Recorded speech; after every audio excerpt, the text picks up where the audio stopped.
Chapter 3:23. It's already been 3 days, and there's still no official reaction? It seems that things have gotten out of hand this time. The Mage Parliament's reaction was quite calm, to the point that it was rather abnormal. But if one thought about it, this was actually a sign of extreme anger. This was just like when two countries had a conflict. If the losing side made a statement of dissatisfaction, condemnation, or protest, that meant that the losing side didn't intend to take any actual actions to get back at the other side. It was just a show of face. If the Mage Parliament said that it was reserving the right to take further action, it meant that the Mage Parliament wanted to do something. But the most dangerous thing would be to not say anything. As long as it's necessary, the mages can endure humiliation. But right now, there's no need for that. Then there were only two possibilities. Either the Mage Parliament couldn't afford to offend the Mage Parliament and decided to pretend that nothing had happened, or the Mage Parliament intended to take revenge, silently and viciously. Considering the current situation of the mages, it was 99% likely that it was the latter. The grudges between the two sides are already quite deep. The Mage Country's forbidden spell ruined the Undead Emperor's plans to invade Ike, and the undead also schemed to kill the feared archmages in one fell swoop. Not to mention the still unconscious Amelia, there's also you. From a certain standpoint, you're the one who caused the situation to deteriorate to such an extent and forced Osso to his death. You're also currently in the Mage Country. You're definitely the number one person they want to kill the most. Thank you for reminding me, you jinx. Right. How does the water elemental pool taste? Didn't you already taste it? The tea you drank this morning had my bathwater in it. Uffed. Many pet lovers had probably experienced the awkwardness of having a pet show off its prey to them. What was even more awkward was that these pet lovers would share their prey with their master, such as secretly adding rats and cockroaches to their master's food. All right then, this silly cat was doing this on purpose. I was going to teach her a good lesson so that she wouldn't feed me even more than usual in the future. Don't run. I'm going to hang you on top of the Mage Tower to dry you. As usual, the human and cat chased after each other. The next step of the plan was already underway. From a certain standpoint, mages were indeed the most extravagant of all. The top-level research facilities were only used to create basic spell models. The dimensional door to the water elemental plane was only used to summon a few water elemental servants. Most of the facilities were unused. My subordinates were delighted to be able to use the Mage Tower's top-level research facilities for their own research. I'm trying to equip the golem with power armor and external weapons so that we can solve the flaw of the golem's single attack method. How stupid! Didn't you notice that the biggest weakness of the golems is their slow movement speed? I plan to install the iron horses, driving wheels on them. This will greatly increase their mobility. In that case, why don't we install a something or flying golems are so cool, and they can even carry people as mounts. Coins. Stop bullshitting. That thing isn't reliable at all right now. There's no way to adjust its power at all. Either the lift is too high or it can't fly. If the lift is too low, it'll be fine, but if the lift is too high, it'll be a torture machine. The head of the golem will be lifted into the sky, and the body will be left on the ground. Have you forgotten the unfortunate straw test subject? What does what or mean? There was another story behind this. Back when I was trying to develop flying engineering tools, I recalled the propeller planes from another world. But since I was once a liberal arts student, I was unable to explain the principles behind it. However, there was one small toy that I knew about, the bamboo dragonfly. I casually made a bamboo dragonfly toy out of a piece of wood, and then tossed it to the dwarves who were skilled in mechanical engineering so that they could discuss how to turn the principles into practical objects. Then they asked me what it was. They obviously didn't understand what bamboo dragonfly was, so I casually said that it was something like a propeller. However, the dwarves didn't hear what I said, and instead took what or as the official name. And so what or and what or spread far and wide. By the time I discovered that something was wrong, it had already become the official name of the golem, and it was impossible to change it even if I wanted to. It could be expected that after traditional golems were equipped with all sorts of accessories, they would be unafraid of death and capable of anything. They would also be equipped with all sorts of dangerous firearms and heavy armor. Just how terrifying would they become? For some reason, I suddenly recalled the muscular naked man who shouted, "I'll be back!" Oftentimes, the intelligence of the natives of another world would be no less than that of an earthling from another dimension. All I could do was give them a suggestion and a possibility, and they would often give me a result that exceeded my expectations. Magical engineering was such a miraculous creation. When technology and magic met, the original technology would explosively undergo a qualitative change. Nobody could predict what would happen next, but it was foreseeable that it would definitely change this world that was dominated by magical civilizations. At the very least, under my control, the development of magical engineering was destined to surpass history. Beastman warriors in mobile armor, elven rangers on motorcycles, dwarves and gnomes who didn't have particularly strong bodies. History had already reached a certain turning point. How's the research on the Salos crystal going? It's probably a top-level creation from Halatdom's Halatdom generation. Little Demi, do you have any clues? Little Demi said that it'll be quite difficult, but it's not completely impossible. But no matter what, the current environment is completely different from ancient times. It's impossible to find the original Salos crystal, but it's possible to find a smaller version with only a fraction of its power. That's good to hear. Tell him not to be in such a rush and to make it a medium priority. That Salos crystal is far too dangerous. I don't want to wake up one day to find myself in the sky along with my base. Little Demi was becoming more and more amazing. As my head engineer, he was basically a bottomless pit of engineering. He was always able to surprise me. During the past 2 days, I had proposed a new project, the development of a new type of colossus. The ancient civilization, Halatdom, was also known as the Colossus civilization. Their Colossus technology was something to look forward to. I just didn't know how much of it little Demi would be able to use. As I had more and more subordinates under me, there were now specialists in all sorts of fields. It was no longer appropriate to have a loose employment relationship between a domain lord and a mage's personal consultant. Companies, departments, and project teams from another world were now proven to be excellent choices. By the way, I should mention that the current person in charge of my alchemy department was Ingo Biar. However, the person in charge was actually the second-in-command alchemist Olivia, who was becoming more and more capable. Not only was she able to fully utilize her natural talents in history, but most importantly, she was able to understand and coordinate with the other engineers, blacksmiths, and enchanters. Although she wasn't even 20 yet, she was becoming more and more like a big sister in charge of a project team.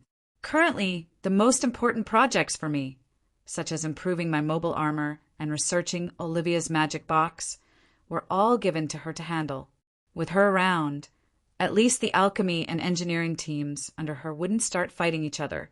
Of course, she also complained about how creating Olivia's magic box and enchantment armor had given her a large amount of engineering and enchanting knowledge.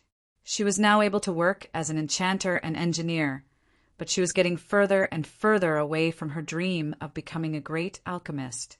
However, her alchemy teacher, Ingo, secretly told me that the effects of Olivia's alchemy potions were becoming stronger and stranger. For example, the long-haired underwear thief who had been committing crimes in the Cloud Tower was actually a wild monkey who had consumed a powerful hair growth potion. Olivia's potion had simultaneously activated heat, hair growth, height increase, berserk, intelligence increase, and many other effects, turning him into a long-haired gorilla who sexually harassed people everywhere. For the sake of world peace, I should have her place her talents in a safer place. I still want to live for a few more years. These were the exact words of Ingo, who had been constantly creating explosives.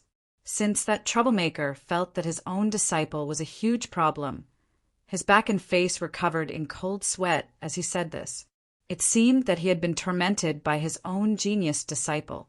Right, since her potions are so powerful, why don't we have her concoct a potion for Beifong?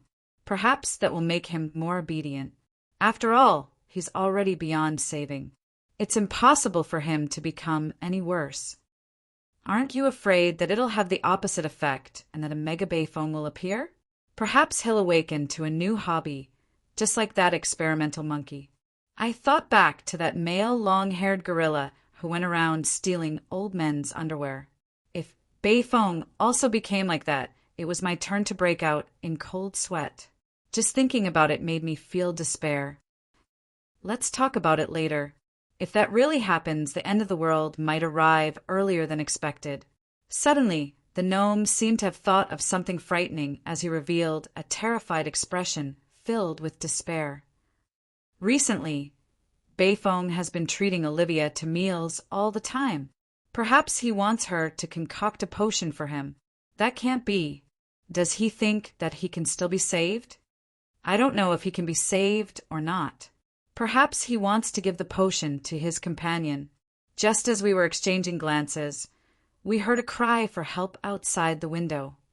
Ah, a monster. An ancient monster movie was currently playing out on the streets. Refugees were screaming in fear as a gigantic black beast was currently fighting against a mage from the city guard. For some reason, this gigantic beast seemed rather familiar. I adjusted my view and discovered that it was a gorilla that was about as tall as a mage tower. This gorilla was currently happily playing with a doll in its hands. However, this doll seemed rather familiar. It actually had dragon horns and black scales. Is that Beifong? Isn't that the experimental monkey from before? He evolved again. Who's that? I don't recognize him. That's right, we don't recognize him. Cough. When I thought about the trouble that would follow, I decided to ignore the great beauty who was struggling in Adamantium's hands. Let's get back to the main topic. Now that the great industrial party had a headquarters and research center, a large number of researchers, a storehouse to sell our products, and the approval of other mage organizations, the great industrial party could finally be considered to have fully matured. Tell the gnomes and dwarves not to travel too far on personal aircrafts. There are gargoyles, griffins, and horned eagle knight. There are far too many powerful aerial forces in this world. Not only that, but they're also quite numerous and powerful. It'll be quite difficult to fight against them in a short period of time if we only rely on flying. It's better to focus on heavy aircrafts and cannons. That's right. All I could do was to use my status as someone who had experienced such things before to point them in the right direction so that they wouldn't have to invest a large amount of money into researching perpetual motion machines. Just 2 days ago, I had rejected the Perpetual Olivia's Magic Box project. It would seem that no matter which civilizations researchers came from, they all had great ambitions and motivation for the seemingly wonderful perpetual energy source. Of course, I won't forbid any private research. After all, nobody knows what the future will be like. But I definitely won't allow any projects with A or higher priority to be affected. There were far too many research projects that needed to be done at the same time. I personally evaluated the priority of these projects. Iron Horse was only a C, while the civilian projects were at most a B, while the NV Borealis's airship fleet was an S, the highest priority. Yep, the second generation Olivia's Magic Box and the modification of the mobile armor were also at S. Yep, it was quite obvious that the projects with the highest priority were those that would be able to quickly become effective in actual combat. After all, we didn't have much time left. It could be expected that since the seeds of change had already been sown and the Industrial Revolution was unstoppable, no matter what happened in the future, as long as the mage country didn't suffer a total annihilation, the Great Industrial Party would definitely become an important member of the Truth Symposium. Magical engineering would also become an important academic field. Of course, since it was unstoppable, there was no need to care about it. There was no need to think too much about the future. I should focus on the present. Passive racial talent, unyielding, ferocious beast. All abilities will increase according to the severity of your injuries. Once you're heavily injured, you'll receive battlefield intuition, defense combined with offense and other talents. You'll be able to increase your overall combat strength by 3 times. Strength and agility will be increased by 2 times. Stamina will be increased by 3 times. System notification: don't be a mage anymore. Go be a barbarian instead. This ability wasn't a result of a stat breakthrough, nor was it that rare. Many powerful species would have this type of racial talent that would increase their combat strength the more heavily injured they were. This was especially true for barbarians and beastmen. An injured beast would be far more dangerous. In fact, some berserkers would even choose to injure themselves before battle in order to increase their fighting spirit and power level. Although this was common, it didn't mean that it was useless. In fact, it was the most practical warrior talent. Anyone who used it would understand the joy of being able to counterattack in a desperate situation. However, those who were good at swimming would drown in water. If you relied too much on this talent, you would always be dancing on the edge of a cliff. You wouldn't even know how you died.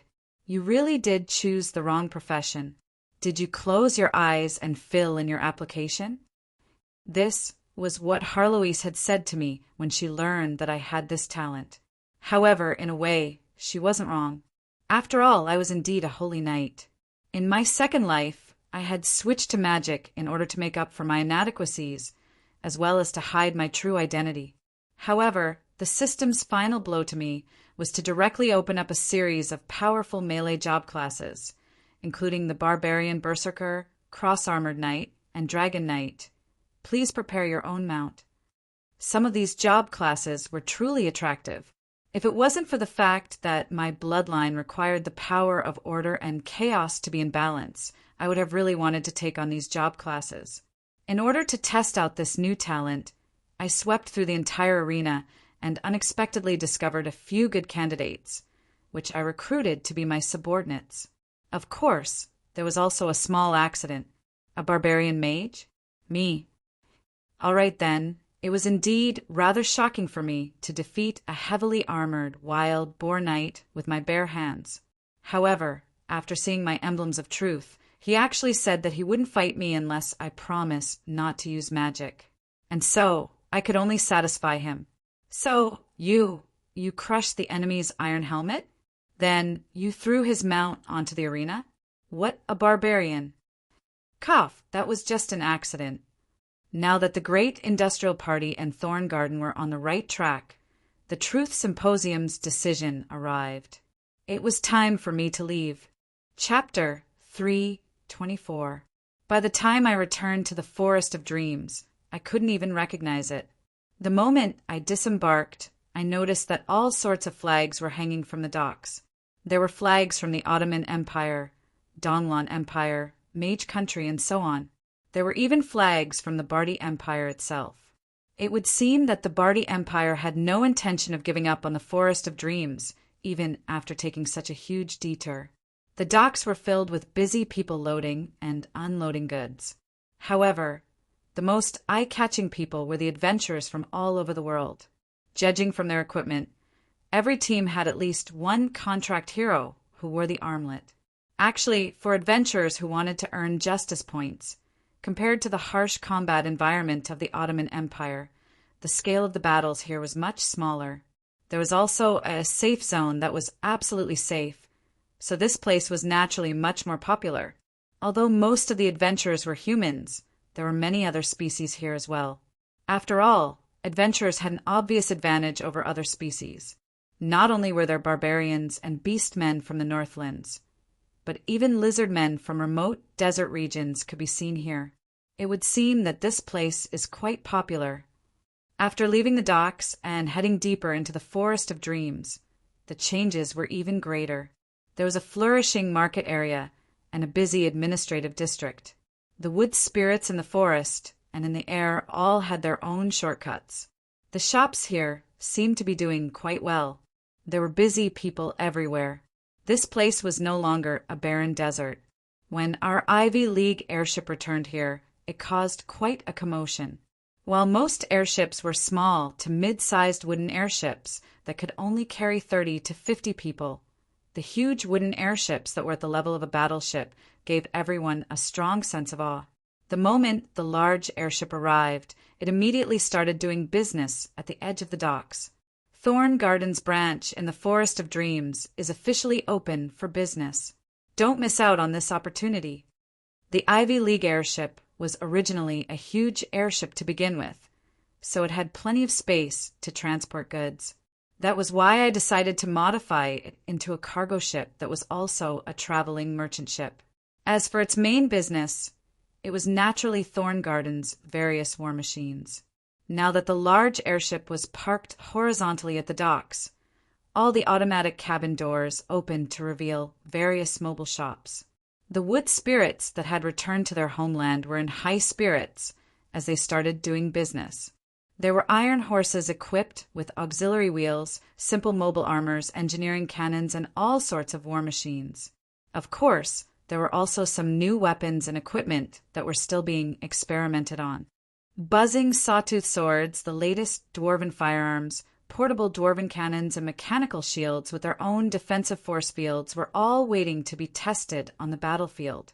Meanwhile, an excellent arms dealer would make the battlefield into a testing ground for their own weapons while earning large amounts of cash. They would then use the cash to expand their market and improve their products. The only difference between us and them was that we still had a bit of conscience and standpoint and would only provide weapons to one side. Judging from the first day's sales, it would take some time before the adventurers could accept these mechanical products. After all, both gnomes and dwarves didn't have a good reputation in this area, and Jinya BR, the demonstrator, blew himself up in front of everyone. I told you not to use the safety brand to name the rocket launcher. That name was completely cursed. Sure enough, these bastards aren't reliable at all. Forget it. Someone will definitely try it out.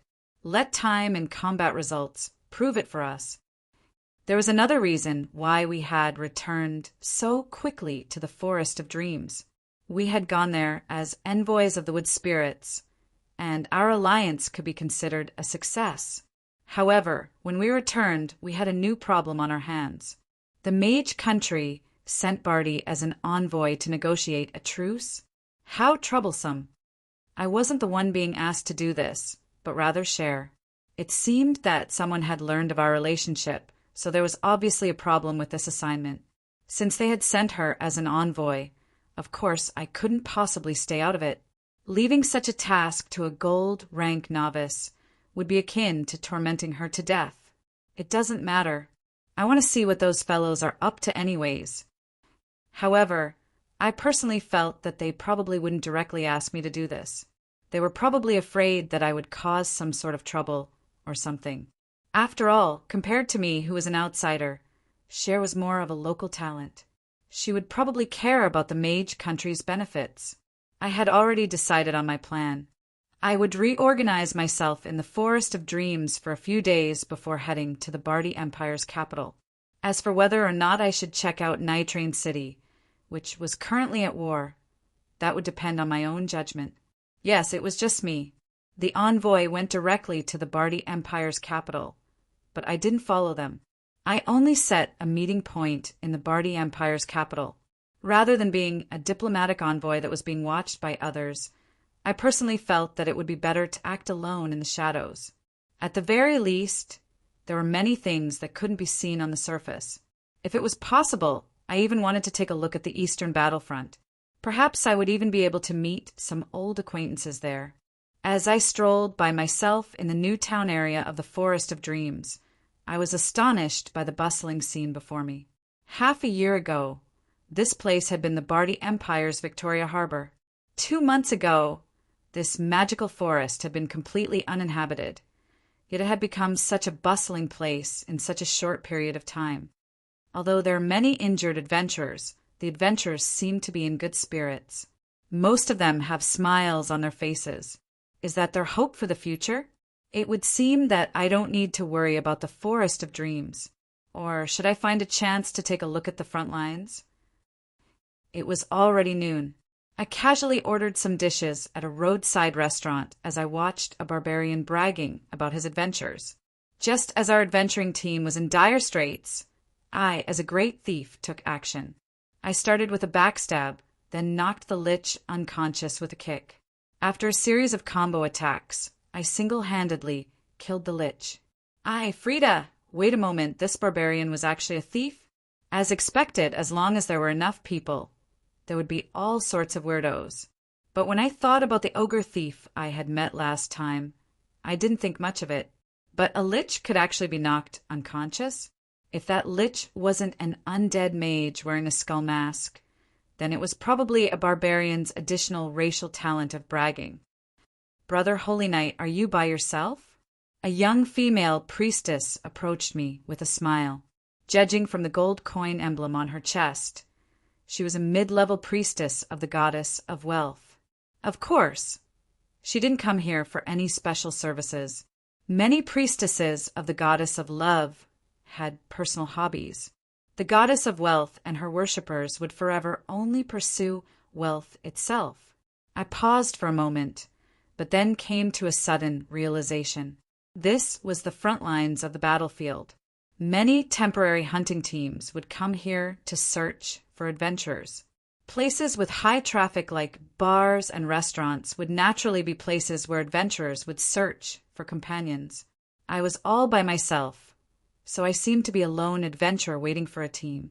It would seem that the adventurers were lacking manpower, but the strange thing was, how did you know that I'm a holy knight?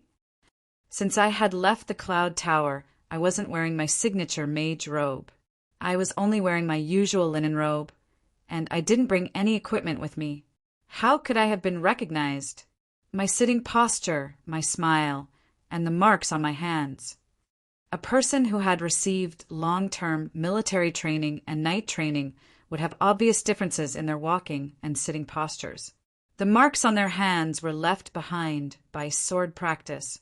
As for their smiles, it seemed that the 59 business smiles had become a holy knight's trademark and instinct. The most important part is that you aren't dissatisfied with the cheap beer here.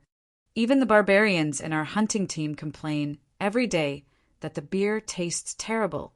You don't even frown when you drink it, and you even smile. Your previous life must have been quite.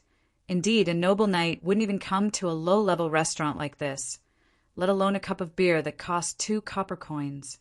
Only a holy knight who was used to living a poor life would be used to cheap beer and black bread. I nodded. Judging a person's job class based on their appearance and habits wasn't a particularly profound skill. However, it was a required course for veteran adventurers. Only now did I seriously examine the priest before me. She appeared to be around 18 or 19 years old. Her short, linen-colored hair was neatly combed. She had some acne on her face, but it didn't affect her delicate and energetic face at all. She was wearing an old, half-body plate armor that still had some oil on it. It was evident that she had taken good care of herself. A small round shield and a spiked mace were a common combination for a priest. However, only the small round shield was enchanted. She didn't even have many pieces of magical equipment, so it was obvious that she wasn't rich.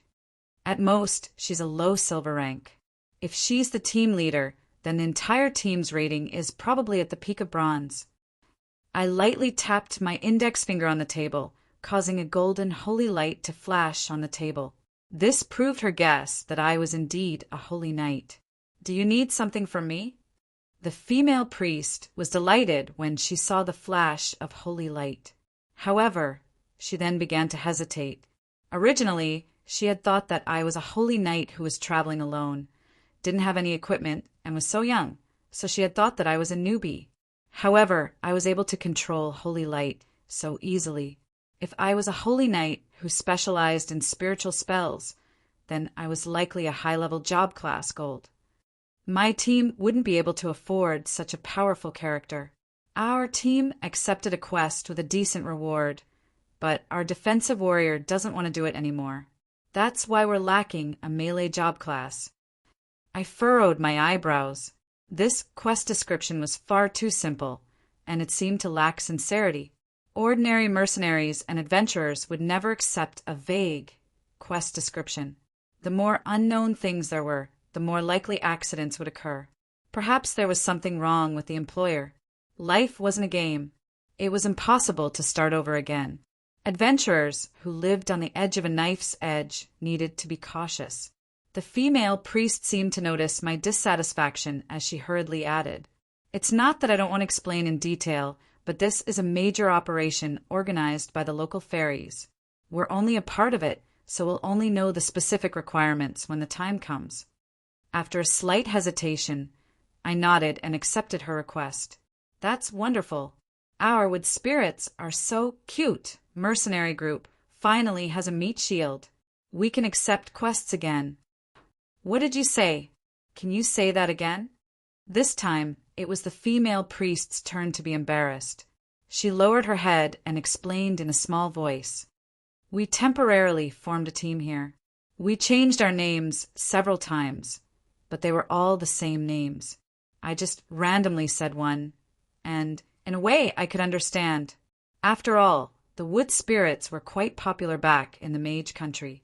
Their female fan club would spend all their time in coffee shops, and it was impossible to chase them away even after work. The female priest and her older sister before me were probably wood spirit fans as well. Although it wasn't rare to have wood spirit fans, especially for females, there were all sorts of wood spirit fan clubs. Lullicon clubs for men? Those perverts will be shut down. But wouldn't they be afraid that they would laugh their heads off when they signed up with such a name? For some reason, I recalled the name Absolute Gentleman Alliance. This was yet another name that I would regret for eternity. As expected, I needed to be careful when naming names. Yep, I should be the one to do it. In that case, why did your original warrior leave your team? I vaguely guessed what was going on, so I casually asked. He felt that our name wasn't nice. As expected, in such a team, the males would have to endure even more pressure and strange looks. They would either treat others as perverts or effeminate. I was about to retreat, but when I saw the female priest's pitiful, tearful expression as she looked at me expectantly, I couldn't help but sigh. At any rate, I'm going to check out the situation here, and I won't be staying here for long. Let's just find a random team and make do with it. And so I nodded. It seemed that this was a good opportunity to get some exercise. All right, my lady. At least for the next few days, Holy Knight Roland is willing to serve you. That lake was just as beautiful and tranquil as before. Moonlight shone on the lake's surface, and it wasn't as noisy as the other parts of the Forest of Dreams. I walked over to the floating Lotus Bridge above the lake. On the floating bed in the middle of the lake, the Sleeping Beauty's voice and appearance were the same as before, except that her face was a bit more rosy. As I walked closer, her long eyelashes twitched as if she sensed my arrival.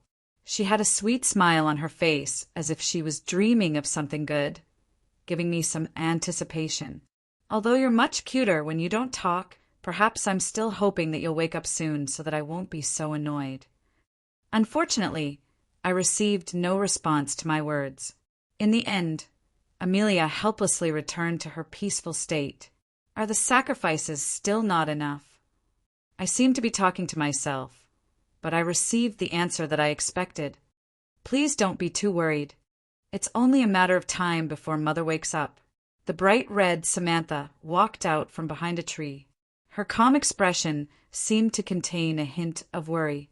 I nodded and didn't ask anything else. It was likely that these little fellows were far more worried about Amelia's deep sleep than I was. Just as I was about to leave, I suddenly recalled the little fellows that I had just met. By the way, are you planning any major operations recently? The kind where you're gathering many adventurers for a joint operation? Yes. I originally wanted to inform Father that the Forest of Dreams was expanding its territory. Chapter 3:25. As expected, it's completely untrustworthy to hire people on the streets. The next day at dawn, I met up with the priest Betty and her companions at the restaurant from yesterday. However, As a veteran adventurer, I only needed to glance at them to discover that something was wrong with this party. It definitely wasn't just because of their names. No, it didn't take a veteran adventurer to notice that something was wrong with this party. No wonder they had sent the priest, Betty, to hire people. Everyone else was completely unreliable. Out of my 4 companions, the most familiar one was the barbarian I met at the restaurant yesterday, the thief. He was around 34 meters tall, and his wrists were thicker than my thighs. His leather armor was already torn apart by his muscles, and his face was so fierce that he could kill people with his face alone. His natural powerful racial talent, berserk transformation, and extraordinary strength allowed barbarians to easily change job classes into berserkers. However, this guy actually said something like this the moment I met him. Violence isn't good. That's why I haven't been a big brother for many years. The current me, Jen, is a technical thief. Technical thief? You're telling me that a barbarian is a technical thief? Your war god will be angered to death by you. Of course, I know what a technical thief is. Those guys are thieves who specialize in exploring ruins, breaking traps, mechanisms, stealing, and other techniques. Their most important stats aren't the usual thief's agility and strength, but rather the ability to break mechanisms, traps, and grasp the relevant knowledge and skills. This is a job that idiots can't take. Not to mention, because all of their time and energy is invested into mastering their skills, their combat strength is only 5, or at the very least 0. But since this job class didn't require combat strength, it was exclusive to the gnome adventurers who were naturally lacking in strength and had dirty hands and feet. Their small physique allowed them to avoid traps that targeted normal people. Plus, they were nimble and had a natural intelligence bonus, making them the perfect technical thief. If I remembered correctly, barbarians' racial talent would increase strength, but their intelligence would decrease.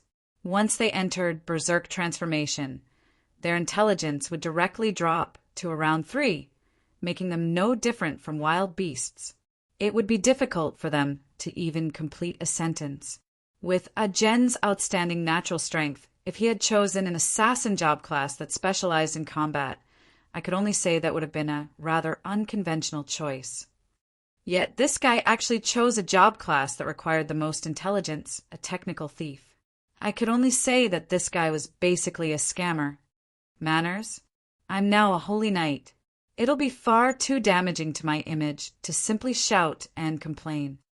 While trying to suppress the urge to complain in his heart, he squeezed out a smile and nodded. May the holy light bless you, friend. The huge body suddenly hugged me. Bean-sized tears rolled down his cheeks, wetting my back. You're the first one who didn't laugh at me. Barbarian brother, everyone has the right to choose their own path. Why would I laugh at you? You are Jen's brother from today onwards. Those who mocked Jen deserve to be sent flying by Jen. Seeing that Jen didn't send the newcomer flying, the surrounding companions didn't look happy. Instead, they looked disappointed. Clearly, they had planned to watch the show. What kind of people were they? The second person I introduced was the priestess I met yesterday. She seemed to be very normal. I'm Betty Oneless. You can call me Betty. I'm a guy. All right then, the most normal person instantly became the most abnormal. I'm a holy knight. I'm a holy knight. I'm a holy knight. The most important thing for a holy knight is, even if my head is broken, I can bleed, but my hairstyle, my smile can't be messed up. I kept chanting calming mantras in my mind, but my expression still froze for a moment. Then I returned to my standard professional smile and extended my right arm. Mr. Betty, nice to meet you again. Wow, this guy can actually maintain his smile. Just like Betty said, he has an incredibly realistic fake smile on his face. It's said that a holy knight's strength is directly proportional to their fake smile ability. He can even maintain a smile after knowing that Betty's younger sister is a guy. Isn't that super amazing? I heard everything, you bastard. Veins were popping out on my forehead, but I kept chanting. I didn't hear anything in my mind as I continued to smile at this strange team. As for the little girl who had just been laughing at me, she was probably one of the few normal people in this team. She had a thick and short body, a simple appearance, a small flying hammer at her waist, a deep voice, and a long blonde ponytail that almost reached the ground. This was the Aladdin Mountain Range's specialty, the dwarven Auntie's girls. Dwarves weren't rare in this world. There were gray dwarves underground, and there were mountain dwarves and shield dwarves in the mountain ranges. Although they weren't tall, they had plenty of energy, strength, and sturdy bodies, stamina. They were blacksmiths, warriors, miners, and the children of the earth. They were bold and straightforward, natural-born warriors. Of course, there were also advantages and disadvantages. Dwarves generally had short legs and slow reactions, so it would be impossible to count on them to jump around like elves. However, dwarven shield-bearers were world-famous for being excellent defenders. With such a dwarf present, this team wouldn't need to worry about a lack of meat shields. "Hello, big brother Holy Knight. I'm Mary, Longbowman Mary." As she said that, this female dwarf directly pointed at the ironwood longbow on her back. All right, should I say that it was only natural? As expected, this team didn't have any normal people. A dwarf actually became a professional elven longbowman. Her mountain bloodline was crying. "Nice to meet you, Miss Mary." "No, I'm Lady Mary. I'm already married, and I even have 2 children. My husband was too disappointing, so he stayed at home to take care of the children while I worked to earn money." "Buffed, you really are a dwarf, Auntie." I didn't even know what to say when I saw this squarish face. There was a saying that the only difference between male dwarves and female dwarves was that male dwarves had sharper voices. Yep, that's right, it was male dwarves that had sharper voices. This was mainly because female dwarves spoke far too manly. Their voices were deep and magnetic, and the moment they left their mouths, they would astonish everyone and echo endlessly. Judging by appearance, female dwarves would also grow beards, while male dwarves loved to wear braids. It would be difficult for outsiders to tell the difference between male and female dwarves, as their sense of beauty was also quite strange. I just couldn't understand what was so attractive about a dwarf girl from my hometown with her charming buckets and bushy beards. Due to their different sense of beauty, it would be difficult for outsiders to tell the difference between male and female dwarves or their ages. However, dwarves who went adventuring would typically be young men in their 70s or 80s, which was why I thought she was a young girl. But since this Lady Mary said that she already had 2 children, and based on the dwarf's age of 120 as an adult, this Lady Mary was probably more than 200 years old. All right then, I already had 3 strange teammates, and I was already numb to them. The last teammate was a delicate and pretty elf. His gaudy leather armor and the 3-string zither on his back indicated his identity. He was an incredibly handsome elven traveling bard. "Hello, I'm Solinar." Not bad, his etiquette was quite normal. His appearance was normal, his name was normal, and his job was also normal. However, my gentlemanly detective instincts were telling me that this Solinar before me was definitely no ordinary person. My cold back was also reminding me that I was in danger. As expected, Solo has taken a liking to him. Brother Solinar is great at everything except for his hobbies. All the warriors were scared away by him. But if it wasn't for this, we wouldn't have become sisters with him. My sharp senses allowed me to hear their discussion. This time, my smile was finally shattered. Me. Are you gay?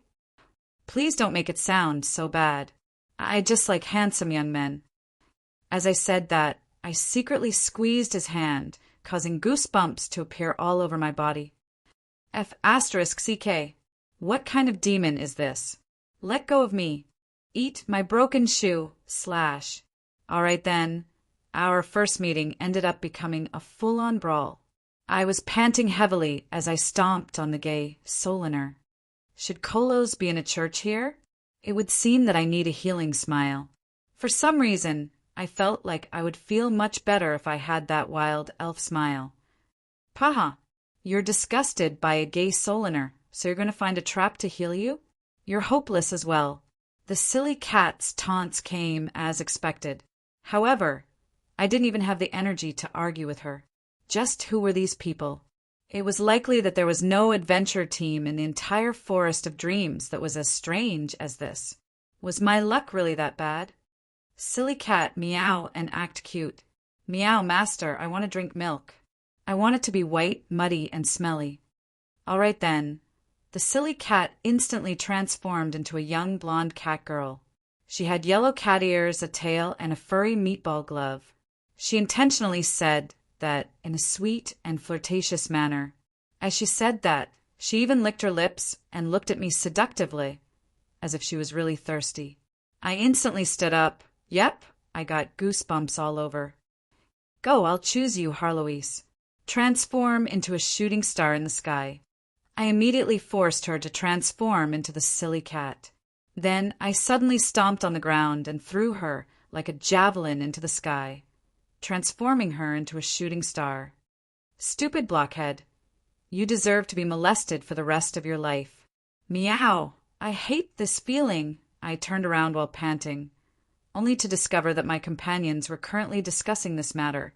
He actually transformed his pet into a woman and had an ambiguous relationship with his pet. Is this the legendary sad something? Beifong. He's that legendary pervert. It would seem that any random adventurer would know who he was. Beifong had truly achieved his dream in life. He was famous. Relax. Even if you're Beifong, I've already changed my name to an adjective. We won't look down on you. Everyone has the right to choose their own lover. Solana nodded sincerely as he spoke words of understanding. Oh, I'm being pitted by a gay for my sexual orientation. At this moment, I was seriously considering returning to the Gui Ming River and starting all over again. To tell you the truth, we're all relieved. You're obviously more suitable for our team. Normal people won't last long in our team. Betty's words caused everyone to nod in agreement. However, I wanted to cry but had no tears. I'm clearly a normal person. The king of gentlemen. Shut up! Since the introductions were over, according to the unspoken rules of adventurers, the next step was to find a simple quest to improve our teamwork. Actual combat would be more convincing than any words. The Wood Spirit's major operation was scheduled for 3 days later. This didn't affect the simple hunting quests. I casually accepted a quest called 100 Corpse Ghouls with Venomous Fangs from the Forest of Dreams. I then rode a black carriage that cost 2 silver coins per kilometer and left the Forest of Dreams. Corpse Ghouls were undead-type undead that were slightly stronger than zombies. They looked like skinnier and uglier zombies. They didn't have much strength, but they were rather agile. Their teeth and claws contained poison. If one accidentally died to a corpse ghoul, there was a high chance that they would transform into another corpse ghoul. Corpse ghouls were all capable of using other corpses to strengthen themselves. The name corpse ghouls indicated part of their habits. These ghouls were highly aggressive, had a sharp nose, and were skilled at ambushes and ambushes. All 6 major undead planes were open to the public. These bloodthirsty creatures smelled the scent of the living, and many swarmed over. Corpse ghouls were quite common around the Forest of Dreams. Soon, we found a group of corpse ghouls on a hill. There seemed to be more than 10 of them, and the strongest seemed to be a corpse ghoul king. I had already asked around, and the members of this strange team were all quite strong. They were all at least silver rank. A normal corpse ghoul would be easily taken care of by a bronze warrior, and the corpse ghoul king was only at the top silver rank, so it shouldn't be too difficult. For the holy light, in order to act like a typical holy knight who hated the undead and redeem my image, I let out my habitual battle cry and was the first to charge, and then I returned at an even faster speed at that moment. I instantly understood why this team had been unable to find any meat shields. Soliner and Betty were both support members at the back. Basically, they were just there to watch the show. Mary, who was an archer, wouldn't be on the front lines either. According to the unspoken rules of adventurers, it was possible for technical thieves to not participate in battle. The end result was that I was the only one charging. Although the corpse ghoul's venomous fangs and claws were venomous, I had an epic rank shield, Omdroken's wall of size, so of course I wouldn't be afraid. The ones who made me turn around and run were my teammates. You must have been sent by the enemy to mess with me. Did you really not kill off your last teammate? Mary's longbow was specially made from ironwood. This type of wood was native to the Hungduan mountain range and was as hard as iron. A wooden sword made from ironwood could be used as a real sword. However, if it was made into a bow, it would be impossible for an ordinary person to pull it. However, Mary was a 100-year-old dwarf warrior. Her brute strength was in no way inferior to that of a professional warrior. Her bow, which should have been swift and nimble, transformed into a boom. Boom! Boom! Boom! Not only did the arrow fly right past my face, it also felt like the Grim Reaper could descend upon me at any moment. If I had lowered my head just a little bit slower, I would probably be bald right now. Meanwhile, on the other side, the corpse ghoul king and our technical thief, Jen, were engaged in a fierce battle. Technical thieves couldn't fight? Had you ever seen a technical thief who wielded a greatsword? Had you ever seen a technical thief who hacked a corpse ghoul king into pieces? Jen even went berserk. Judging from his bulging muscles and the whites of his eyes, this was a high-level, complete berserk. This meant that not only did Jen's strength increase exponentially, he also transformed into a killing machine that didn't feel any pain or reason. In just 2 attacks, only the upper body of the corpse ghoul king remained.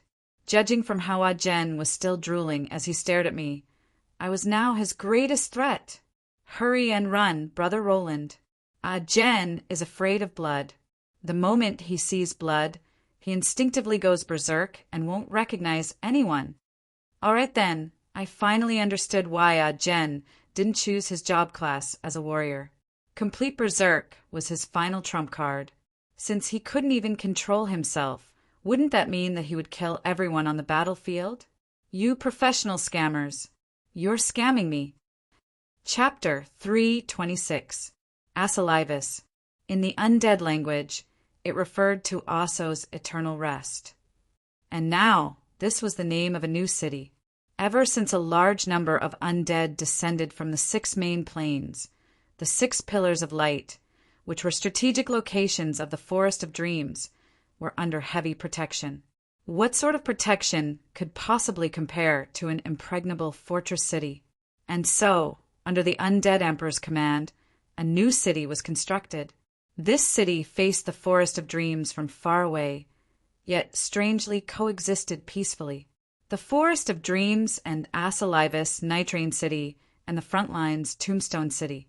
Apart from the small skirmishes by the adventurers, it could be said that the eastern battlefront was peaceful. But at the same time, the western battlefront was in a heated tug-of-war. Asalivus was the largest city in terms of dimensional teleportation, as well as the headquarters of the 6 major undead planes in the world of Aichi. Although the undead emperors were still unable to descend upon Asalivus, the undead emperors didn't care about the costs involved. Thus, myth and saint-ranked undead lords were quite common. With the support of the dimensional doors, even ordinary semi-gods wouldn't be able to do anything to them. And the first city, lord of Asalivus, was Davi Soko, a demonic ghost lord from the Desecration Plane. Although demonic ghosts were the evolved version of corpse eaters, they still weren't considered high-level undead. Compared to their distant relatives, demonic ghosts' venom and stench were far deadlier. But due to their ugly appearance and bloodthirsty nature, demonic ghosts weren't well received even in the undead country. Davi had been able to become an undead lord despite being a low-level undead. Then the undead emperors had entrusted him with the important task of Asalivus, which meant many things about Davi. Davi's slyness and intelligence made him famous right after he became a high-level undead, an undead that's most similar to Emperor Osso's slyness. This was the best description of Oso's personality. If any other undead emperor had been compared to a lowly, low-level demonic ghost, that undead emperor would likely have been furious and might even have directly destroyed the undead emperor out of anger. However, Oso only laughed out loud when he heard this, and he really did accept Oso as his disciple. Davy didn't disappoint his grateful colleagues. Under Oso's tutelage, Davy managed to progress step by step from high level to myth rank. And now, the undead emperors had entrusted Asalivus to him. Apart from their trust in his personal abilities, it was also because of Oso's friendship with Oso. Asalivus did an excellent job after he took office. He managed Asalivus quite well, and a total of 6 levels of the city had been constructed. The outer 3 levels were all made up of low-level undead, with mid-level undead scattered throughout. The high-level undead in the inner city were just as prosperous as the human capital. But no matter which area it was, there would always be a large number of soul-summoning towers. Ghouls, skeletons, and other low-level undead would be constantly awakened and summoned. The high-level undead would then lead these low-level undead to the front lines like herds of cattle, where they would then become cannon fodder for Nitraine City's front lines. Undead mages were also busily working and experimenting at the top of the soul-summoning towers. All sorts of mid-level and low-level undead materials were given to them, with the aura from the undead planes and the support from the soul-summoning towers. All sorts of specially modified and advanced undead soon left their laboratories. The undead now had the backbone of the middle-level undead army. Battles of attrition and fatigue were always the most suitable for the undead. It was common for an entire army of undead to have a single high-level undead, which would be more than enough to cause a tremendous amount of trouble for the defending human armies. Even worse was the fact that the undead constantly attacked day and night. Humans needed to rest, but the undead didn't. Although most of the undead were cannon fodder that didn't pose much of a threat, the high-level undead mixed and would always cause casualties. If the undead slacked off, it was likely that a truly fatal attack would immediately arrive. Even if the undead had already taken turns to rest, their fatigue would still accumulate, and their injuries wouldn't be able to recover in a short period of time.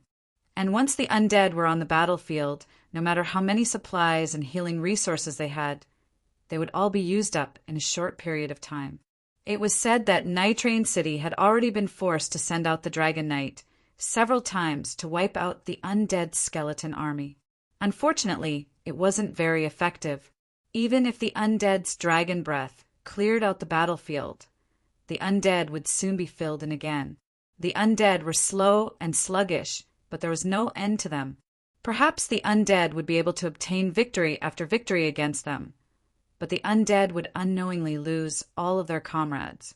In the end, the undead would use up all their stamina and mana, causing them to collapse in a pile of corpses.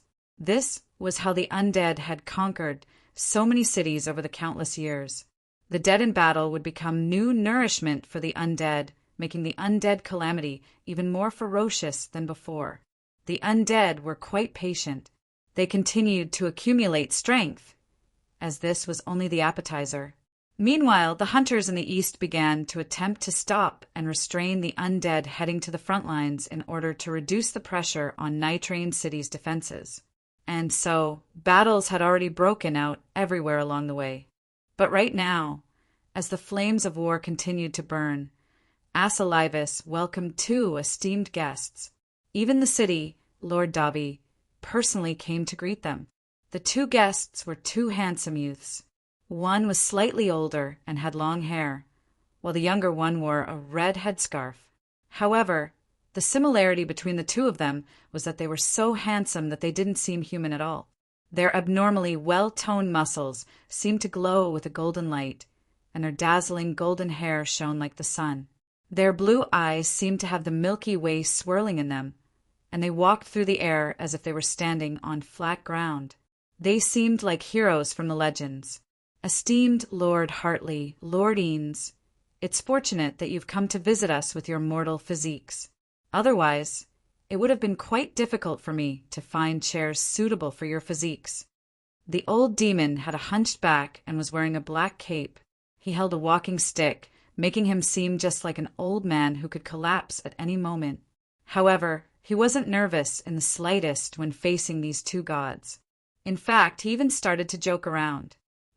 No need to be so polite. Since those false gods are capable of sending out incarnations to travel the mortal plane, how could we, who are stronger than them, possibly be trapped in mere stone statues? Little brats, we don't have much patience. Let's talk about working together. You filthy undead, just when do you intend to conquer the Bardi Empire's capital? Release our seals. Hunting in small teams was a rather nostalgic concept. In this boundless world, powerful individuals were far more powerful than ordinary soldiers. However, apart from an extremely small number of golden bloodlines and naturally powerful species, most powerful individuals had to take things one step at a time to reach their current level. Small teams would forever be the most basic and important unit in this world where individual heroism was the most prevalent. A small team's cooperation would directly affect an adventurer's evaluation. There were also job classes like thieves and bards that specialized in teamwork. Even mid-sized mercenary groups would have their members work together in small teams when carrying out missions. And if there was a high-difficulty mission that required a large team to carry out, experienced and reputable adventurers would gather multiple small teams to work together. Even if they could occasionally split up their teams based on their job classes due to special circumstances, it was impossible to count on them to listen to military orders. It would be fine if the battle was going well, but if the battle was going badly, it would be difficult to guarantee their loyalty. No matter how strong a soldier was, they wouldn't be qualified to be an adventurer if they couldn't be trusted. This was also why ordinary adventure teams would forever only be able to do some supporting work during large-scale military operations. But sometimes, as long as they were used well, these mercenary teams that were skilled in small-scale battles would be able to make use of their individual strengths and become vanguard troops that far surpassed any regular army. And for this major operation, the Wood Spirits had hired a large number of small teams in addition to their own elite teams to carry out undead hunting missions. The Wood Spirits would be the hunters of the undead, as well as the bait to attract the undead's attention. If these small teams were ambushed or lost contact with the Wood Spirits would know that the undead had come looking for them. The adventurers would then become the first line of defense. After all, if the Wood Spirits' plan was fully carried out, it was likely that all the undead would be alerted. At that time, it was likely that even the undead in Asalivis would come out in full force. And my small team was one of them. Our mission was to hunt the undead. Chapter 3:27. I'm such a fool, really. I already knew that random teams were unreliable. Random teams were basically all useless. For example, the archer was nearsighted, the priest was sleepwalking and AFK at the start of the battle. The warrior put all his points into intelligence and all his talent skills into haggling and diplomacy, and the mage forgot to bring her magic book and potion. As long as you couldn't imagine it, there would always be more useless. But this time, I just happened to be more convenient and casually accepted their invitation. Hunting the undead? Why do I feel like the undead are hunting us? I angrily roared as I ran. There was an entire large group of undead behind us. When did this start? When did we start being hunted down by the undead? Perhaps it was a gigantic barbarian who covered his face with a leafy tree branch in one hand and walked on his tiptoes while muttering, "You can't see me, you can't see me!" Under the watchful eyes of the crowd, and under the gaze of the Blood Clan, who had a keen sense of smell, who said, "Are you kidding me?" he snuck up and ambushed me. Perhaps it was that girl named Betty, or that brat named Beatty. Even though the hunt had already ended, and even though a large number of bone knights were on their way here, they still insisted on knocking out all the undead necromancer's golden teeth before they were willing to leave. Perhaps it was that dwarf Annie who fired a super long-range cannon that accidentally hit the Cyclops in the mountain range. At any rate, our current situation was probably caused by these ridiculous teammates of mine. As expected, The worst thing about teammates was that they were useless. Useless teammates. Useless teammates. Have you forgotten who was the one who insisted on using local ingredients to make bone soup for everyone to drink? If it weren't for you wasting time, we would have escaped long ago, all right? Harloise seemed to have a different opinion. Humph, you don't understand. Bone spirits are even more rare and difficult to obtain. Using them to make soup can nourish one's skin and even increase one's mana. You sound so proud. It seems that your cooking skills are quite good. Of course. Back when we went on adventures together, I was always the chef. The most important thing when going on an adventure is to have a good chef. Otherwise, no matter if you're a semi-god or myth-ranked, you'll still have to starve when you need to. Even if you don't starve yourself, it'll still be quite disgusting. Look at me. After eating 2 seasoning buns, not only did the bone spirit's poison disappear, I didn't even have the fishy smell. Harloise, didn't you drink 2 bowls of it yourself? Indeed, it's very tasty. But why didn't you tell us first that it actually has a sleeping effect? You made us sleep until we were surrounded. Ha ha ha, didn't I forget? It can increase magic power, and the principle is to improve the concentration of meditation. Isn't meditation the same as falling asleep? Naturally, it has some sleeping effects. The silly cat kept glaring at me with a displeased expression. Fine then, I admit that I was slightly responsible for the troops chasing after me, but at the very least, I wasn't completely responsible, nor was it the main responsibility. TSK, the way a man shirks his responsibility is really ugly.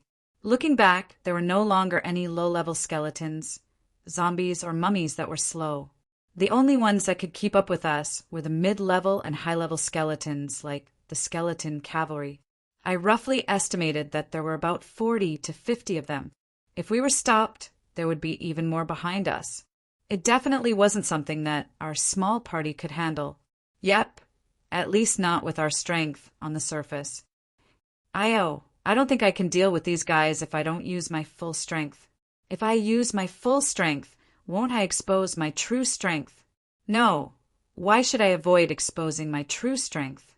Why should I escape? There's no need for me to escape at all. I suddenly thought it through. I only intended to observe the situation on the battlefield and the contract heroes' daily lives. At most, I would secretly help the wood spirits so that their plans and schemes would succeed. It wasn't like I intended to play a game of pretending to be a pig to eat a tiger. What was there to worry about exposing my true strength? And so I unhesitatingly turned around. For the holy light, don't be impulsive, as expected of a holy knight who likes to act impulsively at critical moments.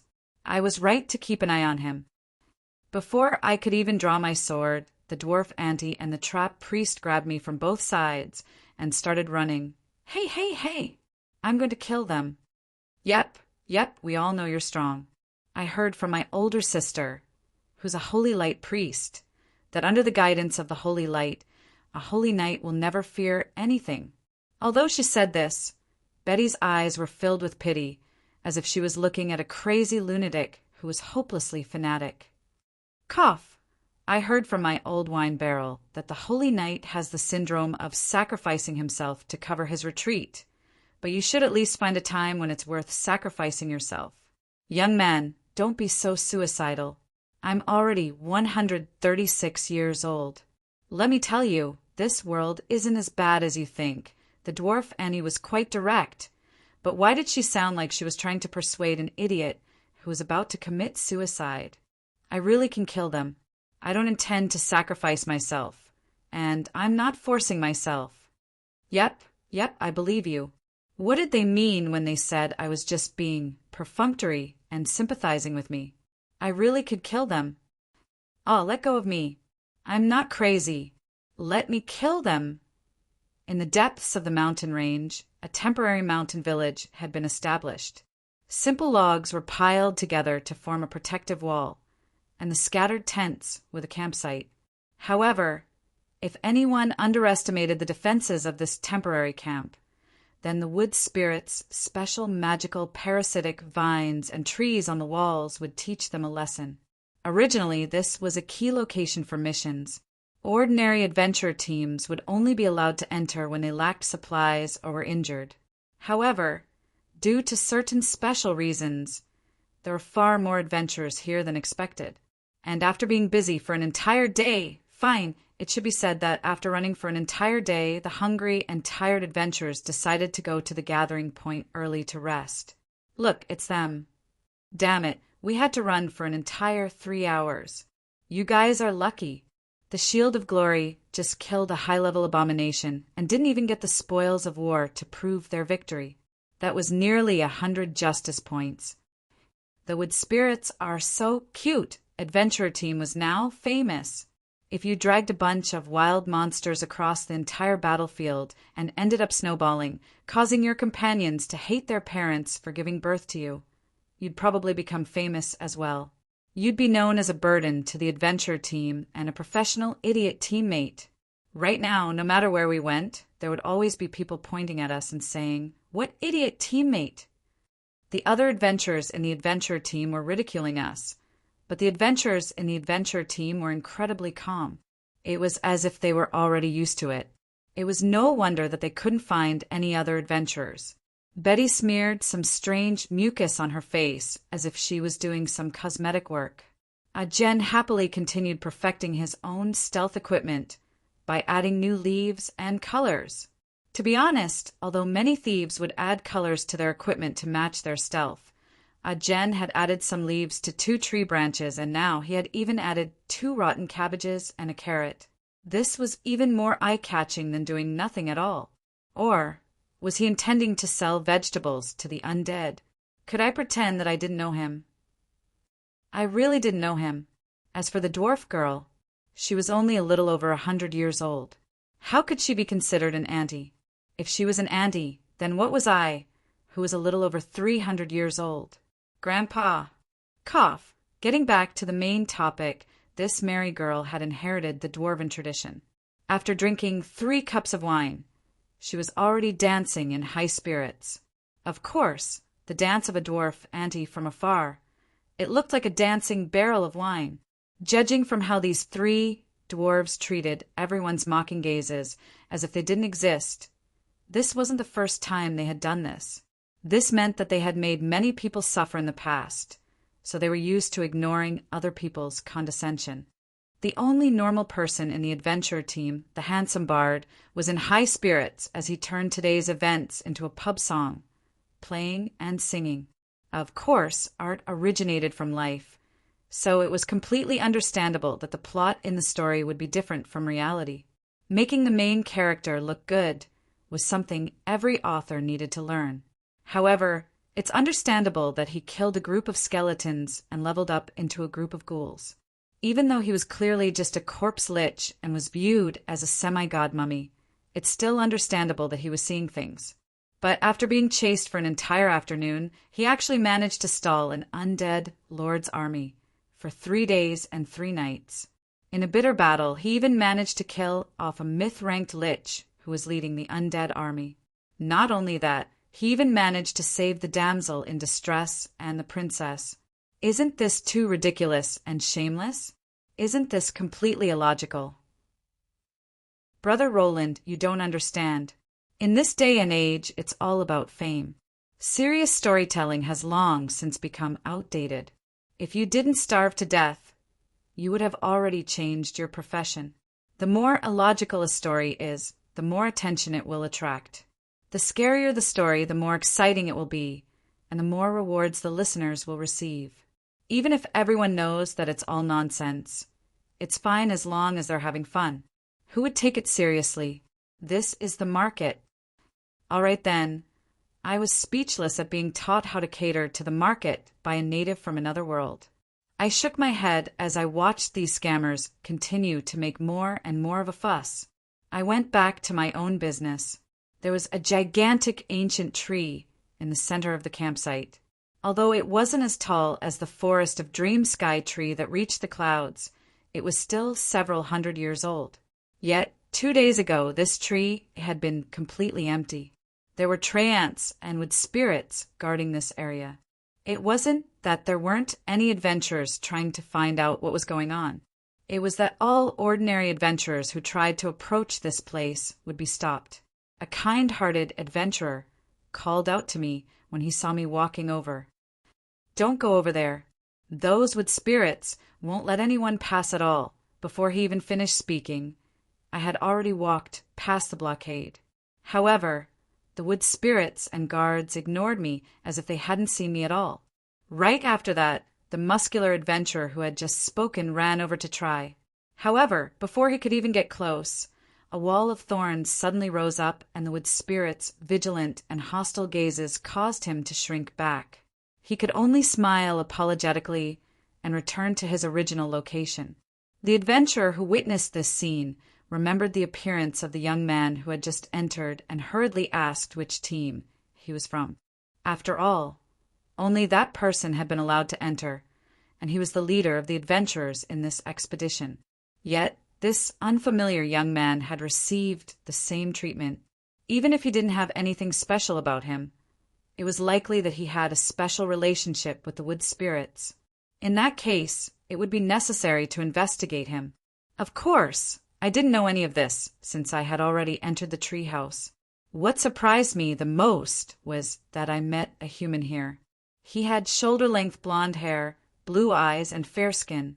His black armor flashed with a dark golden adamantite. His black gloves were even carved with powerful magic runes. The magical waves from his jeweled long sword were so strong that I could feel it even outside the door. I didn't know if this handsome man was strong or not, but he was definitely rich. Not a single piece of equipment on his body was below epic rank. Of course, I recognized him. He was the leader of the mega mercenary group Westwood Guardians, the Black Guardian Kais Aloan. He was also the leader of the adventurers participating in this expedition. Of course, this was only a name. However, I immediately disliked him because I think that we should punish the team with that strange name that caused all this chaos. Otherwise, if everyone imitates him and doesn't listen to orders, I'm afraid that the entire organization will be in chaos. In the hall, the three virtues were present, but only Samantha was in charge. Facing Keith's righteous opinion, she coldly shook her head, but when she saw that I had arrived, she took the initiative to turn her head and squeezed out a smile. "You've arrived." "Yep. How's the seed? Is it going well?" "It's already beginning to sprout. It'll complete its nurturing period in 2 days. After that, it can be activated at any time to enter the next stage." Kais had an astonished expression. He was also astonished to see another human in this core region. However, I didn't intend to talk to him. I approached the core region of the main hall. The tree's heart was trembling slightly as if it was a living creature's heart. Underneath it, a tremendous amount of life energy was accumulating. The moment it exploded, it would be as unstoppable as a volcano eruption. The seed of the Forest of Dreams was also the hope of the wood spirits. When this seed sprouted, the sky-covering sky tree would be uprooted from the ground, and the new Forest of Dreams would gradually grow. Amelia, who was in a deep slumber, would also have a new domain. Although the seed needed support from its mother, the roots of the Forest of Dreams had already arrived here 10 days ago. This sky-covering tree was actually only a part of the roots. Once the disguise was torn off, the new Forest of Dreams would swiftly take shape, and Amelia would become even stronger. She would also obtain new nutrients and new territory. This was obviously not what the undead wanted to see. In order for Amelia's dimensional will to descend, the seed needed to germinate to a certain degree. This would require time. The spreading wildfire in the grasslands could only be extinguished at the very beginning.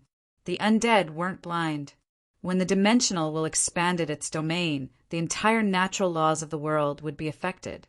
This would make the dimensional will at its weakest period a target for its enemies. It was obvious that as long as the seed was allowed to germinate, the undead would definitely take action. At that time, there would definitely be a fierce battle to be fought. And since there would be a battle sooner or later, It would naturally be best to fight before more high-level undead arrived. The wood spirit's judgment was correct. I also hoped that the Forest of Dreams domain would expand, so that Amelia would wake up sooner. Since Samantha said that the seed was fine, I nodded and didn't ask any more questions. It would be better to leave this to the experts. You are? Kais asked his own question. He felt that the person before him was quite familiar, but he couldn't remember where he had seen her before. Who am I? You don't even recognize the person you're punishing? Chapter 328. As long as there was money to be made, there would be gnomes. The goddess of Wealth's merchant guild. Fine. There wasn't much of a difference between the two. Either way, as long as there was money to be made, they would be almost everywhere. The goddess of Wealth, Baena, was a goddess who focused on wealth and business. However, the biggest difference between her and other churches was that all her priests would be merchants as well. In fact, many of them were even merchants who changed careers. The goddess of Wealth loved successful merchants who could make money. She especially appreciated new business models and markets, and viewed them as important criteria for obtaining her divine favor. Any successful business would be an extension and explanation of her teachings. Not only would selling holy water, healing potions, and other such common services be ignored, but every goddess of Wealth's priest's bag would be a department store. Everything could be found there. In fact, even the goddess of Wealth had created spatial divine arts specifically for storing and trading items.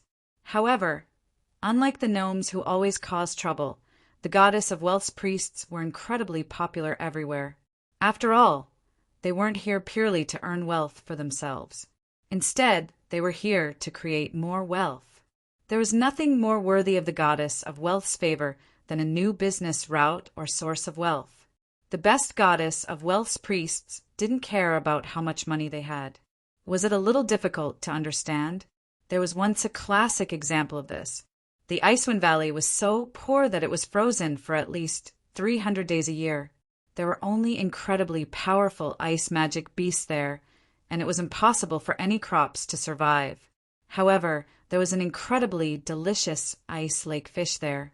However, nobody would travel for half a year in the middle of the ice and snow just to eat a fish. However, one goddess of Wealth's priest actually discovered that the bones of these long-tailed fish were translucent, just like crystals. Not only that, the locals had the custom of processing fish bones into handicrafts. These handicrafts were made from bone combs, which had a unique style. It was said that using these combs to comb one's hair for a long time would even be beneficial to one's hair and neck.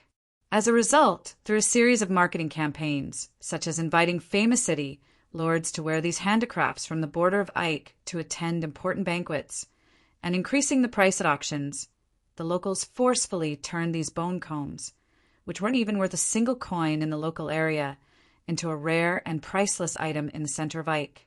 Every year, merchant caravans would travel thousands of miles to obtain bone products from the goddess of Wealth. The local area also gained a new source of income, and a new trade route was born. The originally ordinary priest was also favored by the goddess of Wealth. He was now Archbishop Finn of the Olis parish, the largest parish of the goddess of Wealth. Perhaps the priests of the goddess of Wealth didn't have much money to begin with, but they never lacked for it. On the other hand, the more business and money were used, the more perfect the goddess of Wealth's divine concept would be, and the more powerful she would become. To be honest, Baena was also famous for her hatred of war. To her, a stable business and trade was the best. All of Baena's priests would do their best to extinguish the fuse of war. And once war broke out, the divine concepts of pestilence, violence, slaughter, and so on would rise. The gods' priests would then go around causing trouble everywhere. If war broke out, literature, music, and other civil divine concepts would definitely be affected as well. In fact, divine power might even become a hindrance. However, no matter if it was the gods themselves or their believers, they would all lack the ability to take action. From a certain standpoint, Baena could be counted as one of the core members of the anti-war faction. During that God's declaration, the goddess of wealth, who was a staunch supporter of the death god faction and had always been an anti-war faction, actually declared war first, causing many to be astonished. But now that things had developed to this point, the goddess of wealth was actually the one who benefited the most. Business divine concepts included the concept of money, which was a currency that was guaranteed by the government's reputation. Only with money that could be exchanged for anywhere would there be concepts like finance, futures, stock market, and so on.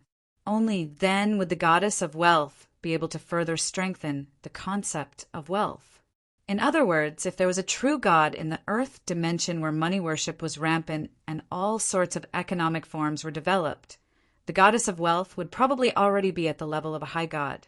But here, business and trade remained at the most basic level, and she was still only a second-rate god with medium divine power. A common currency was quite important to the goddess of wealth. This was something that would only be possible when business reached a certain level of development. It would be quite difficult to develop in this world, since there was no such thing as an undying dynasty. In the Ancient continent, which was filled with independent kingdoms, precious metals were the most reliable hard currency.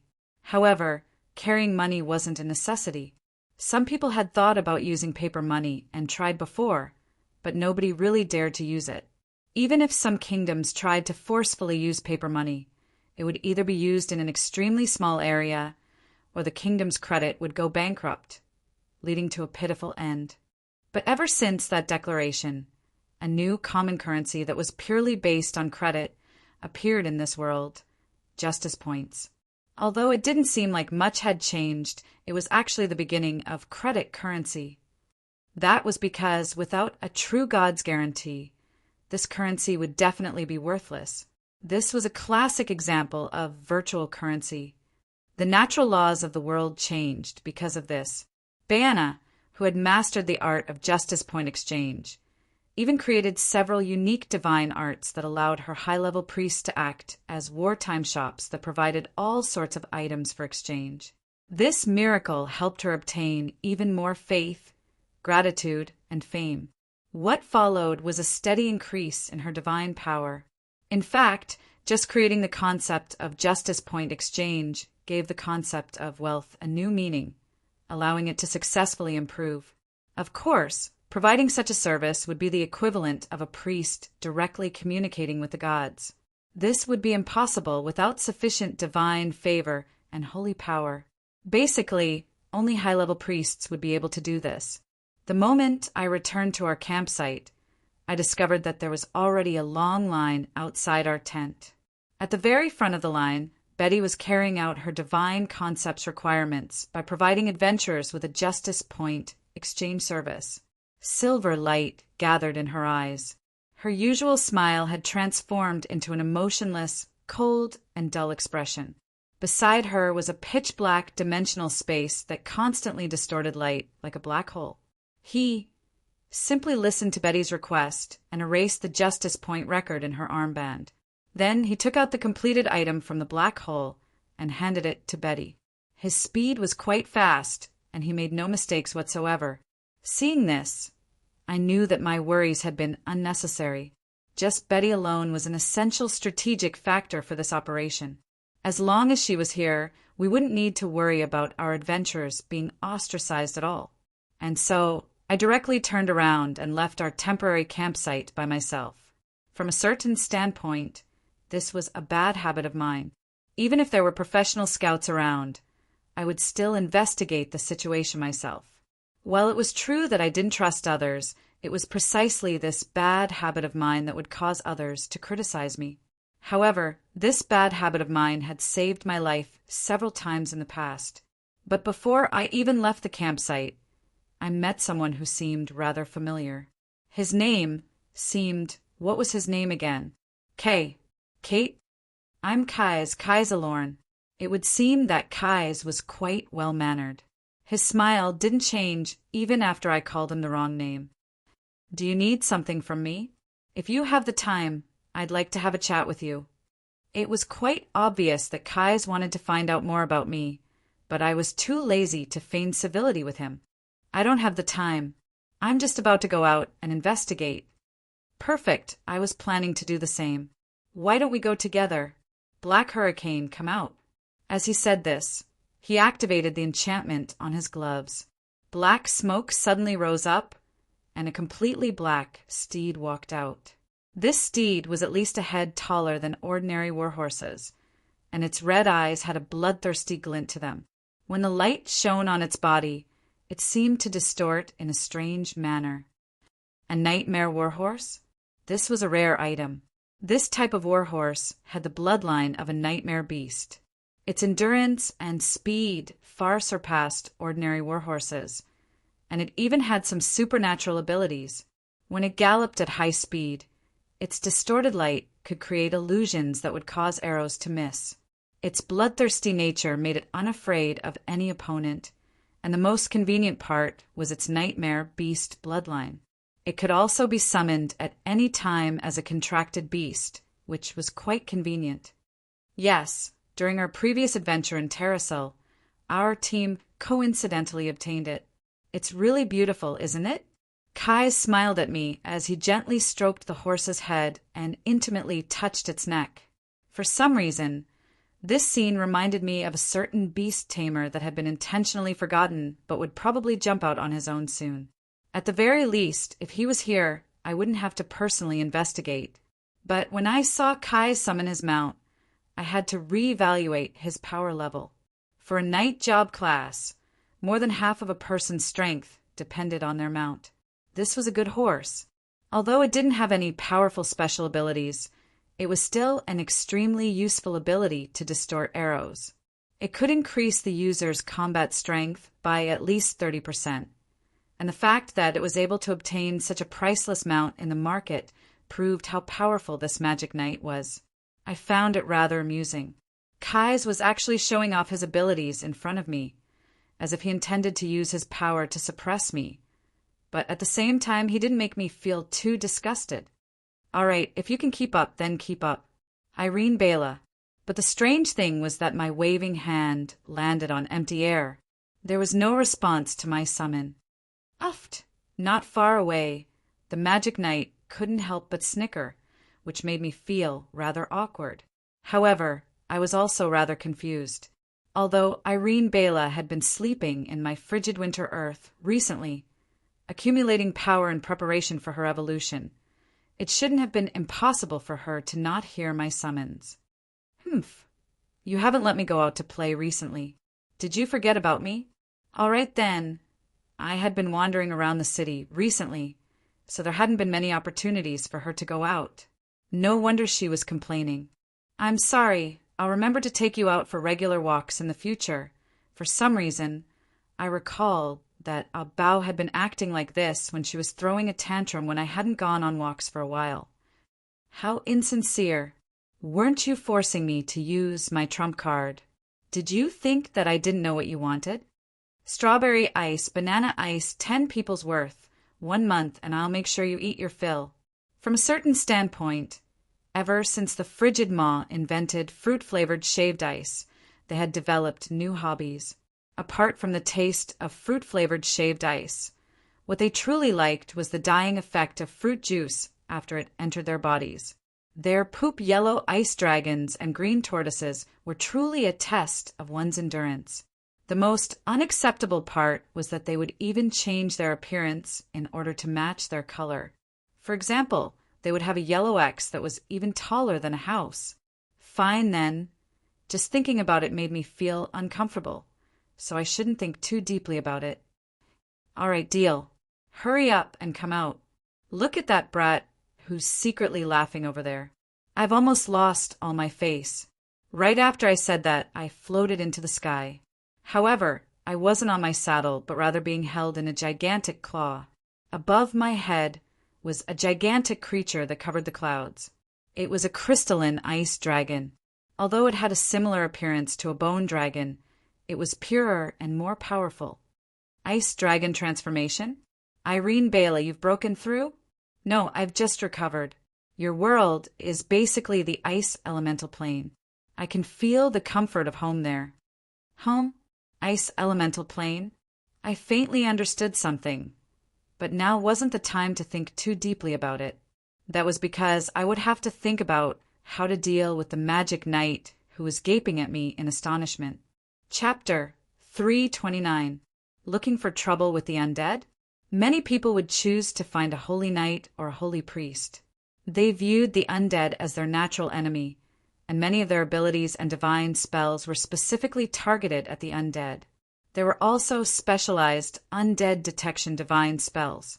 No undead can escape the judgment of the holy light. All along, paladins have been confident in facing the undead.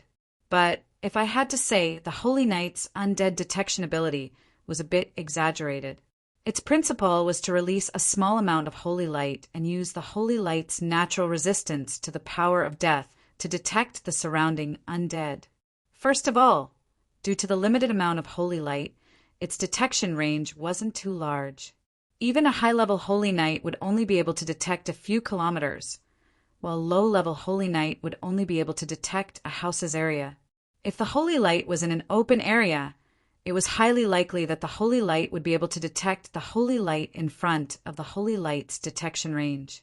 And the worst part was that the holy light's fundamental principle was that if the holy light discovered the holy light would most likely discover the holy light as well. At the very least, the ancient artifacts and demons that I knew of over 300 years old were all capable of detecting holy light job class members based on the density of holy light in the air. Casually using undead detection divine arts in a place where undead gathered would basically be suicidal. Rangers and thieves, the best scouts in ordinary squads, would be no good. It would be difficult for rangers to use divine arts that could track living beings. The undead's perception of living beings would allow them to ignore low-level stealth techniques. Undead mages' various anti-detection divine arts would always be a pain in the ass for thieves. Many undead would even use their souls, liches, to sense their enemies. Low-level stealth techniques that relied on light and shadows would be completely ineffective. All right then, now that I mentioned it, we all understood just how ridiculous Audjen was. He was actually able to fool a blood tribe noble just because he could use his stealth, which didn't even count as a disguise. In that case, what profession was the most suitable for searching for the undead? First of all, he had to have enough methods to detect the undead. Secondly, he couldn't be killed by the undead. At the very least, he had to have the ability to escape. All right then, the final conclusion was out. The most suitable job to cause trouble for the undead. Necromancers. Pa. With a snap of his fingers and the simplest of actions, necromancy, the group of ghouls that looked like hunting dogs had changed their boss, and their original master had turned into a pile of broken bones. He eliminated the necromancer who was hurting low-level undead. The group of ghouls lost the shackles of their former master and became a bunch of wild dogs that would bite anyone they saw. As long as they were branded with my soul imprint, they would naturally become my puppets. I closed my eyes and ignored the aura of death in my mind. Compared to the Holy Knight's ability to detect the undead, an undead mage's innate ability to sense the power of death was the most effective method of detection. Without this, how would an undead mage be able to find the undead and corpses? There's another squad about 3 kilometers ahead. The leader seems to be a black knight. I casually shook the black cloak off the unlucky lich's body before draping it over my own body. It seems that there are quite a lot of prey. I guess I'll be very busy today. A murky aura of death rose from my body. While I covered my face, I constantly adjusted the strength of the aura of death until my entire body appeared and disappeared in the black mist. At this moment, to the Holy Knight and the undead mage's undead sense, I was just a lich who had just become a high-level undead. As for why I wasn't a lich, I was here to hunt, not to become prey. If even the weakest lich here was a legend rank lich, then the wood spirits would definitely send out a hunting squad to wipe him out. And even among the powerful undead lords, every single lich would be a famous individual. It was highly likely that anyone who tried to impersonate a lich would be exposed. Rex's skull would have been exposed long ago. All right then, by now, They had probably already guessed what I intended to do. My old job of organizing the undead calamity. Oh my, another group of Little Black Knight. Where do you think you're going? Since I was already here, how could it be enough to just scout around? The undead that filled the sky were all free troops. Since a great battle was imminent, how could I not take in the combat strength that was delivered to my doorstep? Perhaps I could even use these undead as a cover to gather some information. Although it wasn't rare for the undead to fight amongst themselves in the undead plane, the intelligent undead wouldn't fight amongst themselves now that the undead lords were keeping them in check. However, battles between low-level undead wouldn't attract much attention, but it would be far too conspicuous if there was a target that was obviously trying to destroy and reorganize the other undead. Remember, when you hear my order, meet up with me. That was why I didn't completely reorganize the other undead after I attacked them. Instead, I only left a high-level undead with a soul imprint on them so that they could wander around the area and listen to my orders when necessary. Of course, if there were any modified undead or powerful troops in my team, I would of course accept them without hesitation and exchange some low-level undead for them. This was just like a wooden ship that was constantly changing parts. In the end, perhaps the outer appearance wouldn't change that much, but it was likely that all the parts would have been changed.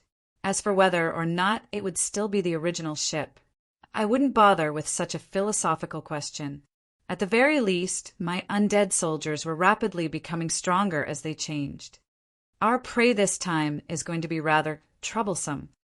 The skeleton swordsman, who was currently being surrounded, had a faint green glow on his bone blade, which seemed to contain some poison. His skeleton's outer shell was also a dim yellow color, as if it had been strengthened by the earth element. It was obvious that he was a high-level undead, but judging from how he hadn't shown any obvious emotion since the start of the battle, he wasn't an intelligent undead at all. My subordinate's ghouls were far too low-level, so he easily sliced them apart with a single swing of his sword. He then took large strides towards me, and behind him a skeleton mage who was also wearing a black cape was currently casting a buff spell on him. A skeleton mage who specializes in transforming the undead? His bones have been strengthened by the earth element, and his bone blade has been enchanted with poison. At the very least, he's been strengthened twice. That's pretty good.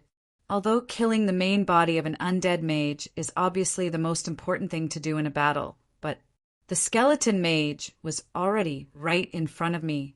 His eye sockets were filled with burning soul fire, and I could even smell his foul stench. However, I only shook my head and took a step forward. You'd be too foolish to come after me. Charge! With a simple dash, I arrived right under the skeleton mage. I unsheathed my sword and stabbed directly into the skeleton mage's ribs, piercing through the skeleton's spine. After stabbing in, I twisted my sword, causing the skeleton to crack and fall apart. Nobody understood skeletons' weaknesses better than an undead mage. High-level skeleton warriors like these had no sense of pain. If you shattered their skull, they would just turn around and stab you as if nothing had happened. If you cut off their right hand, they would stab you with their left hand. However, the weakest part of these bones that had been pieced together would always be their joints. As long as their spine was broken, they wouldn't even be able to stand up. What happened next was even simpler. The skeleton mage was extremely smart. Seeing that his greatest trump card couldn't even withstand a single attack from me, not only did he quickly tell me his mission, he even signed the strictest soul contract with me. And so I took control of that skeleton warrior, repaired it, and added it to my personal guard. Then I tossed a few of the most heavily injured ghouls to the bitter-faced skeleton mage before I left. This was only a microcosm of what I was currently doing. While the sun was still setting, the dozen or so patrol squads and undead transport squads around the Wendy's mountain range where the camp was located had all become my subordinates. At the very least, with these subordinates present, my eyes could now cover the entire mountain range. Then, something strange happened. Strange? Why don't I feel any discomfort? Undead mages had to pay a price to control the undead. In order to make a bloodthirsty, low-level undead obey the mage's control, the undead mage would need to leave a soul imprint on the undead. The finer the control, the more complete the soul imprint, and the more spiritual power the mage would need to invest. In order to tame a powerful undead's instinctive resistance, both mana and spiritual power would need to be invested for a long period of time. My current mana level was the same as a knight's, which was gold. I was basically at the level of a high-level undead. If I used this method to control high-level undead, I would only be able to control 2 at most before my energy would be exhausted. That was why I always signed a soul contract with them. If I died, they would die. If I wanted them to die, they would die. This was the type where I would have them work for me. Most undead armies were organized in such a way. They would establish control over every single undead in their army. Even an undead emperor would be drained dry. That was why it was necessary to have a large number of mid-level and high-level commanders. The high-level and mid-level commanders would establish a superior and subordinate relationship or sign a soul contract, while the mid-level commanders would directly control the undead. This was only the perfect theoretical situation. Since mid-level commanders were rare, most undead armies would use the pressure of a high-level undead to force the undead to instinctively charge forward. Basically, the undead would fight for themselves. Yep, this sounded familiar, right? It was the legendary control without any control. A battle would be fought, and if the undead won, there would be a celebration party, but if the undead lost, there would be nothing. Of course, there were also existences that were the complete opposite, such as Omar. Not only was he able to control every single undead, he was even able to obtain power from them. This was something that ordinary undead mages wouldn't be able to understand. Based on my current gold rank mana level, it should have been quite difficult for me to deal with more than 300 modified and specially formed elite undead guards. But surprisingly, I felt full of energy, as if I still had enough spiritual power to control even more undead. In fact, I even felt that it wouldn't be a problem for me to control even more undead. This situation isn't right. Could it be that my bloodline and physical body are buffing my undead magic? But my willpower hasn't changed at all. Perhaps this was the only explanation. I could only come to this conclusion as I looked at my incomplete undead soul imprint. Spiritual power was an additional stat that came with the soul. And on my system's interface, the only stat that was related to the soul was willpower. Willpower was also the stat that changed the least in my many reincarnations. Although it would increase a little every time I reincarnated, it would also decrease a little when I died. It was basically the same. Willpower was an incredibly important stat for Holy Light job class members. Only a sufficiently resilient soul would be able to communicate with the gods, and only then would they be able to withstand more divine power and divine favor without exploding. And for mages, only when fighting against an enemy's illusion magic would a strong soul and strong willpower be of some use. Perhaps a higher willpower could slightly increase the recovery speed of mana overdraft.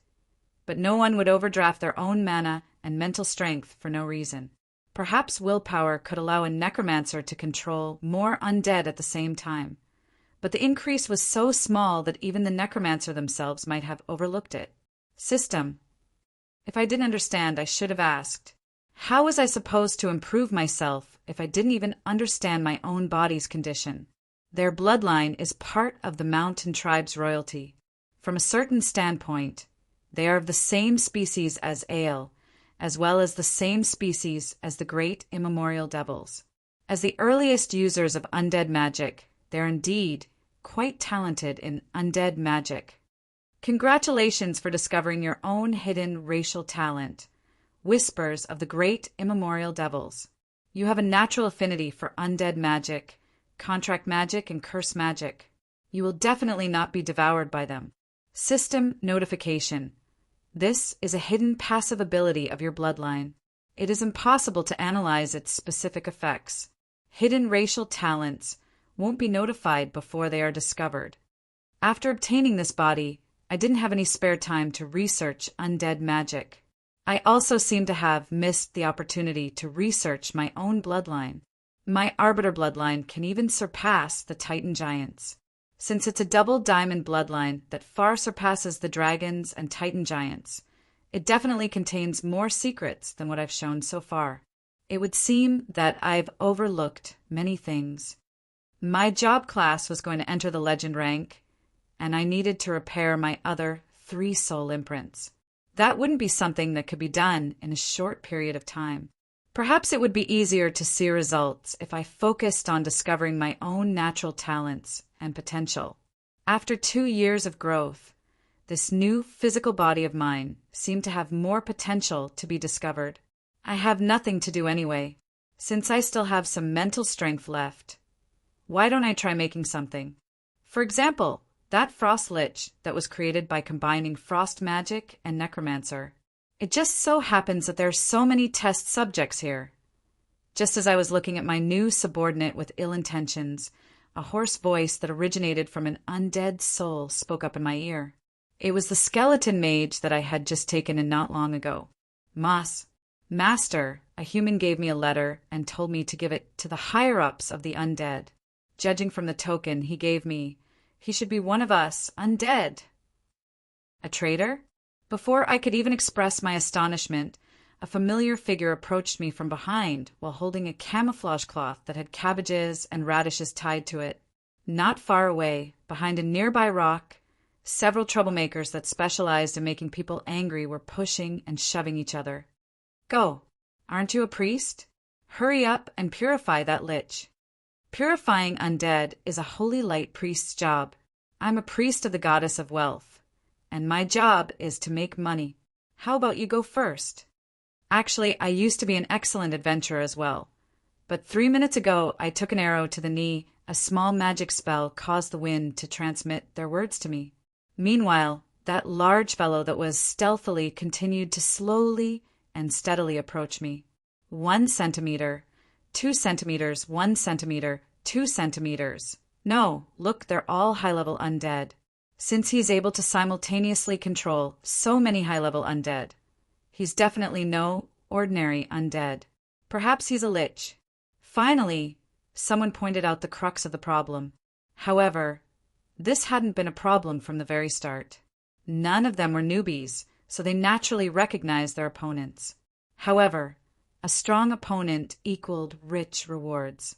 They were simply pushing and shoving and hoping that someone would lead the charge and attract the enemy's firepower. Normally, this would be the job of a holy knight or warrior. However, it was evident that this group was all at the back. I couldn't listen to this any longer, but Betty suddenly exclaimed in surprise, "Damn it, where's Jen? Damn it, he's over there. Don't, hurry up and come back." My teammates in the distance did their best to silently convince the impulsive barbarian to come back, so Jen responded in a small voice, "Don't worry, this guy's asleep." All right then, where should I start commenting? Should I start with the barbarian's belief that the undead would actually fall asleep? Or should I start with the barbarian's whispers that shook the entire forest? That deafening subwoofer battle roar shocked even me. However, the most important thing right now was to stop laughing. Otherwise, it would be impossible to stop laughing.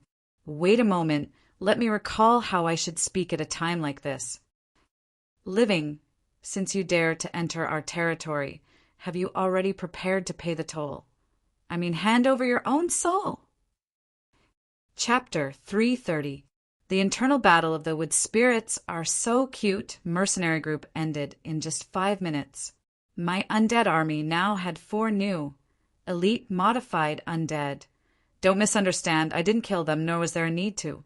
I simply told them that I was carrying out a special mission given to me by the Wood Spirits, and that I was gathering information as an undead mage, and they believed me. Yep, they instantly believed me without any hesitation. They then tried to blackmail me by saying, "You must have a lot of justice points. As a righteous holy knight, you absolutely can't keep your justice points for yourself. Let's all share in the good fortune and do this mission together." And then I casually said a few words to them, and they voluntarily joined me. This rotten meat is so disgusting. His entire body was covered in pink pieces of meat. Coupled with my specially prepared makeup techniques, the barbarian Ajen had now transformed into a reeking abomination zombie. He had a rotting backbone, stinking rotten meat, and a fat lower body that was so poor that he didn't even wear pants. His intestines were hanging outside, his chin was misconnected, and blood was dripping from the corner of his mouth as he walked. He was the perfect abomination zombie. Actually, according to my job class, I should have disguised myself as an elegant blood tribe member. Under the cover of night, I should have walked on rooftops and in the shadows, using my dagger to harvest the lives of assassins from the Thief Guild. Elegant. Also, why does this rooftop battle scene sound so familiar? Are you talking about that legendary novel called Assassin? Yep, back in the day, I chose to become a thief precisely because I read that book. He kept nodding, and I felt like I was being scammed more and more. I was hesitating whether or not I should tell him that that novel was also a product of mine back in the day. It was filled with all sorts of logical errors, but since it was so fun, it mysteriously became very popular. If I really followed the main character's lifestyle and became a handsome thief, dying 100 times in a single year would be nothing. But as I looked at his honest smile, I couldn't help but sigh at how tough he was to still be alive. I also felt that it would be better not to ruin his worldview. Yep, I definitely didn't feel like it would be troublesome if he got angry out of embarrassment. Is your dream to become a high-flying burglar? Considering this guy's size and weight, I felt that if he really did jump from roof to roof like a main character in a novel, he wouldn't have to consider how hidden he was, but rather how sturdy the building was. What if, in the middle of the night, a gigantic creature suddenly pierced through the ceiling and fell from the sky with a deafening roar? Yep, I definitely didn't try it, nor did I get stuck in the ceiling.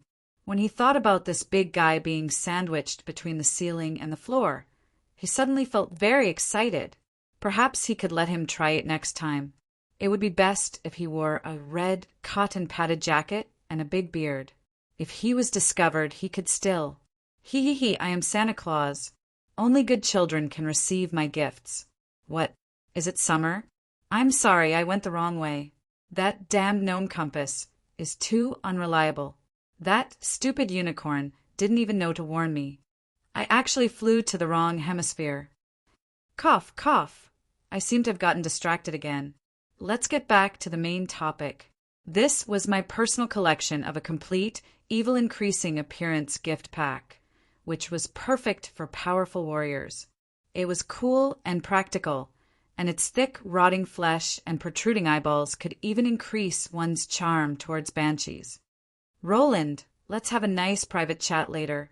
I feel like you have some misunderstandings about banshees. All right then.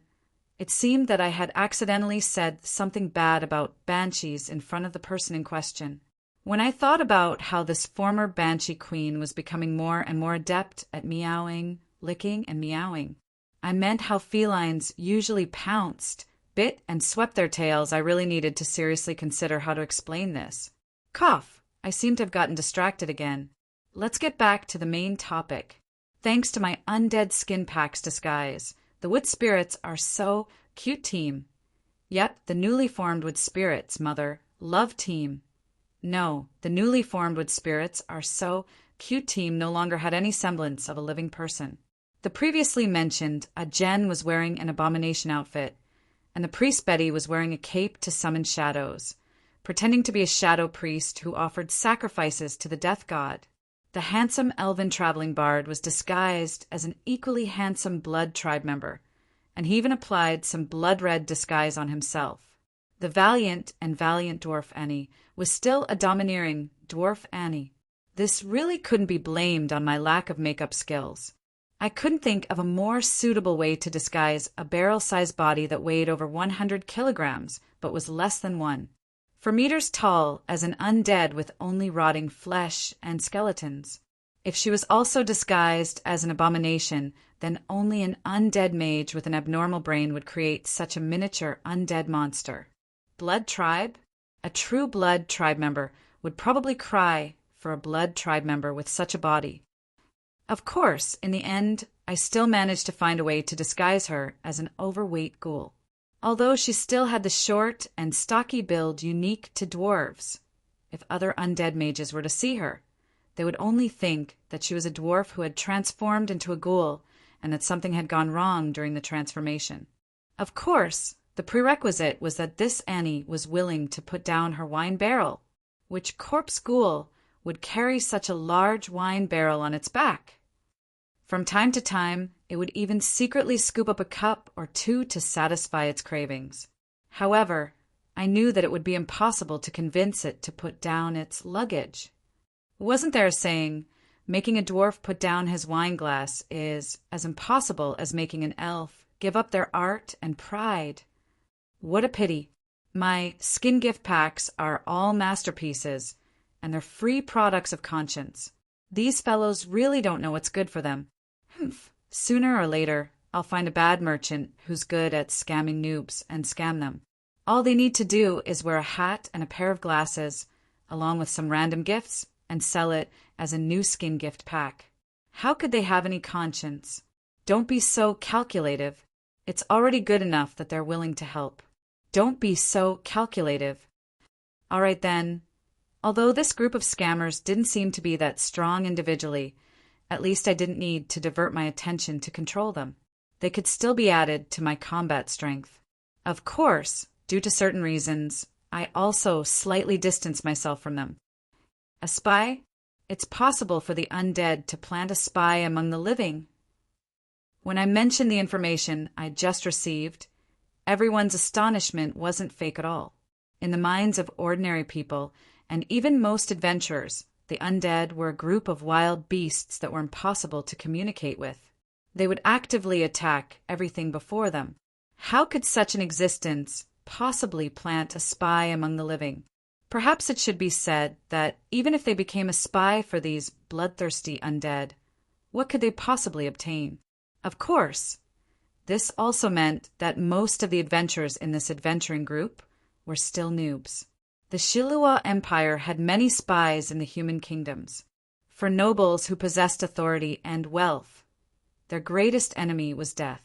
Asking them to cultivate and advance in power level to increase their lifespan would be the equivalent of killing them. Undead conversion rituals were probably the easiest way to achieve immortality. Even if they weren't satisfied with an ugly undead body, there were still elegant blood tribe members as an alternative. And if they still wanted to walk under the sun, absorbing other people's life force, blood sacrifices and other such evil rituals would also satisfy their needs. It wasn't only the corrupt nobles. Veteran adventurers who had lost their future because they were crippled, old people who had been stuck at a bottleneck for more than 10 years, or magical geniuses who were born with darkness or undead elements would all be able to obtain many benefits from the undead. Not only was this true for the Shilua Empire, it was the same for the Yongya Empire back in the day. Every day, the living would come to join the undead of their own volition. There would be powerful individuals who cultivated darkness, curses, and other undead elements. There were also those who were simply dark villains.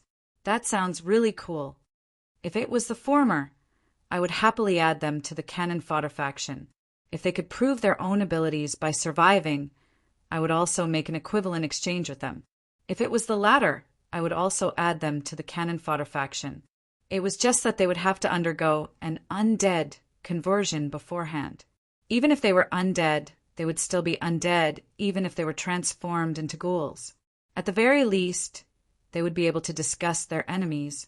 Facing the astonishment of these brats, I hesitated for a moment and organized my words before saying, "What can you obtain? It's probably far more than you can imagine. For example, power and an endless lifespan.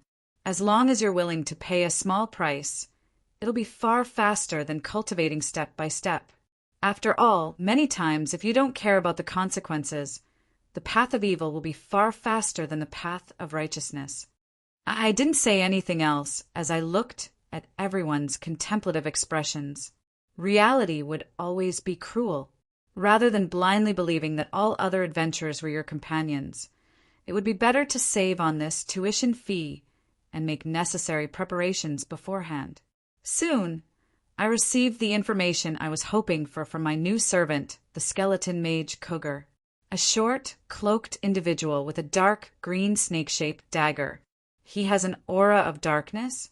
His left leg is slightly lame and he seems to be injured. I looked towards my teammates inquisitively.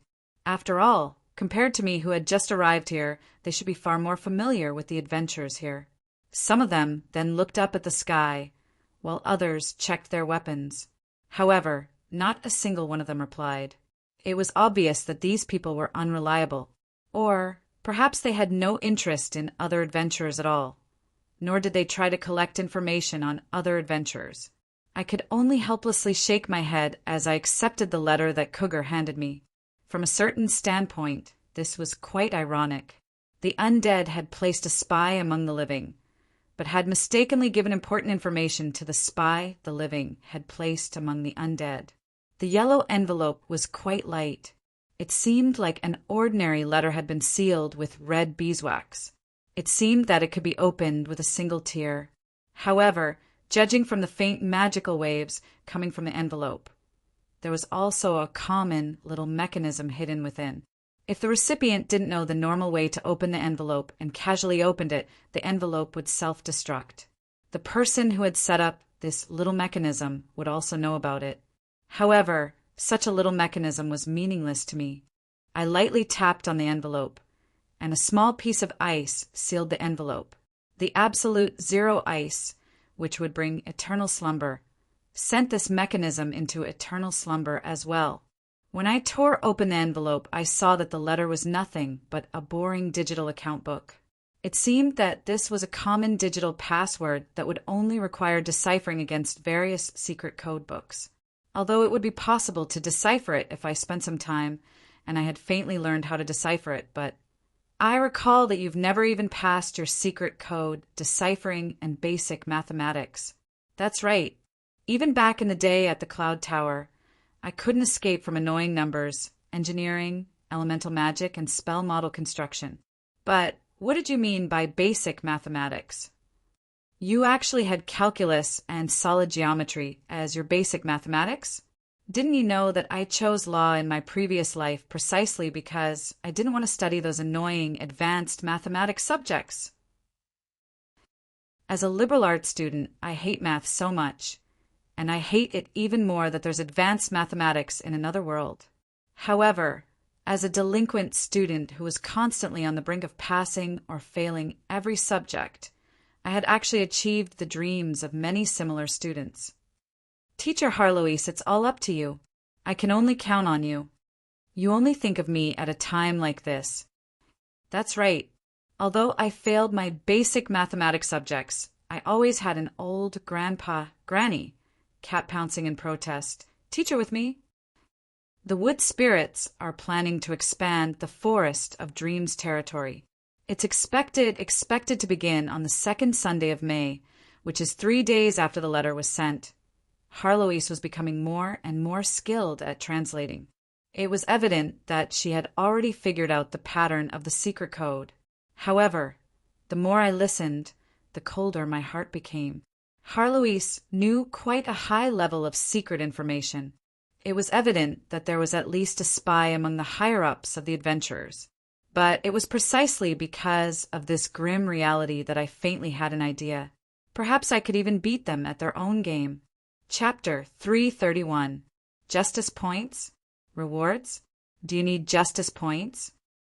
Since I had such important information, I couldn't afford to be negligent.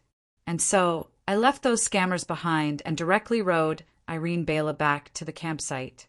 However, Samantha's astonishment upon seeing her was obviously not an act. Perhaps in her mind, I didn't need justice points at all. It's all because of those scammers. They're constantly trying to find out how many justice points I'll get from this mission and how much they'll get. I feel like if I don't give them a satisfactory price, they'll annoy me to death. Also, I need justice points as well. Indeed, why was it that everyone else could earn justice points, but I couldn't? Actually, I was in dire need of justice points as well, and by quite a bit. After introducing modern management, my account books and justice points were divided into public and private portions. However, no matter if it was for public or private use, there were still many gaps between them. Although Thorngarden was doing quite well in the Cloud Tower, the archmages who stayed at home didn't actually have that many justice points. Most of their goods were processed using supplied materials. However, some items that required justice points to be spent were also purchased on credit. Was it really difficult to understand why credit was used? Or perhaps I should be more direct in saying that credit was used. Archmages who were at least legend rank and above and had a good reputation wouldn't have credit cards on their backs for too long. And as long as I had them participate in this, I would have achieved my most important goal, to stop the Cloud Tower from isolating itself and make these archmages work for me. Of course, I wasn't just casually giving out credit cards. In this day and age, it was far more common to owe money than to be owed money. It was no exaggeration to say that only those who owe money are the bosses. However, if the person providing the credit was a high-interest loan from an evil faction, anyone with a normal brain would still think of ways to exchange the credit card in advance. And in the eyes of most archmages, I was probably the number one evil faction in the mage world. Even though there were other archmages above me on the calamity rankings, this was discrimination. All right then, I admit that I had indeed used a 90% interest rate on my debt. I also used some inconvenient methods to make an example of those who didn't intend to pay me back. Wasn't this basically forcing them to work hard to earn justice points to pay me back? I was using my own method to express my love for the mages. It was a pity that those fellows didn't understand. Instead, it made my reputation even stranger. Of course, I also had the thought of replenishing my own treasury in the future. After all, no one was a saint without selfish thoughts. Perhaps this business would be quite profitable in the future, but right now, there was only a large pile of promissory notes in the public justice points treasury. We were in a huge deficit. Also, my great industrial party also needed precious research materials and historical secrets and knowledge. We also needed a lot of justice points. As for my personal side, the points that I could peacefully use to increase my strength were basically 0. Why is it 0? That was because there was basically no chance for me to earn anything at all. The calculation system was only established after the gods' declaration. Back when I fought against the undead, I didn't have the armlet of contract, so even if I did earn anything, there was no way for me to calculate it. After that, I did all sorts of things in the Cloud Tower. Naturally, I didn't earn any honor points, which were similar to war achievements. Actually, I was also filled with expectations for the exchange list.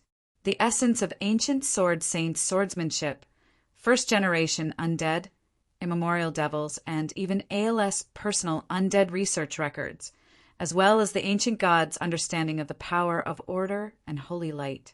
All of this knowledge and legends were truly priceless treasures. Not only that, they were also related to many areas of my research. Why didn't I have any ice magic knowledge? Even if I exchanged for any ice magic knowledge, I probably wouldn't be able to understand it. If I really needed it, then Frigid Maw and Harloise, who are holed up in the snowy mountains, would be excellent teachers. At the very least, they would be more than enough for my current needs. As for swordsmanship, research on the undead, and research on the power of order, law, even though I had already reached a certain level, it was difficult for me to find a suitable teacher. After all, I had already reached a certain level in this area. What I needed was information and experience that could help me comprehend by analogy. It said that ancient sword saints didn't care about complicated sword techniques. They were used to using simple, basic sword techniques to kill their enemies. Their most obvious characteristics were rough and powerful. It's a pity that this was never passed down. My sword techniques are also self-taught foundational. Perhaps I'll be able to learn a lot from them. Currently, the undead can be divided into 3 main categories: corpses, ghosts, and skeletons. It's said that every single undead in ancient times was different. They were capable of changing their physical body structure, and they even had the ability to reproduce and the normal reactions of the living. They also had limitless potential for growth. I really want to dissect them and see for myself. Just how did the God of holy light reach such a level? Just where did the light of order that can purify and distort come from? If I can obtain first-hand information, not only will my power of law greatly improve, it might even become a powerful bargaining chip against the church. I had always had such a regret. I also had other things I wanted, such as all sorts of divine weapons and magical secrets. Treasures that could activate myth-ranked and semi-god existences would naturally tempt me as well. Unfortunately, my wallet was empty, so I could only look at them. Why didn't I think of a way to cheat and obtain them? That would be absolutely impossible. Indeed, justice points were managed by the true gods of Ale faction. I could think of a way to obtain justice points through Wumians, but as long as I thought of doing so, I would likely be the one to suffer the greatest losses. If I really did that, it was highly likely that the god of law and contracts, Wumians, would directly perish, just like how the goddess of wealth, Bana, would obtain power from trade and the expansion of the concept of wealth. The exchange of justice points would also greatly benefit Wumians, who controlled the concept of contracts. All sorts of equal and fair contracts would allow him to obtain even more believers and faith. However, with power came responsibility, and with every gain came a price. In this system, Wumians was also the incarnation of the concept of fairness and equal exchange. But as soon as Wumians, who is the overseer of the concept of fairness, began to cheat for his own benefit, the so-called fairness would naturally become nothing more than a joke. And as soon as the concept of fairness collapsed, the entire exchange system would collapse, and Wumians, who would bear all the consequences, would definitely perish. Perhaps Wumians, as a divine power exchanger, didn't have any selfish desires, but I, who was connected to my soul, did. If my selfish desires were judged by the laws of the world to be his selfish desires, then all of our efforts would be for naught. It was likely that several true gods of Ale faction who had participated in this would perish as well. The end result was that before the justice points exchange system was created, I could still think of a way to obtain justice points from Ale and the others. But now, there was no other way apart from exchanging justice points. I didn't even dare to think of cheating, nor did I dare to step on the sidelines like I did with other things. That was because the only thing that couldn't be lied to was one's own heart. And if there was a problem with one's heart, then it would be catastrophic. And so, although I was the one who created the justice points exchange system, the end result was that not only did I have to obediently think of a way to earn justice points, I also had to think of ways to make up for any loopholes in the system and attack those bastards who tried to take advantage of loopholes. This was so that Wumians, who wielded the scales and the ruler, would be more and more just. Only then would Wumians be able to obtain sufficient benefits from this banquet. Boss Ale, why didn't you give me some benefits before? Ha, you didn't even tell us. Who would have thought of that? We all thought that you wanted to rely on yourself. All right then, it was all my fault. I even considered exchanging for justice points with the system, but creating something out of nothing was ridiculously expensive, and there might not even be any in stock. Exchanging for justice points would be far more reliable. Illusion Sword Saint's Phantom Sword Technique costs 30,000 justice points, and that's only for a copy. You can print as many copies as you want. Why don't you just go rob someone? How could robbing someone be faster than us? Knowledge has a price, that's all. Besides, Wumians was the one who evaluated the price. Why don't you go discuss it with him? Indeed, since it was possible to sell copies, martial arts techniques, magical knowledge, and other such items were far less expensive than god equipment.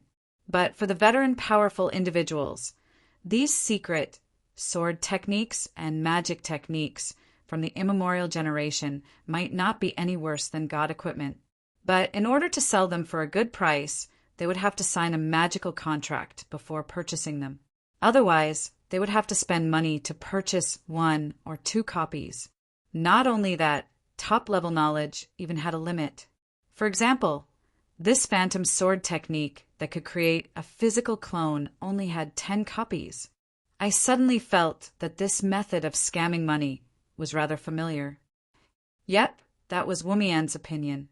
From his knowledge and memories, he came to the conclusion that even if it's just a pebble, as long as it's limited in quantity, first come, first served, and so on, it'll make people feel like they'll regret it if they miss this opportunity, and that it'll be gone if they're too late. Naturally, it'll be possible to sell it for an astronomical price. As expected, this was the same method used by those unscrupulous merchants in my previous world. Was this another way of saying that they were shooting themselves in the foot? Then, if they reach the required number, are we really not going to sell them in the future? How is that possible? Apart from using benefits to force them to work for us, the other reason we're taking out these pebbles is to increase the average combat strength of the entire world. If we don't sell them, it'll obviously go against this goal. Wouldn't that be breaking our promise? That'll be a destructive blow to the believers of the true gods. No, we're just not going to buy them directly. When the time comes, we can create a godly secret technique gift pack. We'll draw half of the average number of points and randomly put in top-level sword techniques and magic spells for them to draw. If you draw something that you can't use yourself, then you're welcome to buy them. What's the matter with you? Why are you crouching on the ground? Why are you covering your face? Please don't tell them that this idea came from me. I'll become the target of everyone's pursuit. Apart from the limited time collector's edition, my clone had even given me a prize draw gift pack that would incur the wrath of the heavens. I could already sense that after this news spread, not only would the creator of this idea become the public enemy of all powerful human individuals, it was even possible that Wumians would gain a divine concept of swindling and swindling people. Only those who truly tried it would understand the anger and despair of not being able to obtain what they wanted after being drained to the last drop of their blood by the gift pack. They only needed to know that this is the 17th time it's the demon's smile mask again. Is there really an epic gold-ranked equipment set that I want? How much sorrow could be contained in those roars of despair? Nobody would be able to understand the jealousy and anger of seeing the face emperor, who had fallen into this trap together with them, casually drawing out the item of their dreams. I think that we should add a patch. If you draw something that you're not satisfied with, you can exchange it for something of equal value. But it's only limited to one exchange. In order to avoid being hunted down in the future, I had racked my brains. Allowing one exchange was already a rare act of kindness. However, since there were too many types of items, even if I allowed one exchange, it would still be highly unlikely that both parties would be able to obtain the item that the other party wanted. That was why I decided that I absolutely had to buy the item that I wanted before this damned gift pack scam plan was activated. Hey, I discovered that there's an undead spy in the campsite. That should count as a contribution, right? According to the principle of equivalent exchange, shouldn't you at least give me 1,000 justice points? I felt that Samantha would be able to give me a satisfactory reward. Indeed, it'll be of some help to us. It has a negative influence on the undead. The reward is 154 to 210 justice points. This is calculated by the armlet of contract. Even with my authority, I can only give out 210 justice points. Who came up with this calculation? It's such a scam. If it's 210 justice points, you'll have to give half of it to those scammers. At most, you'll only be able to keep around 100 justice points. You'll have to wait until the next year to get 30,000 justice points for the first item. Every single armlet is a god's creation. Even if you directly complain to the gods themselves, they won't be able to change anything. Also, do you remember that report? You were the one who suggested that make low-level items cheaper so that there'll be more participants and more young people appearing. Make high-level items as expensive as possible and give as few justice points as possible. That way, you'll be able to force those nerdy shut-ins to work hard to earn justice points, and you'll be able to think of a way to recoup your losses. Harlouise replied to my complaint. She seemed to be dissatisfied that I didn't make her an armlet of contract, nor did she agree to exchange for an item for her. Her standards were incredibly high, and all the items she wanted were top-tier items. How could I possibly afford to exchange for them? Was there such a thing? I don't remember. All right then. I pretended to be ignorant as I broke out in a cold sweat. Just how many times had I made a fool of myself? As expected. Are you thinking to yourself, as expected, I need to think about the future? Otherwise, I'll make a fool of myself if I'm not careful. Relax, I've already seen it. Things will be much better in the future. You'll remind me not to make any mistakes in the future. No, it'd be strange if you listened to my advice. You'll never change your suicidal tendencies. You'll get used to making fools of yourself in the future, and you'll naturally forget about it. All right then. Just as we were about to engage in the nth human cat battle, Samantha suddenly interrupted our conversation. Although I can only give you so many justice points right now, if Father carries out the next step of your mission, find and capture the spy, you'll be rewarded with quite a few justice points. Chapter 332. Since justice points became an important resource, the wood spirits learned how to use justice points to make adventurers work for them. They could sell fruits that increased their basic stats for a high price, and they could also issue quests that required justice points to make greedy adventurers work for them. At the very beginning, there would always be some imbalance between income and expenditure. However, I believed in the market's ability to adjust itself. As long as there was a certain amount of trade, eventually every major faction would be able to achieve self-balancing, just like the trade between countries in a certain world.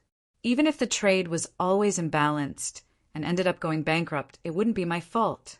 At that point, whether or not the Ale faction, which had the sole authority to print money, would be like the hegemon of a certain world, using petrodollars to indirectly control the world, would depend on the individual. Of course, the prerequisite for this was that the Ale faction had the military strength to protect it. After all, we were not without opponents and competitors. To be honest, not long ago, our justice points also had an opponent, the Holy Church's Holy Points. I don't know if the Holy Light servers had calculated that it would be impossible for the Ale faction to spread its influence by itself, or if the Holy Light faction's follower gods had racked their brains to come up with a countermeasure. But the Holy Light faction's Holy War system and Holy Points had already been introduced. However, they had been hastily started, and there were obvious flaws in all aspects. It would be impossible for them to threaten the growth of justice points in the short term. The Holy Light faction didn't have the dwarf god of craftsmanship's hero's armlets, nor did they have the god of contracts as a witness. They could only record justice points and achievements based on the adventurer's words and evidence. The judges were only Holy Light job class members. Their personal desires, judgments, likes, and dislikes would cause huge fluctuations in both the rewards and the rewards. The Holy Light faction was nothing more than a different type of mercenary. The most obvious difference was that the Holy Light faction's current Holy Points treasury was mostly filled with holy swords, cultivation experiences of Holy Light job class members, super pure holy water, and so on.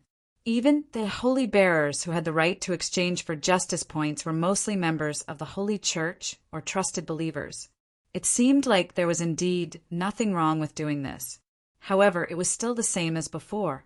If we preset the participants and rewards, all we did was create an army that was closer to the Church. We didn't truly understand the use of our justice points to mobilize the power of the masses and have as many people participate as possible in order to create the overall situation. Of course, it was also possible that the true gods had already thought of this. However, when it came to the level of the Church's implementation, they did not want to let the goodies flow into the hands of outsiders. It was also possible that the Pope and the Church's headquarters thought this way.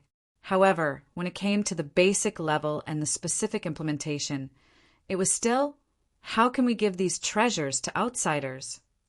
Those evil, blasphemous items must be sealed in the forbidden warehouse forever. How can a contract that can be terminated at any time guarantee loyalty? At the very least, you have to have a lifetime contract. And so it became a new type of Holy Knight squad and mercenary squads. However, while it raised the bar for all sorts of things, it also lost the most important aspect of being popular. Stupid. With how they're doing things, they fundamentally lost all fairness and balance. No matter how much they invest, it'll still be a small circle in the end. Also, due to the Holy Church's tremendous numbers, it was likely that they wouldn't be able to discover the disadvantages of doing things like this in a short period of time. Before we had enough contract heroes, just the Holy Church's branches across the entire continent would allow them to have just as many God's favorites as we did. However, once we truly became powerful, there would be a huge difference. After all, no matter what the Holy Church did, they would only be excavating their own potential from their own strength. Meanwhile, we would be borrowing the strength of the entire world. The former might be limited, while the latter was limitless. What we needed to do was to properly manage this platform and then have the platform automatically earn benefits for us. We shouldn't use the platform as a tool for our own selfish desires. Only when this platform had a sufficient market share would it be time for us to speak up. That was why we were willing to invest so much in this platform. Meanwhile, the Holy Church was calculating over every ounce, deeply afraid that they would waste their resources or give them to their enemies. History had already proven that being calculative over every ounce was foolish. When Armageddon truly arrived, even the gods used their treasures to arm their believers, but it was already too late. The most important thing in this world is talent. It's not that many people don't have potential. It's just that they don't have the opportunity to take the first step. As long as the number of people increases, not only will there be talents, there will even be geniuses and freaks. This definitely won't be something that can be accomplished in a single day. We have sufficient patience to wait. In this aspect, we had far more foresight than the Holy Church. As long as the number of people participating increased, there would naturally be geniuses and heroes who would rise to the top. What followed would be a long and arduous night. This was also destined to be an era where heroes would appear. What we needed to do was to make the Justice Points platform a place where heroes would appear and obtain their trust. Once they believed that this platform represented justice, at that time, the Ale faction that controlled this platform would naturally have the loudest voice and become incomparably powerful. In a few days, I would also announce that God's favorites could also participate in the Contract Heroes program. Although this would be providing resources to fatten up the Holy Church's warriors, it would also be a form of poaching. I wanted to see whether or not the Holy Church would be so generous. If the Holy Church refused to treat us equally, there would likely be people who would resent us. Of course, nobody was an idiot. Perhaps there were already people in the Holy Church who noticed the problem. However, judging from the policies they adopted, it was obvious that this wasn't the mainstream view. By the time most people, or the higher-ups of the Holy Church, discovered the problem and made amendments, the situation would likely already be set. Cough, cough. I seem to have gotten off topic again. Let's get back to the main topic. It wasn't like there weren't any disadvantages to doing this. It would indeed be difficult to guarantee loyalty if the barrier to entry was too low. This was especially true in the early stages of the game, where spies would be far too common. If we set up a 24-hour surveillance system, that would probably be able to guarantee loyalty. In the end, we would be no different from the Holy Church. However, as long as we discovered any spies or traitors, as long as the Justice Points system operated fairly and properly, not only would the spies or traitors forever lose their status as contract heroes, there would also be a surprise waiting for them. Would it be easy to discover spies or traitors in a normal situation? Of course it wouldn't be. If we casually pointed out spies or traitors without sufficient evidence, not only would it be easy to alert the enemy, but as long as the enemy refused to admit to their crimes, not only would it be quite easy for disputes to arise, It would also affect the fragile trust that the adventurers and the wood spirits had worked so hard to establish. But who was I? I was a professional law creator, a judge, the famous Detective Roland. Roland's fingerprint extraction technique. With a wave of my hand, a silver light extracted the fingerprints from the letter and envelope and imprinted them on another piece of white paper. The fingerprints on the letter should belong to the writer, and it was highly likely that it belonged to the high-level spy himself. Apart from our fingerprints on the envelope, there were also fingerprints from the letter's sender and writer. Judging from the two completely different fingerprints, at the very least, the sender of the letter had a companion, and it wasn't the same person. Next, we'll check the most recent medical records and see if any thieves have been injured recently. If there aren't any, we'll start with the snake-shaped dagger and dark job class members and investigate them repeatedly. Don't worship me too much. I'm a professional. I proudly waved my hand when I saw Samantha's expression, which showed that she wanted to say something but didn't. I was confident that when it came to investigating cases, investigating methods, I was at least 300 years ahead of the current generation. In the end, Samantha shook her head and didn't say anything. However, Jill couldn't bear to watch this any longer. Idiot father, what Big Sis means is that there's information at the entrance. Yesterday, there was only one black-cloaked thief who went out by himself, and he just happened to fit all the criteria. Did you forget? We can use the magical vines to monitor the situation 24 hours a day. All right then. So the 7 virtues already knew who the thief was. So it was a rare moment of filial piety, and they found an excuse to gift me points. That's not the case. With these fingerprints, we'll have enough evidence to make it difficult for the thief to refute. As a neutral party, I hope that you'll appear and directly testify against the thief. Of course. I've wanted to say that line for a long time. Line. There's only one truth. You're the murderer. I was already making a gesture of pointing out the murderer, but unfortunately, the wood spirits only calmly looked at me. The most tragic thing in life was that even though you used a joke, no one understood what you meant, and they all commented on me. Where did the murderer come from? Nobody's dead yet, right? Are you the rumored dead elementary school student? Just what year is this joke from? You've probably used it too much. System notification.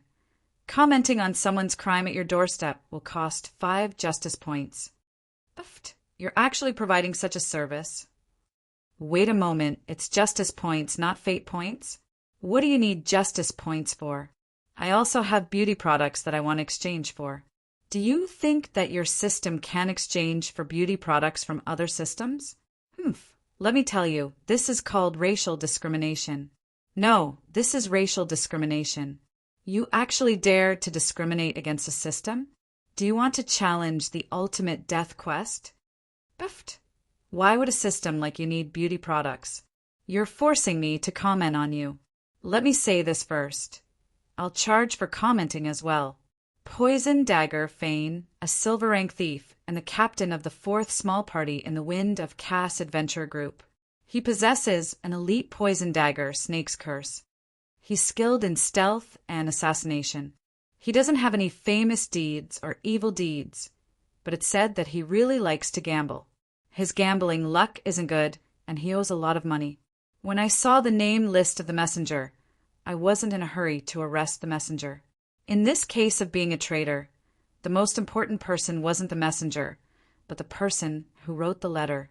There didn't seem to be any difference. Actually, there was a huge difference. Based on my past experience with cases, it would be quite difficult to catch the truly sly criminals directly. They were quite skilled at hiding behind the scenes and ordering others to do their bidding. It would be quite easy for problems to occur, and the executioner might not even know why he or she was doing the mission. The executioner would only indirectly receive orders from the mastermind, such as a letter, a message from a middleman, a strange pattern on a wall, or a strange menu from a certain restaurant. In fact, it was even possible that the messenger was only bait sent out by the true mastermind. As long as the messenger became passive, The true mastermind would immediately cut off all communication, eliminate the middleman, and erase the information that was highly likely to be exposed before vanishing without a trace. Fane's gambling personality was also the best weakness. As long as the mastermind was willing to pay a large amount of gold coins or was Fane's creditor, it wouldn't be difficult to make Fane work for the mastermind. That was why it would be quite unreasonable to directly make a move on Fane in such a situation. It would be more appropriate to keep an eye on Fane's surroundings and investigate his social connections, step by step. Then, after making thorough preparations, it would be possible to rein in the net. Someone reported Fane and him as spies. We know who the traitor is. Judging from how Rosa, who had excitedly reported the news, hurriedly took a step back in fear at my expression. My current expression was quite twisted. How could it be like this? I got reported so easily. What's the point of having a famous detective? Can't we just play by the rules? What happened to the mastermind and the sly criminal? I got reported just like that. Isn't this too second-rate? Can't we just have fun together? Haha, famous detective? More like a mysterious detective. All right then, the news soon arrived.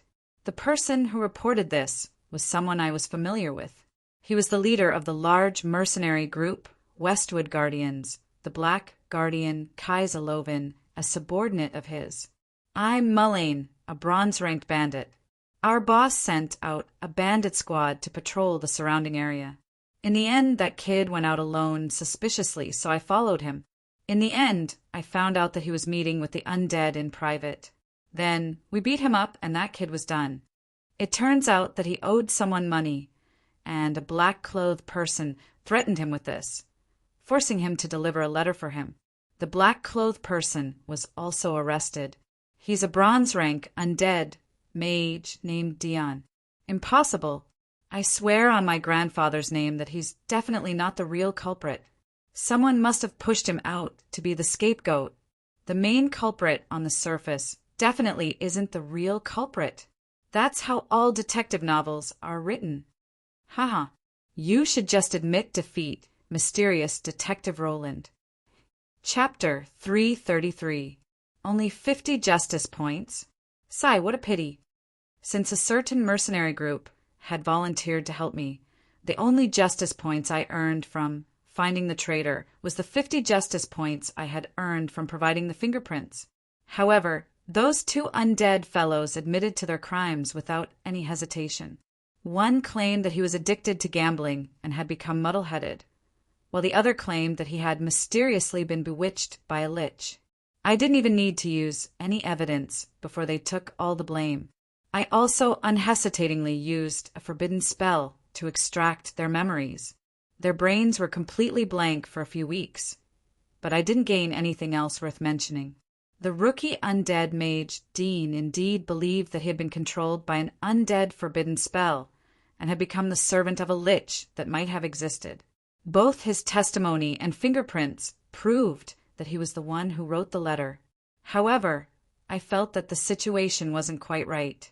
After all, he couldn't explain how he had obtained such high-level information. All he could say was that it was a rumor. Rumor? Indeed, there are plenty of such rumors. There's even a rumor that the nature god is about to descend. Can anyone believe that? Now that I had investigated further, there were no more clues. After all, there weren't any serious consequences. In the end, I could only punish them by depriving them of their status as contract heroes. All I could do was be more vigilant. However, there were some things that made me suspicious and apprehensive. After all, there were times when the memories of the living weren't necessarily real, especially when the opponent was an undead. After all, some undead magic was capable of altering memories and knowledge. Increase the defense level of the campsite. Have the magical plants monitor all the important locations. Also, have the following important individuals keep an eye on them. That was why, even though I didn't say anything on the surface, I had secretly made many preparations. 2 days wasn't a long time, nor was it short. However, on the battlefield, where every second mattered, It was incredibly precious. Perhaps the traitors really were those two brats, or perhaps the true mastermind behind the scenes had restrained himself. There had been no signs of any information being leaked over the past 2 days, nor had I met any new informants. I had already swapped out all the undead patrols in the area with my subordinates. Unless they had a more secure method, the letters would still end up in my hands.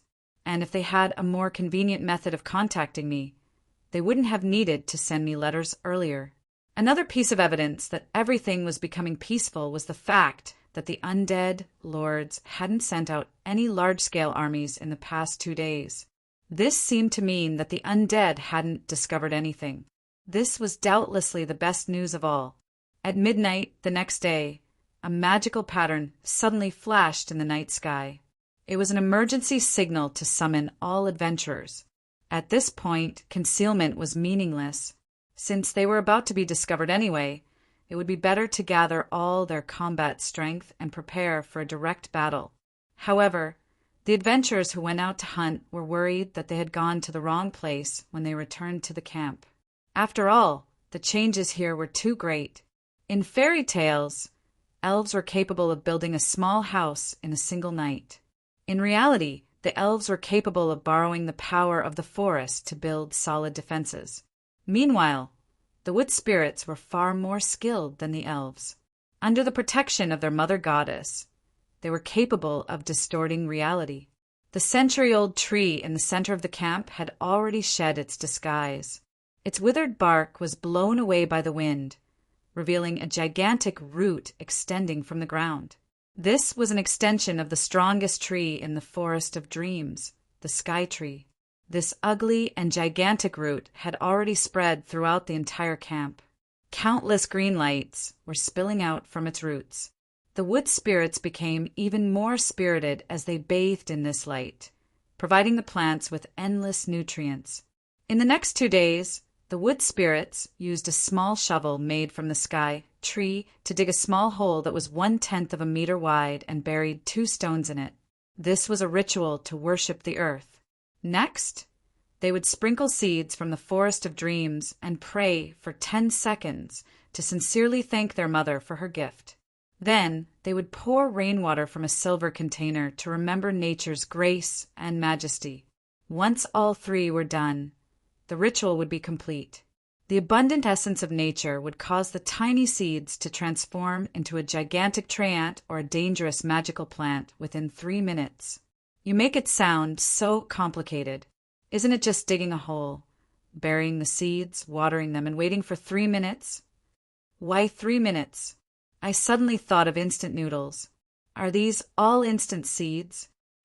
When I asked her about this, Samantha pretended not to hear me, but a mysterious red blush appeared on her face. Rosa, on the other hand, was quite happy to tell me, "Yep, you're right. Actually, there's no need for any ritual at all. All we need to do is bury the seeds and sprinkle them with water. The mother goddess herself doesn't like complicated rituals, and she's never stingy with us. However, Sister Samantha says that this is no good and that others will look down on us. That's why we need to make every step a bit more complicated and add meaning to it." All right then. It was likely that many new religions were torturing themselves like this. In the end, they would constantly increase the ritual's procedures and requirements in order to make it seem more dignified. In the end, this would be passed down from generation to generation, causing even themselves to be annoyed. Little Samantha, as the ritual is passed down from generation to generation, or from the higher-ups to the lower-ups, the ritual will definitely change to the point where even you won't recognize it. At that time, if you cut off a portion of the ritual, your believers won't recognize it, and it might even cause a religious war. You're just looking for trouble. You're looking for your own death. Samantha nodded with a pained expression. She had also noticed this. However, the problem was that the religious ritual had already been passed down, and it wouldn't be so easy to change it. Cough, let's not even talk about the future. Even Amelia was having a hard time dealing with her own religious ritual. At any rate, the new Forest of Dreams was currently in the midst of a full evolution. Although the Forest of Dreams lost a lot of its power through the sky-reaching trees' roots, and since it was so far away, the Forest of Dreams would only be able to transmit 1 or 2 layers of its power. However, the Forest of Dreams itself had nearly limitless power, and the Forest of Dreams headquarters hadn't suffered any losses, so they could afford to squander it. Originally, the most dangerous part would have been the roots that could be cut off, but now that the most dangerous part had passed, the roots had grown strong enough that it would be difficult to cut them off. And so, with the help of the endless natural essence, all sorts of ancient war trees and magical plants furiously grew. The temporary wooden fences suddenly grew more than 10 times their original size, becoming a sturdy city wall that was more than 10 meters tall. The newly grown roots were absorbing nutrients from the earth.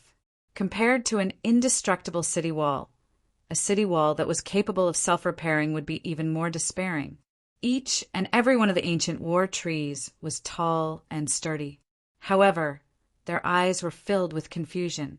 Without the Mother Goddess's care and the overly short growth period, the ancient war trees were nothing more than premature babies with short lifespans. However, they lost their intelligence and growth potential in exchange for peak combat strength and combat instincts born for battle. Under the wood spirit's command, the ancient war trees were fearless and unstoppable. If the ancient war trees were the most outstanding guards, then the magical plants would be the most intricately designed war machines. Numerous gigantic pea shooters peeked out from various key locations on the city wall. They were all 3 to 4 meters tall, and their cannons were 1/2 meter in diameter. If one got close to them, they would even hear faint sounds of prayers. Praise the holy light. Under the illumination of the holy light, all evil shall be purified. In the name of the holy light, bestow the evil with the flames of purification from the heavens. Yep, these holy light pea shooters were currently praying to the holy light. Their roots and storehouses were already overflowing with holy light. Since my experiments had already proved that even demons could summon holy light, it was only natural that plants could do the same. Of course, there was a slight side effect, which was that the other holy night and holy light priests would have expressions of complete disbelief when they saw the scene. Unfortunately, it was likely that news of what happened in the Northlands had already spread, so nobody argued for the sake of faith. Otherwise, I would have been able to use my new research results to give them a verbal slap in the face. Perhaps I would even be able to create a few more examples of faith collapsing, which would further damage the Holy Church's reputation. The Holy Light Pea Shooters were only one member of the magical plant army. For example, the 4th generation of pea shooters had already evolved to the point of being able to store holy light and overload. The magical plants had already greatly evolved, and we were beginning to prepare many surprises for the undead. After all preparations were complete, Samantha, who was lost in the core of the heaven-reaching tree's roots, gently caressed the seed of the Forest of Dreams as she recited the final words of praise. "Awaken, my sister." That's right, my sister. During the past 2 days of adjustment, the modest Jill of the 3 virtues had fused together with the seed. When the seed awakened, Jill's consciousness would also fuse together with the forest, transforming into the omnipresent will of the entire forest. When Jill's beautiful wooden face opened her eyes, a faint green divine light ignited the entire world. The entire world began to change. The sky-covering roots transformed into a towering tree, and a new green divine light rose from the ground. All natural life here felt a mysterious warmth and nourishment. The air was now filled with a faint green light. Large amounts of nature's essence had caused the seed to sprout. The entire world's order began to distort as a new forest of dreams began to grow. Jill, who already had the ability to transform into a forest to begin with, now transformed into the overall commander of this fortress, as well as the new owner of this land. All adventurers and contract warriors, our goal is to expand the territory of the Forest of Dreams. Soon, the undead will come to stop us. As long as we can hold on for a certain amount of time and allow the new Forest of Dreams to mature, we shall obtain the final victory. All participants shall receive large amounts of gifts and the friendship of the wood spirits. It was about time for Samantha to state the goal of this quest. At this point, the undead lord's armies would soon arrive, and it would be too late to leave even if they wanted to. Although this was rather shameless and a scam, it was indeed a good method to gather the greatest amount of strength. Every adventurer who kills a high-level undead shall receive an additional 100 fate points as a gift, as well as a free limb recovery service. The friendship of the wood spirits can also be exchanged for a chance to exchange for an item that isn't for sale. Since adventurers were fighting for the sake of personal benefits, we might as well give them actual benefits as bait. Meanwhile, not only could the undead in Asalivis see the endless divine light that pierced through the clouds, it was likely that even the cloud tower on the other side of the sea could see it. On the city walls of Asalivis, Davy, who had been happily chatting with his host and guests, suddenly stood up. The green divine light in the sky was glowing like starlight, and the undead emperor's angry shouts echoed in his ears in unison. Davy, if you allow this green thing to grow any further, you'll regret it for eternity. Your soul will shatter into pieces. I'll have you howl in pain until the end of the world. The undead emperors didn't have good tempers. The furious undead emperors immediately gave their representatives the absolute order that if they failed, they would be killed. Meanwhile, the two esteemed guests by Davy's side also revealed rare expressions of astonishment. The will of nature? Could it be the new god of nature?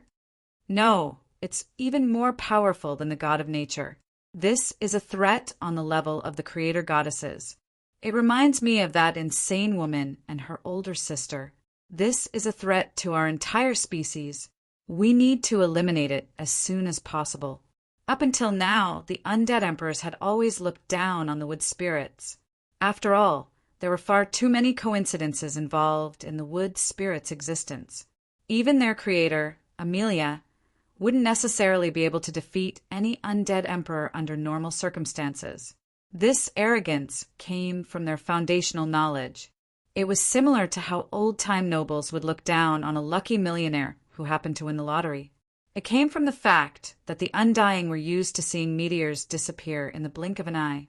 In their eyes, the wood spirits weren't a threat at all. The only true enemies were dragons and mages. The undying would always treat other undying existences as equals. In the undead emperor's minds, the wood spirits, who were like caged beasts, wouldn't be much trouble at all. After all, even if they were undefeatable in the Forest of Dreams, not to mention the fact that the forest couldn't move, once the undead emperors truly arrived, their so-called undefeatability would become nothing more than a joke. And so, the undead emperors even secretly compromised and made concessions to the wood spirits. In the undead emperor's plans, the most important thing right now was to conquer Bardi. If they could unseal the Bardi Empire, it would be even better if they could obtain the assistance of their gigantic allies in the future.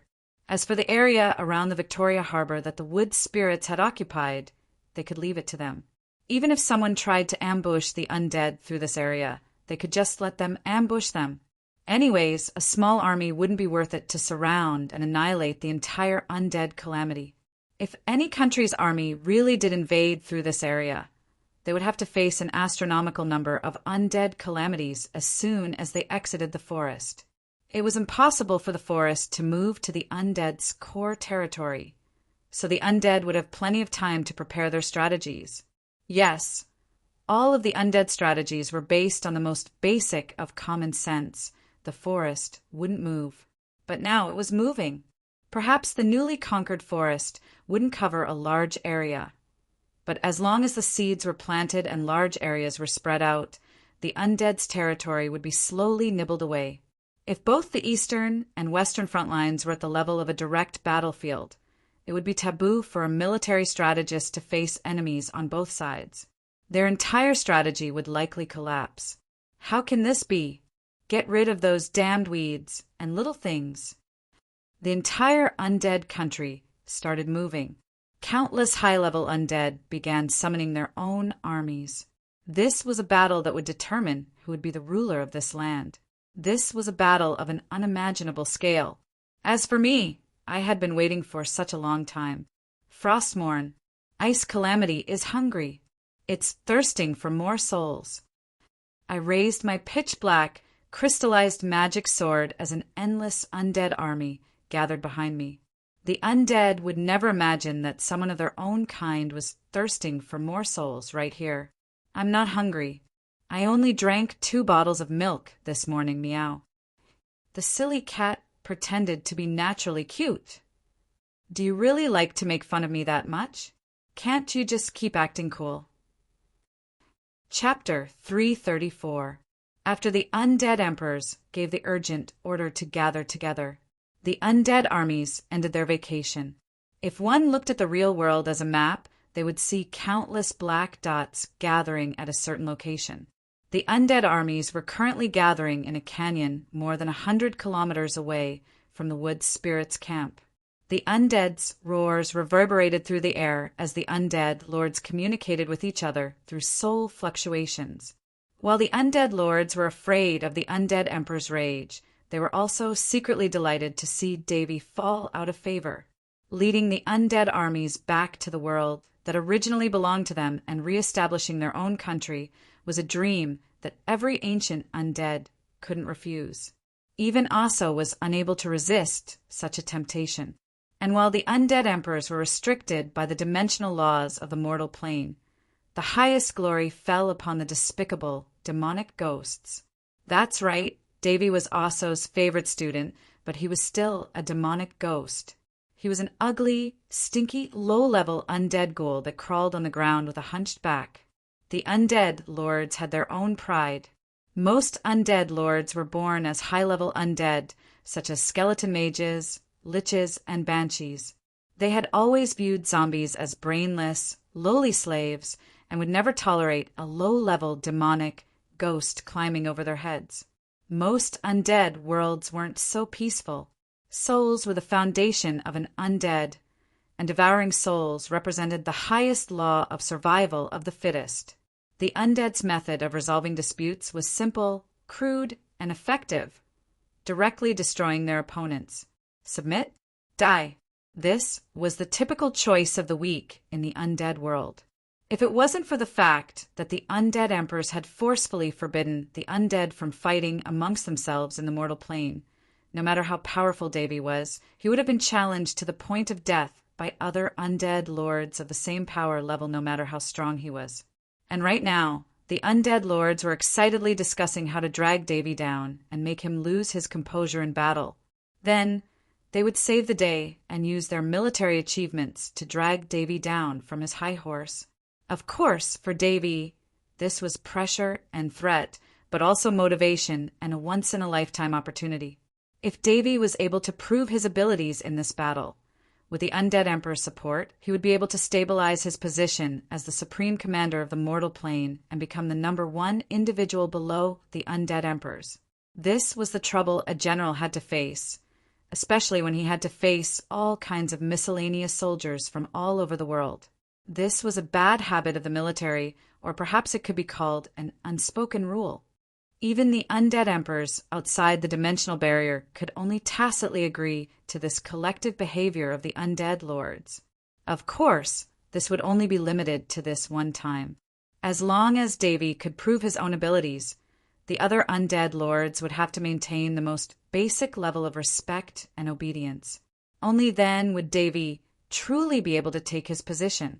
However, the most difficult part would be the first time. At the very least, right now, Davy was furious at the undead lord's obvious procrastination.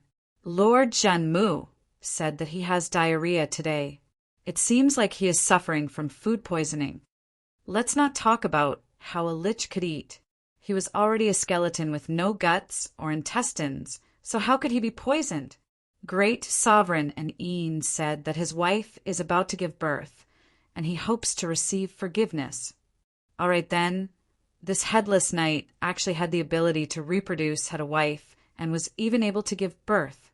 If it wasn't for the fact that this knight's body structure was special, or that he was simply spouting nonsense, it was likely that some kind of love story would begin. Duke Kami said that the sun is too strong today and that he'll get sunburn as a blood tribe member. A Duke-level blood tribe member was actually afraid of the sun? This was probably the newest discovery of the year. However, the person who came to report this despite the sun was actually a newbie blood tribe member? Duke Kami, were you waiting for Davy to comment on this? Lord Grey Undead said that an adventure team has found his lair and that he's taking his treasure trove and moving it overnight. The Undead Lord's excuses were completely insincere, nor did they try to hide anything. It was obvious that they were trying to make things difficult for their new boss. However, Davy, who hadn't stabilized his position yet, could only endure it. Right now, all the Undead Lords were obviously asking him to prove his abilities. If he tried to use the name of an undead emperor to pressure them, it would instead make him seem useless. Since the undead emperors didn't have absolute authority, the undead lords were all on equal footing, making it difficult for anyone to go up against them.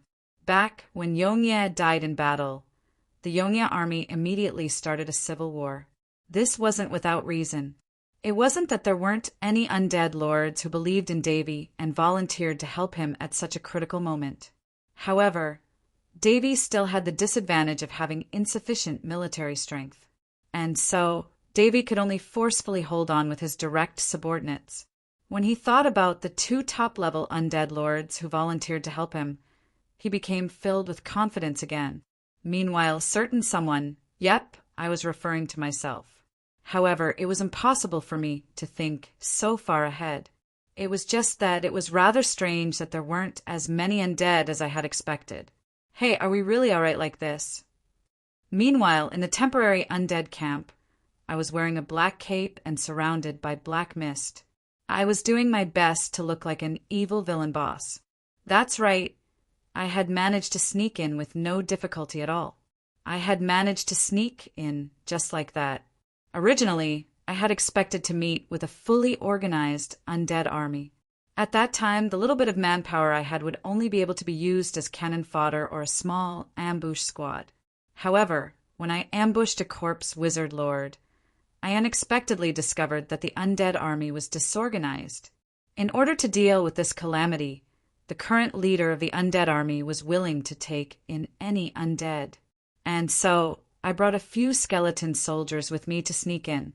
I then discovered that there was no one here to check on me at all, so I unhesitatingly had all of my undead army join the undead wizard lord under my control. Damn it, there are so many undead mages. How many points is this? I can exchange for as many shiny things as I want. As for my teammates, fine, I meant those troublesome undead mages. They were all in high spirits as they looked around at the undead camp. My perfect undead gift pack had the power of death attached to it. Even if undead mages sense me, I would definitely be more like an undead than a true undead. I definitely wouldn't have to worry about being discovered, provided that the undead mages weren't too ridiculous. Would you like a cup? Can I? It's red? Is this a tomato drink?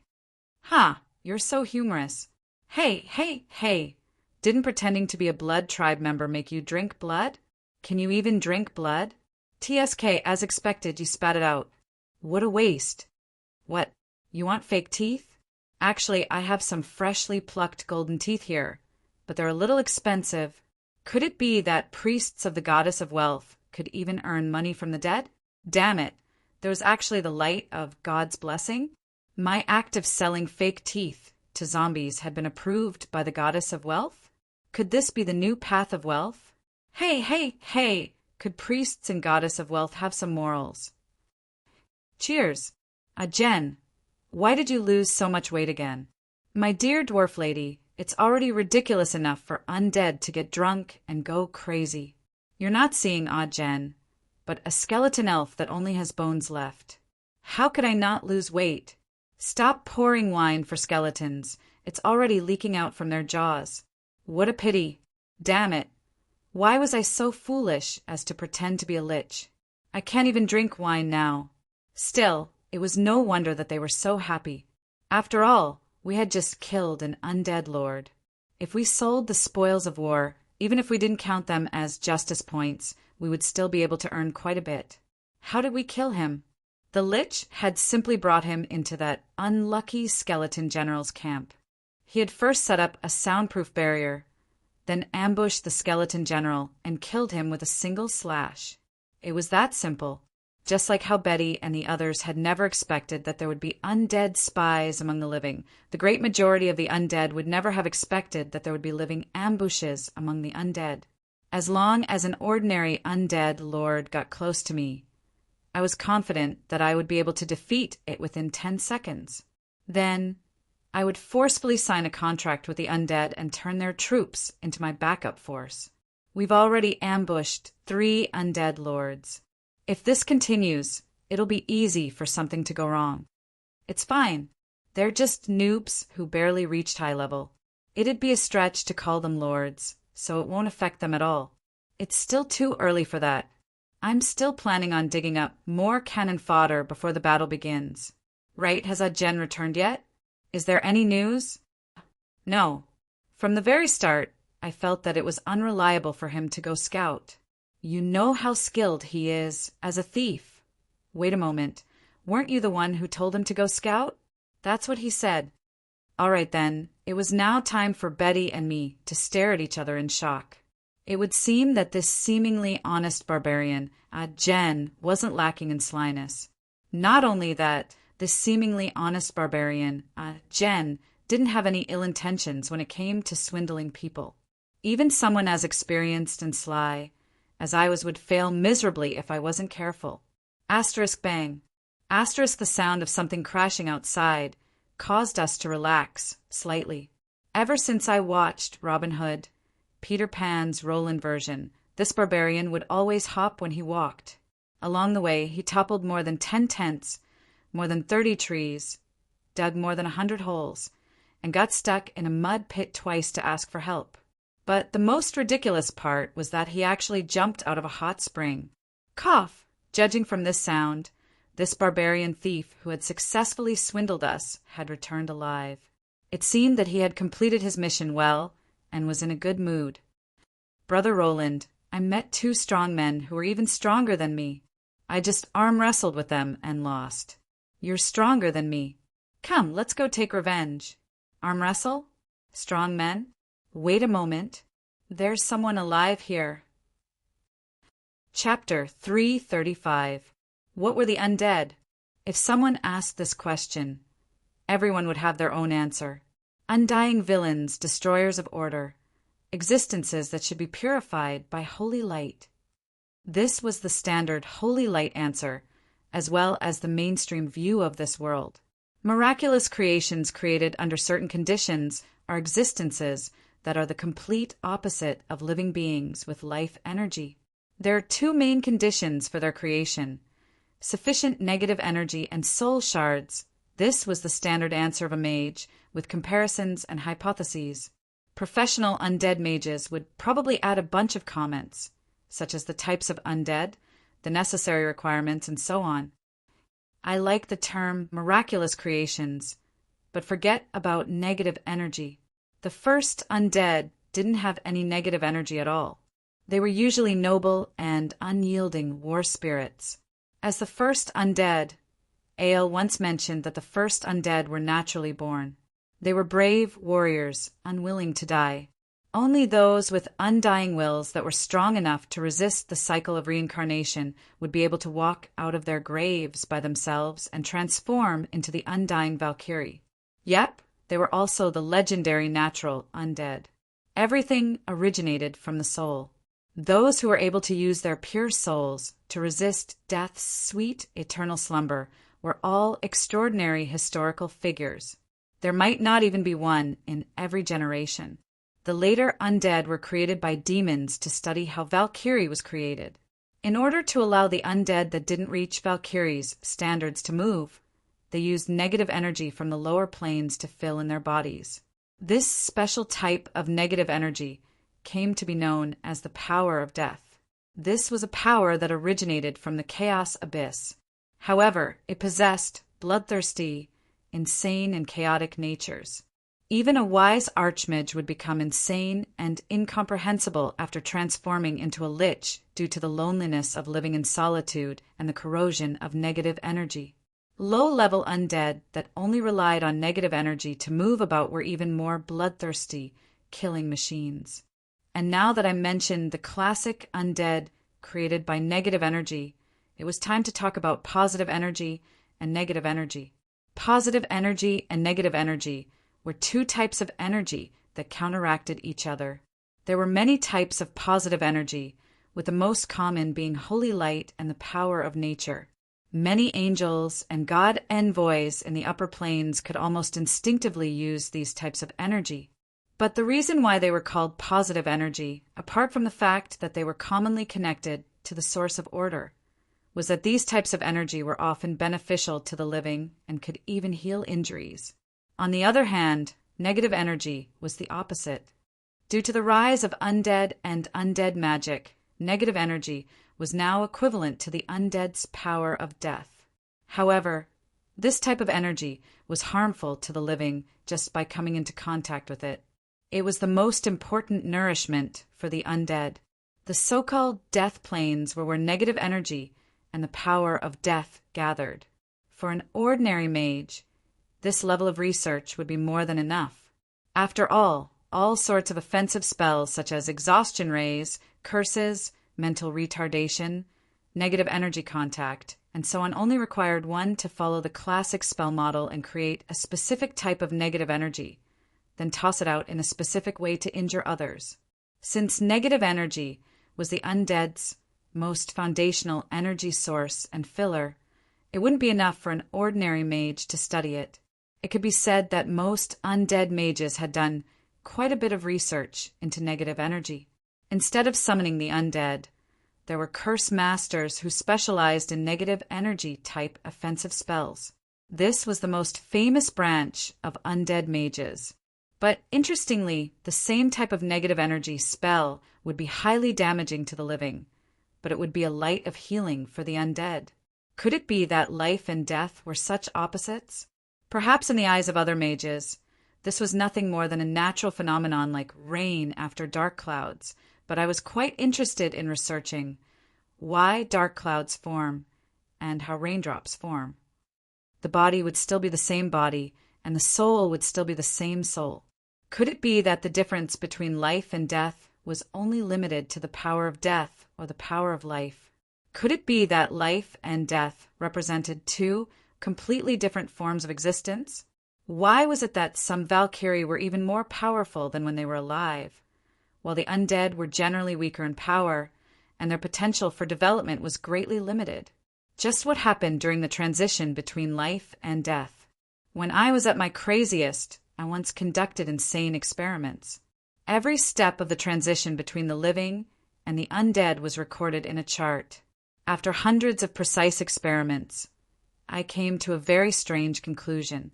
In my previous world, a person's body mass would decrease by 21 grams after death. In this world, this mysterious 21 grams still represented the mass of the soul. But unlike my previous world, souls existed in this world, and there were also undead magic spells that allowed the soul to return to the physical body. My conclusion was that after transforming into an undead, the weight would return to the body, but it would definitely be less than 21 grams. The amount of soul that returns ranges from 1 gram to 20 grams. In that case, the irreversible process of death is that the soul will shatter first. At the very least, a portion of the soul will vanish without a trace. Afterwards, I used my enemies to conduct a series of experiments on the transition between life and death. This included making the living and the dead coexist at the same time, causing the living to directly transform into the dead while screaming in extreme pain. The change in the soul's weight was still measurable. All the souls of the dead would lose a portion of their mass. This was unavoidable. Even if I knew that the soul's mass was lacking, what was the point? For mages, knowledge itself was power. It all depended on how you converted it. Not only did I obtain first-hand information on soul conversion, I also unexpectedly discovered a conclusion. The lower the level of an undead, the lower the soul mass they would have. Typically, 3 to 5 grams would be enough. Any more soul fragments would naturally dissipate, and the only thing that would make up for the lack of soul fragments would be the so-called negative energy. In that case, can I hypothesize that the more complete an undead soul is, the stronger they will be? Or perhaps the opposite is also true. The undead's level determines how much of their soul and intelligence they can retain. This research result doubtlessly matched the fact that low-level undead were foolish, while high-level undead were capable of retaining their intelligence and memories from before they died. However, just this result alone was still insufficient to satisfy my research expectations, which was why I viciously experimented. All right then, I was indeed rather insane at the time. Otherwise, I wouldn't have kidnapped 2 Valkyrie, the god of holy light, and conducted all sorts of experiments on them. I dissected them, extracted their souls, and then placed them back inside.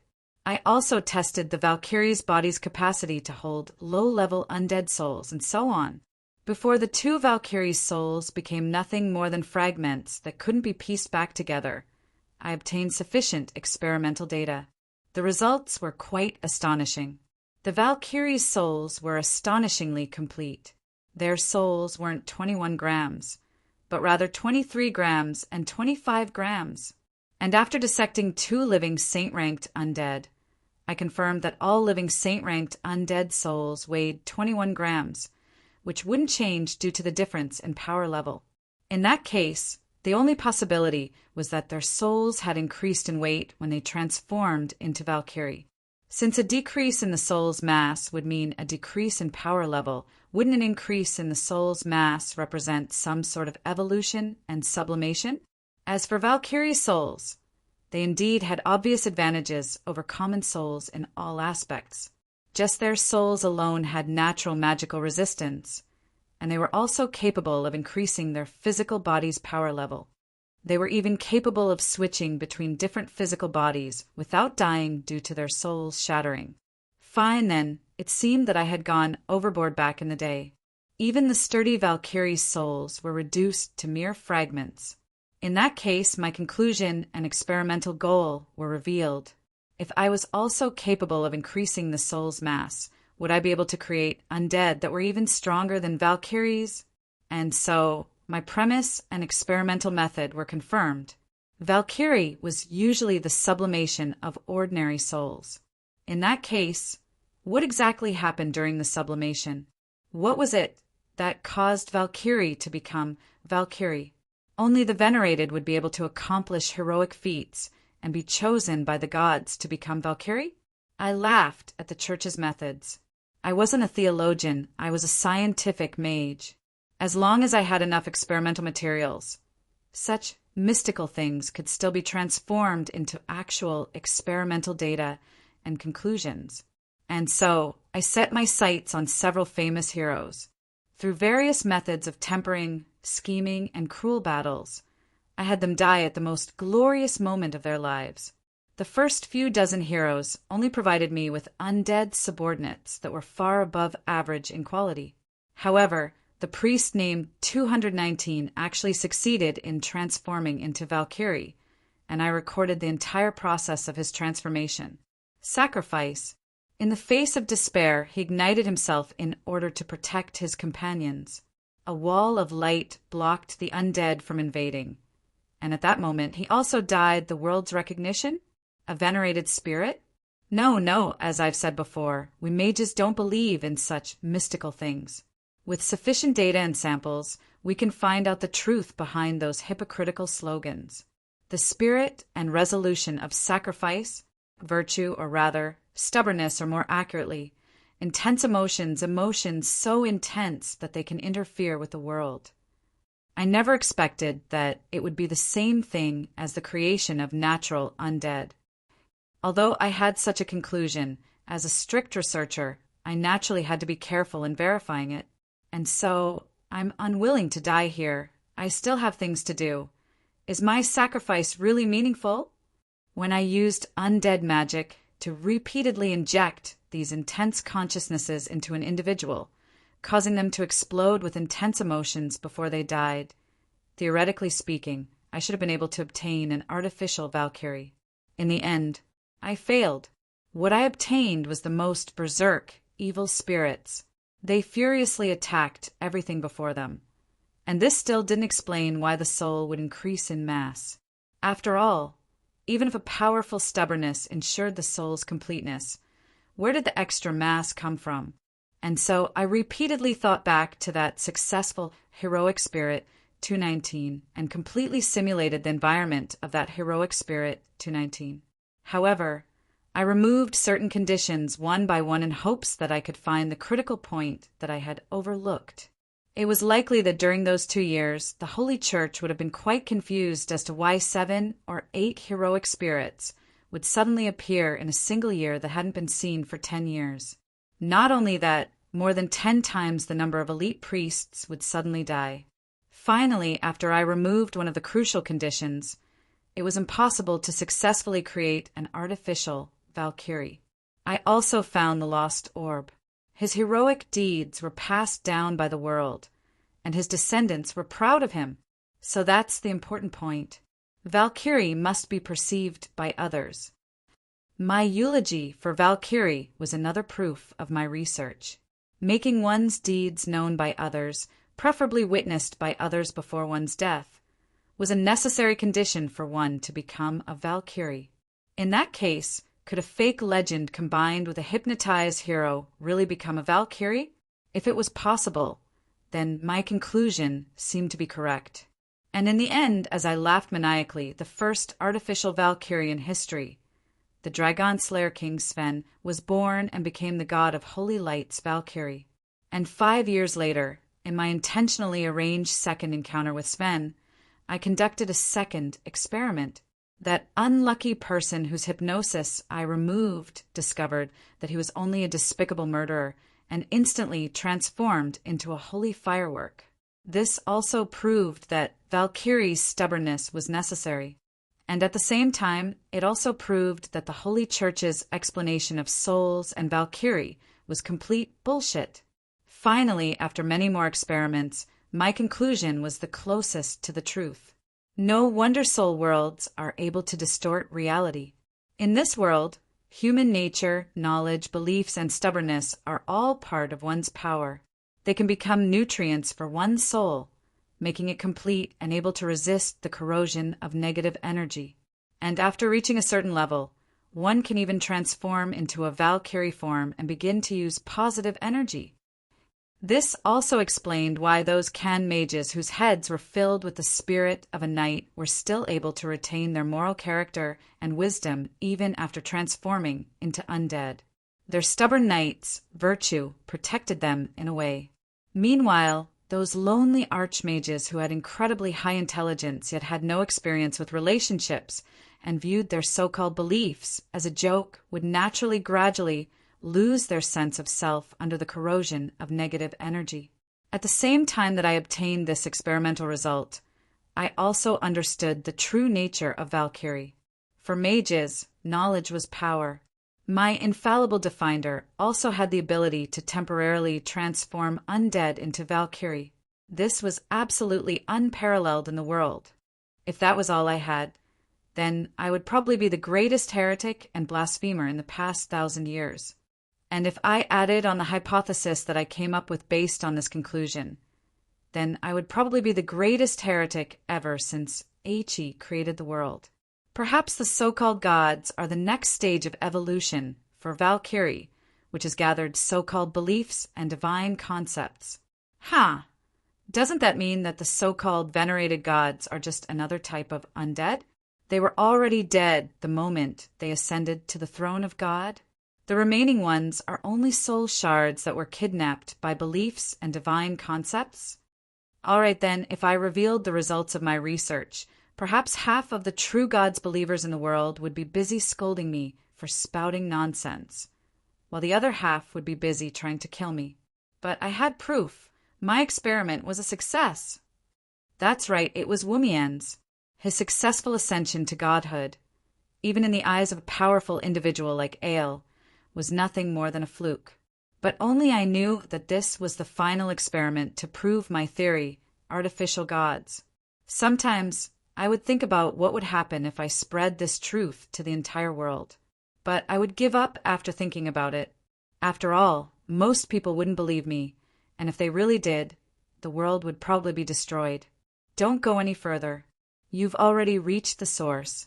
If you go any further, when Pandora's box is completely opened, the results of your research, that damned undead structure, might possibly destroy the entire world. Since I'm not doing anything, the world is destined to be destroyed. If I continue, it'll only be possible for the world to be destroyed, so let me continue. Thus, the 7 original sins came into being. Their material isn't considered outstanding. Bastion is a normal house dog. Adang is a random pile of corpses collected from the battlefield. Envy is a battleship made from inorganic materials. Greed is a normal undead slime. But I softly chanted the source of everything. For undead, the physical body wasn't as important as most undead mages thought. The soul was the foundation of everything. My undead structure, or perhaps I should change it to soul evolution, replaced the beliefs that Valkyrie needed to evolve. What I gave them was the stubbornness of my soul. Valkyrie and the gods? What were idiots who were held hostage by beliefs and the knowledge of others? In the end, this continent would still be controlled by intelligent life forms with flesh and blood. What I gave the 7 deadly sins was freedom, the most basic human nature, and a soul that was more complete than that of a creator. From this standpoint, they were indeed my children. My blessings gave them limitless potential for evolution, allowing them to evolve into a soul that surpassed Valkyrie, and they would forever be a part of me, accompanying me until the end of the world. The 7 deadly sins? That's the most basic human nature. Wrath, anger and judgment against the unjust, gluttony, desire for physical body evolution, lust, overflowing love, jealousy, desire for others' strengths and possessions, arrogance, desire to be superior. Children, let me see just how far you'll go after you possess a soul that's even more complete than that of a god. Although all undead emperors are insane, you're probably the craziest among all undead emperors. Aren't you, Roland? Your Majesty? In this world, the only person who had ever seen the true results of my research was probably Harloise, who was bound to me. And right now, I needed this assistant to serve me. After I provided her with all this information, Harloise actually used the respectful way a lesser undead lord would address an undead emperor.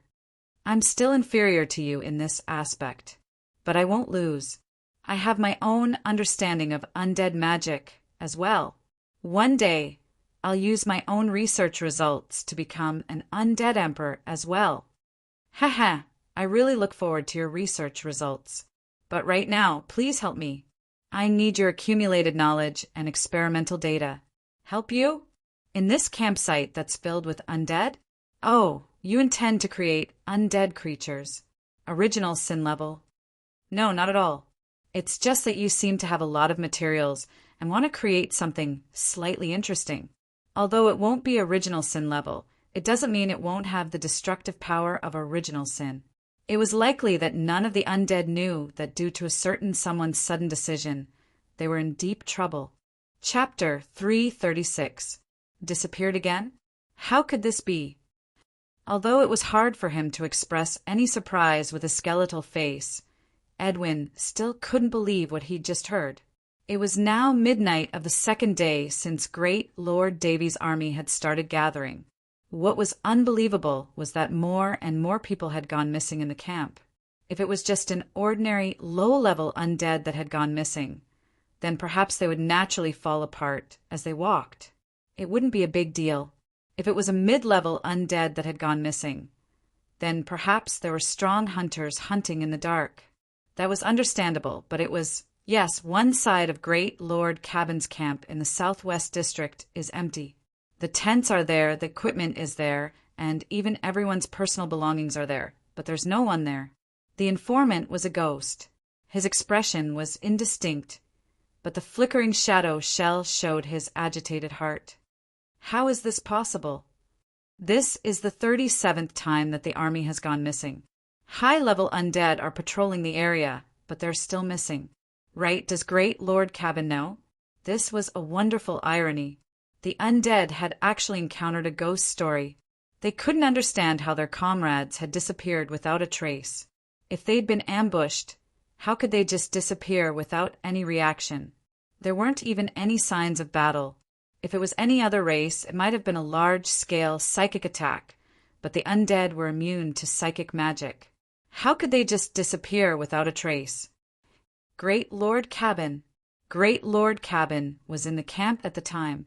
He's also gone missing. The Lich stood up abruptly, and the soul fire in his eye sockets flickered continuously. A low-level undead that suddenly disappeared was nothing. But how could an undead lord that was at least a legendary rank or above disappear just like that? Caborn's strength was definitely not below his. If Caborn could suddenly disappear, how could he be considered safe? To be able to instantly kill an undead lord while he was on guard and not leave any traces? And now that several important figures were repeatedly scanning the camp? Even though he hadn't felt the threat of death for a long time, Edwin still felt a chill run down his spine, as if something was spying on him in the dark night. Actually, I do have some clues, but I'm not sure. The ripples of the shadow grew stronger, as if the secret contained within made him unable to control his agitated emotions. What did you find? Tell me. The Lich's anxious emotions made it so that it took the initiative to face the specter. It grabbed the specter's incorporeal body and asked urgently. That is... Before he could finish his sentence, the Lich noticed that the shadows were beginning to dissipate. The dark wind filled the room with smoke, and the soundless wails were the screams of the souls. It seemed that some curse had been triggered, and the souls were beginning to die. Speak. I order you to speak. The Lich Edwin hurriedly moved closer to the specter, pouring large amounts of negative energy into his arm to protect his dissipating body. However, he soon discovered that something was wrong. The negative energy he sent out was like a stone sinking into the ocean. He found that he was unable to retract his outstretched arm, and the shadow completely transformed into black mist. The black mist once again transformed into distorted faces, and some of those faces were so familiar. The hoarse voice of the soul reverberated in the room, devoid of any emotion. Join us. Why is it you? Cabin. The most attention-grabbing face was the undead lord who had just disappeared. Feeling that the situation was bad, Edwin immediately tried to cast a defensive spell, but there was no response at all. When the black mist completely dissipated, the Lich's tent was completely empty. As long as the window was open, there would be the night wind blowing, and the pages of the diary on the desk would flip as if the owner of the tent had just been here. Did you hear? So many undead are disappearing tonight. How scary. This time there's actually a Lich. I heard that not only is he gone, even his phylactery is empty. It's actually possible to make a Lich with a phylactery disappear so mysteriously. How scary. What are you afraid of? You're not an undead. It was obvious that the dwarf big sister, Mary, wasn't interested in Betty's exclamation. She had already stopped drinking for 2 days after being trapped in the campsite, and her face was filled with fatigue and depression. She said that this was a dwarf's habit, and that she would be fine in 2 days. But I knew that this was simply alcohol poisoning caused by excessive drinking, and she would be fine in 2 days. Or she wasn't wrong, and it was just the habitual alcohol poisoning of her entire tribe. I just finished setting up a trading channel. Those undead really do have a lot of goods, especially those intelligent undead. As long as they have some outdated journals and books, they can be exchanged for a lot of valuable magical information and gold. That Lich promised to introduce me to a big boss, a Lich, but that boss directly disappeared and cancelled the meeting. That bastard still owes me 2 silver coins, and he intends to use an enchanted cursed skull to exchange for it. First of all, Enchanted curse skulls are precious undead magic materials. You're a true god's priest, and you're no different from blaspheming a god by wearing one. That thing costs at least tens of thousands of gold coins, and you intend to buy it for only 2 silver coins? Aren't you being too unscrupulous? How should I say this? As expected of the goddess of wealth's priest. You're even able to earn money from the dead. Right? I can sell amulets that have been blessed by a true god. Everyone's in a panic right now. Ghosts are in a panic, so I'll definitely sell them. Just don't go overboard and get discovered. Right. Have you noticed that many undead have become sluggish recently? It seems like they're quite lost. All right then, not only could I earn money, but I could also spread my teachings. Perhaps I might even be able to poach a few believers from the undead. Let's not talk about how greedy the goddess of wealth was, and my research was already on the right track. In the center of the room, there was a decaying tombstone. There were all sorts of spell formations around it, and the silly cat was writing and drawing around it to maintain it. How inconceivable! Such a small tombstone is the core of a grave earth demon? Grave earth demons were one of my harvests from the Cloud Tower. They were super undead creatures created according to ancient techniques. Grave earth demons were mystical magical creatures that were usually the incarnation of a graveyard. Once they awakened, they would be at least a saint-ranked super undead war machine. Their combat strength and abilities would be determined by the size and history of the graveyard they were in. If it was a normal graveyard, well, it would be impossible to create a grave earth demon. Typically, only a graveyard with sufficient negative energy would be able to create a grave earth demon after more than 100 years of decay. And if a grave earth demon appeared on a battlefield that was at least 100 meters tall, then it would be a gigantic war machine that was over 100 meters tall. If a grave earth demon was created for a battle between gods, then it would have the corpses of semi-gods or semi-gods. That would be an existence that even a true god would have a headache over. Actually, one of the demon lords in the endless abyss of demons was a grave earth demon. However, it was said that this grave earth demon was naturally created. Ordinary undead mages viewed grave earth demons as undead magic creations. However, they didn't investigate the grave earth demon's origins. This was a common problem for most mages. They were used to the miracles of various mysterious creations, so they would never ask why. This was a type of calmness that came from an overly developed magical civilization. However, due to the extravagant colors before them, they would also miss out on many hidden sceneries. The most inconceivable part about a grave earth demon was its structure. It was created from graveyard soil that had an incredibly high amount of negative energy. This meant that although its body contained negative energy and corpses, 99% of its body was still made of the earth element. In that case, according to the most basic elemental theory, a grave earth demon should be an earth elemental creature. However, no matter which category it would always be viewed as a pure undead creature.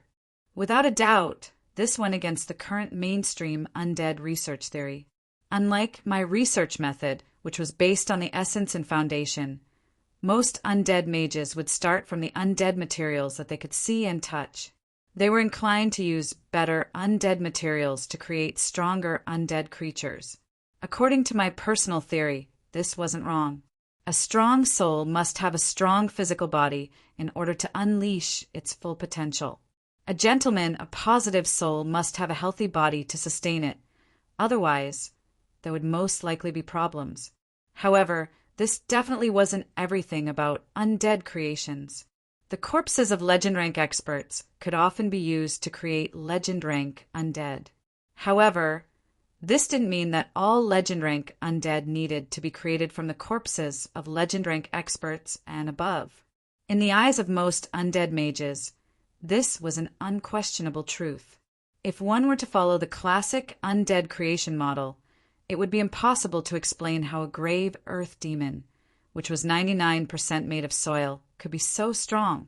Not only would it possess an unimaginably powerful desecration aura, It would also be able to become the undead's supply and nurturing ground. Not to mention, it would be impossible to explain the source of its supernatural abilities. Perhaps they would say that the corpses within the grave earth demon played an important role. However, the corpses buried in the soil were undoubtedly a random combination of natural formations. If any random combination of materials could be used to create a magical creation, then it would be possible to create top-tier undead with large amounts of supernatural abilities. Why would there be a need for undead magic formations and undead mages? This in itself was a mockery of the classic undead creation theory. However, using my undead structure theory, I could explain it clearly. This was also the reason why I was so interested in grave earth demons. Only a sufficiently strong soul could drive such a powerful undead creature. Through research, it was confirmed that the soul didn't possess much intelligence. No, it should be said that it didn't have any memories or knowledge. It was like a newborn baby. Its soul was basically a blank space. For it to possess a soul of legend rank and above, just after birth, this was simply inexplicable. This naturally reminded me of the river Styx that was able to reincarnate souls. After several experiments, I came to the conclusion that was closest to the truth. This soul wasn't a single individual in the grave earth. Instead, it was the amalgamation of countless individual remnant souls. The entire grave earth was its physical body, and the soul that came with it was born from this physical body. Perhaps the final conclusion was a little unorthodox, but I personally felt that it made some sense. Under the long-term corrosion of negative energy, the transformation from life to death was reversed. The bones of the deceased became the catalyst for the transformation. The sludge filled with bones completed the transformation from death to life. All the remnant souls combined, devouring each other to give birth to a collective consciousness. He was a newborn, so he was completely blank. He needed time and knowledge to help him mature into an adult. All right, since I now knew the theory behind how grave earth demons were created, was there any practical meaning to it? It wasn't like there were graves that were more than 100 years old everywhere. There were still many unknowns in the creation of a collective consciousness. Even if I wanted to mass-produce one, it would be impossible. However, only a third-rate technician would be able to create a finished product based on the blueprint and process. A true researcher would be able to modify the original design based on the theory behind it. If the materials were insufficient, they could find substitutes and even create a product that far surpassed the original. The formation of a grave earth demon requires two basic conditions. First, a large amount of negative energy must gather into a relatively independent individual. Second, there must be many relatively independent souls. From a certain standpoint, an undead army that gathers together meets these two basic conditions. They're a whole an army, but they have countless independent soul shards, the undead themselves. Of course, just this alone wasn't enough. There were still many unsolved mysteries about how grave earth demons were created. Simply gathering the undead together wouldn't be enough to create a collective consciousness. That was why I made some modifications. Is the soul of that newborn grave earth demon inside this tombstone? No, he's only a soul shard of Little 3. He's a part that I split off for research purposes. A complete Little 3 would be useless, since he already has his own physical body. However, this incomplete soul shard in front of me desires a complete one. Only then will I be able to accomplish my goal. He'll become the seed of this soul giant. The undead were connected to each other. The undead emperors controlled the undead lords. The undead lords used soul contracts to control the high-level undead, and the high-level undead controlled large numbers of the low-level undead. This was a conceptually established soul network, and the undead were the backbone of the undead army. If you looked at an undead army as an individual, then every member would be a cell. It was just that each cell would have its own independent consciousness. If one day the collective consciousness awakened and ordered all its cells to listen to its commands, destroying the individual cell's consciousness, what would happen? Right now, little 3 was the collective consciousness. What I needed to do was quite simple. All I needed to do was tell little 3 that the entire undead army was his physical body, and that the soul network between the undead was his blood vessels and meridians. It was time for little 3 to wake up. He's awakened. He needs a physical body. He needs the power of death gathered together.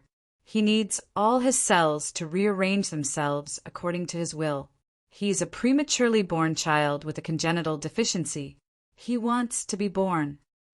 I didn't know what miraculous changes had occurred here, just like how no one knew how infants obtain their own consciousness and soul. Just how many miraculous processes were involved.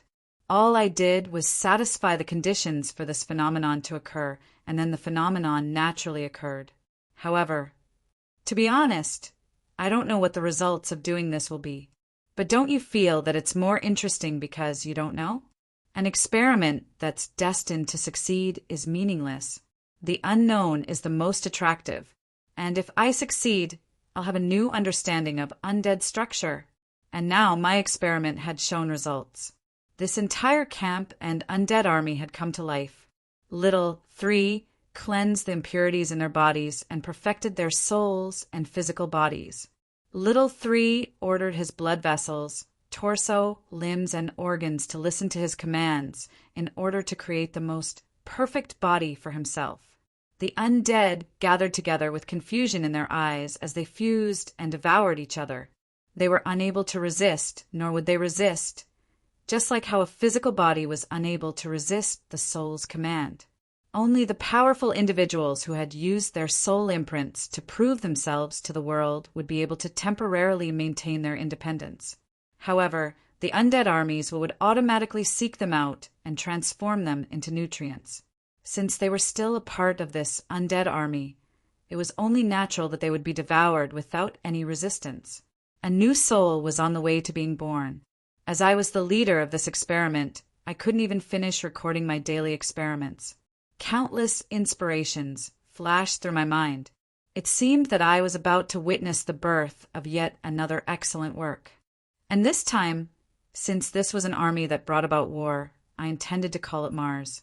Perhaps only a saint rank who used their own soul world to create their own soul world would be able to avoid being defined as a part of the undead army.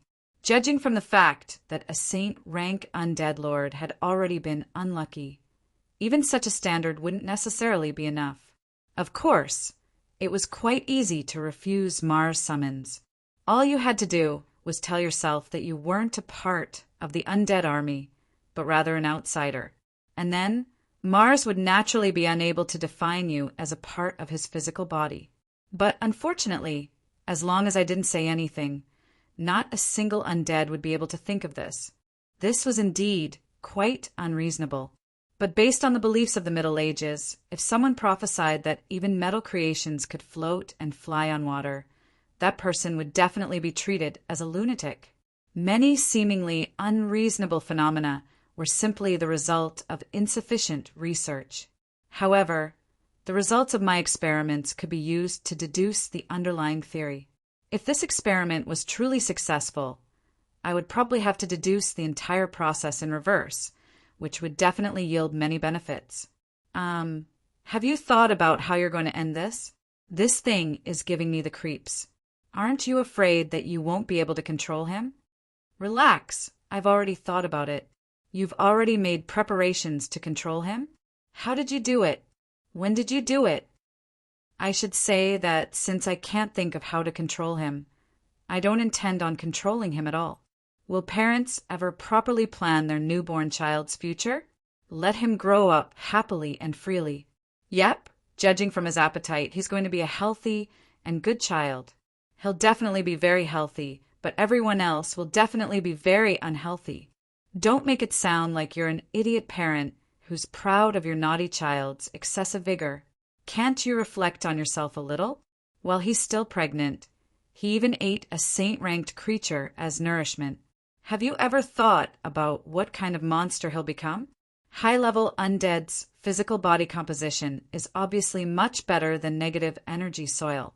Have you ever thought about how powerful the undead lord's collective souls will be in the end? Both the soul and the physical body will have an exponential increase in power. Have you ever thought about how that thing basically has no upper limit? Have you ever thought about the fact that there's a 99% chance that you'll die? I told you before that if you don't stop creating undead, you'll destroy the world sooner or later. System notification. 5 justice points have been deducted from your retort fee. No need to thank me. Right. What do you think about me using my roaring form next time? Harloise had a calm expression as she nodded. She was already used to it. Your Majesty, you'll destroy the world sooner or later, really. Chapter 337. Spring was always short. After a few short periods of heavy rain, the weather gradually warmed up again. But compared to the Northlands, which was still bitterly cold, this place was obviously more suitable for humans to live in. At the very least, the wood spirits loved this type of climate. It was warm, humid, and full of sunlight. It was especially suitable for plants to grow here. But right now, a southern wind with the stench of rotting corpses began to blow. Dark clouds followed, and the temperature suddenly dropped, as if hinting that the warm summer wouldn't arrive so soon. At the very least, they still had to survive the fatal spring chill.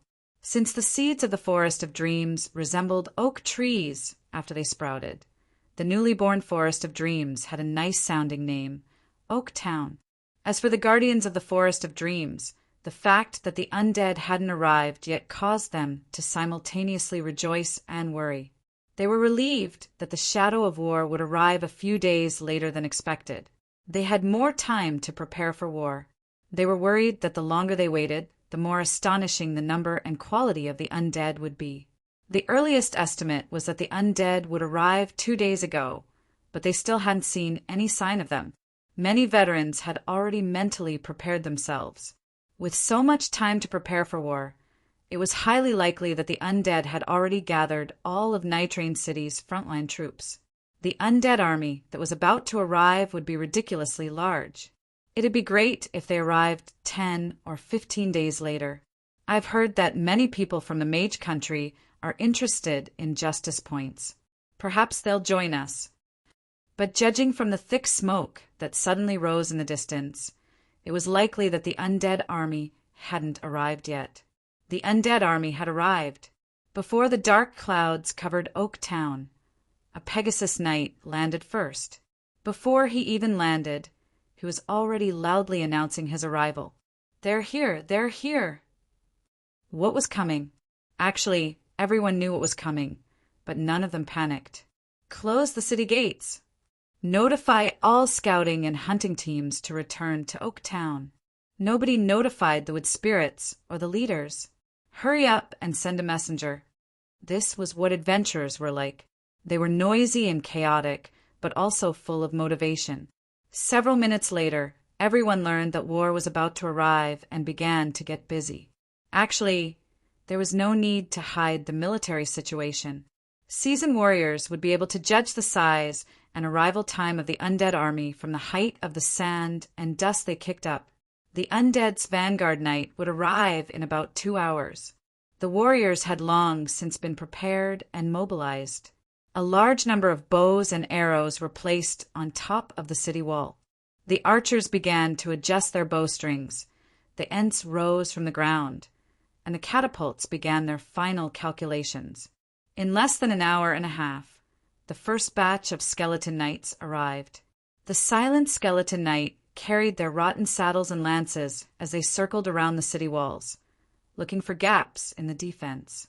If the enemy revealed a weak point, they would naturally become the spearhead of the ambush. However, in the end they still retreated. Am I late? The Death Knight Haben finally gave up on his plans to forcefully attack. For the first time in his life, he doubted the undead emperor's judgment when he saw the scene before him. Perhaps the Tark Republic had underestimated these plant life forms far too much? The roots of the sky-piercing tree brought the power of its mother, giving the newly born oak seed the power to mature. Meanwhile, the primal oak that gradually sprouted gave Oaktown new power. When the natural cycle was reconstructed, although Oaktown was still called Oaktown, in most people's eyes, it already had a fortress-level defense. The city walls grew taller and taller, as well as the patrols of Oaktown's treants.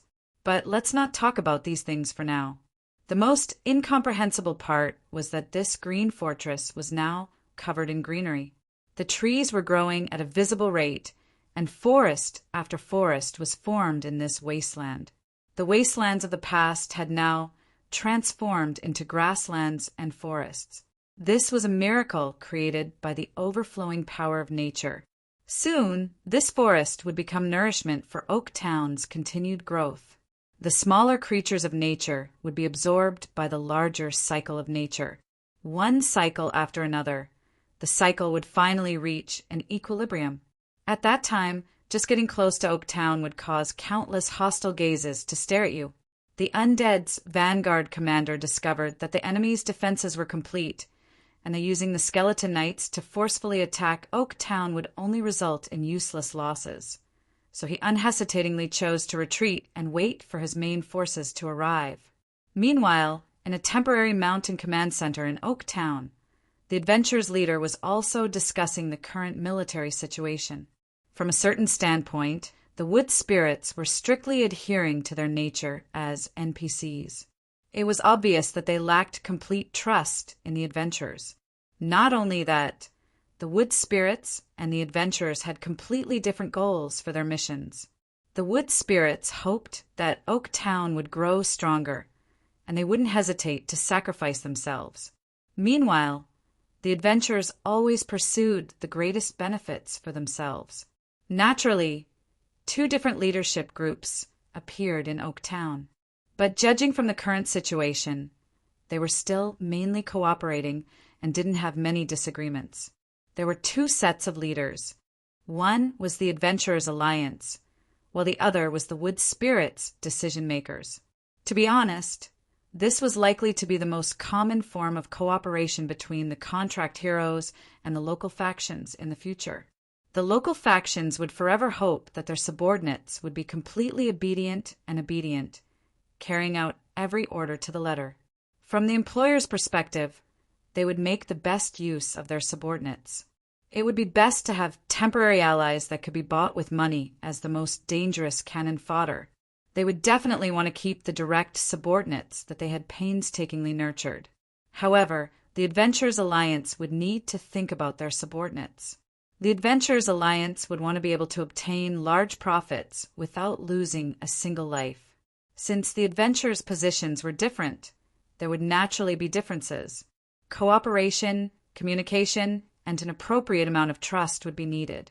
There would be a faint relationship between superior and subordinate, but it wouldn't be absolute. Both sides would maintain a certain distance from each other, and they would all share the same goal. This seemed to be the best choice right now. This time, the Adventurers' Alliance was composed of more than 10 veteran adventurers. Those who could speak were either the higher-ups of large mercenary groups or highly respected adventurers who represented the interests of the scattered adventurers. There's a total of 60,000 to 80,000 undead. Judging from their banners, there should be more than 10 undead demon lords. Their leader is Davy of Asalivus. Unlike the scattered adventurers who only saw the skeleton knight in front of them, the large mercenary groups all had their own methods of investigation. Some used aerial cavalry to patrol ahead of time, while others used prophecy mages to cast detection spells. The situation of the undead army's main force was already clear to everyone. When the various investigation methods gathered the information they obtained, they naturally came up with a rather reliable conclusion. However, the tent was still as silent as ever. This wasn't because the undead were too powerful, but rather, that can't be right. There are far too few undead. Could it be a trap? That's right. Unlike what they had expected, there were far fewer undead than expected. Originally, everyone had expected that all of Asalivus's undead lords would be mobilized, and the total undead army would likely exceed 1 million. However, only 1/10 of the undead lords had actually arrived. A pincer attack? A feint? Bait? Or perhaps they would just abandon this place and fight somewhere else. Many thoughts flashed through everyone's minds. However, because there were far too many possibilities, nobody dared to come to a conclusion. Suddenly, a messenger pigeon flew into the tent and landed on Kai's hand as he was still thinking. It would seem that our employer has an additional source of information. This was a message from the wood spirits. This meant that due to certain reasons, some undead lords refused to join the army, while some undead lords that had already gathered suddenly left the army. This was why the undead army's combat strength was so low, allowing the adventurers to rest easy and prepare for battle. Certain reasons, it would seem that our employer doesn't completely trust us. Right after Kai said this, some people were obviously dissatisfied. The adventurers were risking their lives and fighting for their employer, yet they were unable to obtain their employer's trust. It was only natural that they would be dissatisfied. A white-haired old man helplessly shook his head. He was Ero Simu, a former bishop of the Earth Mother Goddess's church. He was now a rather famous adventurer. To be honest, even we can't completely trust our companions. Not to mention, there was that incident earlier. He was obviously talking about the spy incident from a few days ago. Ever since this incident was exposed, many adventuring teams had become much more careful. Nobody knew if there were any undead spies among their own adventuring teams. I heard that as well. I heard that the wood spirits even invited some other helpers. I heard that it's someone who's ranked in the top 30 of the fairies' rankings. The famous general's ranking? That's impossible. The top 30 are all national treasures of every country. How could they possibly accept a mercenary? And if there really was a famous general, that person would have long since been given the authority to command. It's not like we don't know what's important. Did you all forget? The fairies don't just list the famous generals of every country. They have an even more authoritative ranking. The Calamity ranking. The top 30 of the Calamity ranking? Are you certain that you're here to help us and not to kill us all? Everyone instantly calmed down. The Calamity ranking meant that if you accidentally meet someone from the Calamity ranking, don't even think about fighting back and don't even think about counterattacking. Hurry up and run for your life. The ones at the bottom of the Calamity ranking were all monsters like supreme immemorial dragons that could easily crush ordinary semi-gods. And the ones in the top 30 were basically all 1,000-year-old monsters that were super troublesome and unkillable. Top 30? Willing to be hired? Is it the Plague King or the Volcano Tyrant? No matter which one it is, it's definitely not a good thing. The Plague King was a classical alchemist who specialized in potions. His first research topic was medicine that could cure plagues. However, due to certain reasons, the person he was hoping to cure ended up being burned alive as the source of the plague. As a doctor, he was declared a heretic and a blasphemer by the Holy Church and was constantly being hunted down. In the end, he really became a heretic. When he took revenge, he released a mutated virus that he had painstakingly cultivated, turning the entire parish of his enemy into a living hell. Now, the Plague King was wanted by more than 20 countries, yet he was still at large. The Volcano Tyrant was one of the few moving calamities that were still active on the continent and accepted employment from others. Of course, the people who hired him weren't to cure plagues, but to create plagues. Apart from the fact that he hated the Holy Church to the bone and would take revenge whenever he had the chance, the Volcano Tyrant was the most harmless of all the calamities. However, the reason why he was ranked 11th on the Calamity ranking was because he was rumored to be too weak to even fight a chicken. However, the moment he died, the various viruses he stored in his body would explode, reducing the entire population of Ike by 1 in 2. Even the Holy Church only dared to say that he was wanted. Nobody dared to actually take action. If the Plague King was a man-made calamity, then the Volcano Tyrant was a true calamity. The Volcano Tyrant was a gigantic magma scorpion that fed on geothermal heat. He lived in volcanic regions for a long time, and it was rumored that he had the ability to cause volcanoes to erupt at will. In reality, every time he appeared, there would always be a volcanic eruption. The magma scorpion had no enemies in this continent.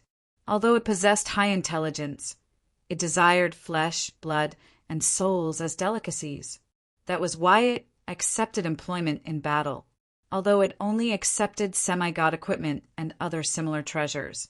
And it wasn't as if the various countries' royalty couldn't afford to hire it. Business had never been good. Apart from the fact that it required 700 sacrifices as a minimum appearance fee whenever it appeared on the battlefield, both sides would lose. After all, the fertile lakes they were fighting over had become volcanic regions, and important strategic locations had become lava lakes. This was also a result of the volcano tyrant's heavy losses. It was precisely because of this that each country had a secret alliance with the volcano tyrant. Any country or individual that hired the volcano tyrant would become public enemy number one. However, there would always be people in this world who were at the end of their rope. Although the volcano tyrant didn't have much business, there would always be business every few decades. The Plague King was ranked in the top 20 on the calamity rankings due to how important its life was. The volcano tyrant, who had caused countless tragedies, was only ranked 29th. From this, it could be seen just what kind of trash the top 30 on the calamity rankings were. And now, it was rumored that the wood spirits had hired a calamity ranked in the top 30, which was likely ranked even higher than the volcano tyrant. Naturally, all the adventurers were terrified. No, we need to ask the wood spirits about this. While the situation was in chaos, Kais received a letter from one of his own adventurer group members. The information that he wanted to find out had already been obtained. As expected, that wood spirits are so cute team no longer has anyone at their campsite. Meanwhile, the undead were also quite busy. From a certain standpoint, I was beginning to admire and sympathize with that undead lord named Davy. The older one got, the more afraid they would be of death. Intelligent undead weren't all lunatics who didn't fear anything. When the list of missing undead appeared, many undead lords who wanted to ride on Davy's coattails now had to think about their futures. My apologies. I have some personal matters to take care of. I wish everyone good luck. It was likely that no undead lord would be willing to stay in the undead army until the reason for the disappearances was discovered. After all, it wasn't just low-level undead that had disappeared. There were even legend and saint-ranked undead lords and undead lords that had disappeared. However, even though Davy asked for help from the undead emperors, he received no response. In this situation, unless the reason for the disappearances was discovered and eradicated, nobody would be willing to mysteriously disappear like this. Even Davy himself was dumbfounded as he looked at the list of missing undead. However, it was impossible for him to back down now. He only had one chance. If he failed, the undead emperors wouldn't care about the reason. If he failed, he failed. Anything he didn't have would be thrown into the trash. Davy would lose everything he had, and he would even have to face the undead emperor's wrath. When news spread that the undead who had left were no longer miserably disappearing, even an idiot would realize that Davy had been targeted by some frightening existence. If he didn't want to take the risk, what should he do? The most important part was that Davy himself was still unable to come up with a plan to stabilize the undead's morale. To be honest, not only him. Even I wouldn't be able to find anything wrong with the situation if I was in his position. War was still in its infancy. None of the undead's detection spells would be able to find anyone who hadn't been born yet. And the undead's contribution to the undead's fusion was an almost instinctive, suicidal behavior. Perhaps a single summon would cause the undead's desire to go out for a stroll to automatically end. Such a situation was incredibly strange and impossible to guard against. If Davy was willing to disband his undead army and reorganize it, he would naturally be able to solve this problem. However, he didn't have the time to do so. And so, the undead army, which had originally numbered more than 300,000, was reduced to only 50 to 60,000. Most of them were Davy's direct subordinates, the type who had signed soul contracts with Davy. If Davy wanted them dead, he would be able to kill them with a single thought. But even so, Davy was still filled with confidence. Every day, the melodious sound of a violin could be heard coming from his residence. It seemed that this music-loving undead lord was still in a good mood, as he still held small concerts every day. But he's feeling guilty. He's intentionally acting the same as before, but he's actually revealing his true nature of cowardice. Indeed, since he's already on the battlefield, all he needs to do is raise his guard. Acting like this will only make him seem even more guilty. Harloise and I casually watched the commotion. But to be honest, I was still rather doubtful. After all, while the undead lords were willing to see Davy fall, the undead emperors wouldn't necessarily want to see the wood's spirits expand. Davy could be summoned back in a battle that was certain to fail, and Davy himself wouldn't be so stubborn as to walk down a path that was clearly certain death. It would seem that Davy definitely had an ace up his sleeve that could turn things around. Chapter 338. What are you busy with? There's a war going on outside. Aren't you going to take a look? The necromancers used up a large amount of mana to summon dark clouds that blocked out the sun. The skeleton mages summoned their own kind, and a large number of cannon fodder directly entered the battlefield. The battle had already reached its climax. Of course not. Although all of this was true, it wasn't the main point. The undead had indeed started a war against Oaktown. However, the strange part was that the undead didn't seem to have much fighting spirit. The battle wasn't that intense, and high-level undead, like abominations, weren't even sent out. Although undead mages could summon a sea of skeletons to drown out their enemies, this was a rather effective tactic. But at the very least, the sea of skeletons needed to be accompanied by a sufficient number of support and powerful undead in order to maximize their effectiveness. Simply summoning skeletons and attacking them would be the same as giving the enemy free targets and experience. Faced with this kind of fragile skeleton soldiers that were sent to the battlefield as soon as they were awakened, it would be a waste for the defenders to even use bows and arrows. They could just use the treants to throw stones at them. If a rolling stone were to roll along the slope, it would be like a bowling ball, sending broken bones flying all over the ground. Boring. It's still just a test. What's there to see? This was a battle where both sides were testing each other out. What results could be obtained? If you went up and wasted a round of ammunition, losing a few lives, and if you rushed down, you would also lose a few corpses. What are you doing? Adventure evaluation system. What's this? I'm just adding a patch to the contract hero system. Patch? What are you up to this time? Yep. Things that are obtained too easily aren't treasured enough. And if everyone is treated the same, and everyone has the same status as a contract hero, that would actually be unfair to those who work hard. That's why I created this credit rating system. The more outstanding an employee is, the higher his or her credit rating will be. I chuckled as I said this. It was precisely because of that spy's appearance, as well as the fact that all the mercenary groups and adventurers were on guard against each other, that I discovered many inadequacies in my contract hero system. Why are you smiling so strangely? Honor? You're actually so kind. Why do I feel like you're trying to scam people again? No, I just recalled something interesting. What do you think about this system? 1 heart, 2 hearts, 3 hearts, 1 diamond, 2 diamonds, 1 crown, 2 crowns. What kind of messy pattern is this? Heart, diamond, crown. What's the connection between them? You probably don't understand this. This is a guarantee of credibility. It's the equivalent of gold coins, a sign of credibility. Although there were a lot of scammers and fakes later on, as well as professional counterfeiting teams that became completely unreliable, at least in the beginning, it was still quite authentic. Actually, it didn't really matter what image I used. Although I used the image of a certain treasure as a joke, the contract heroes really did need a slightly clearer credit rating system.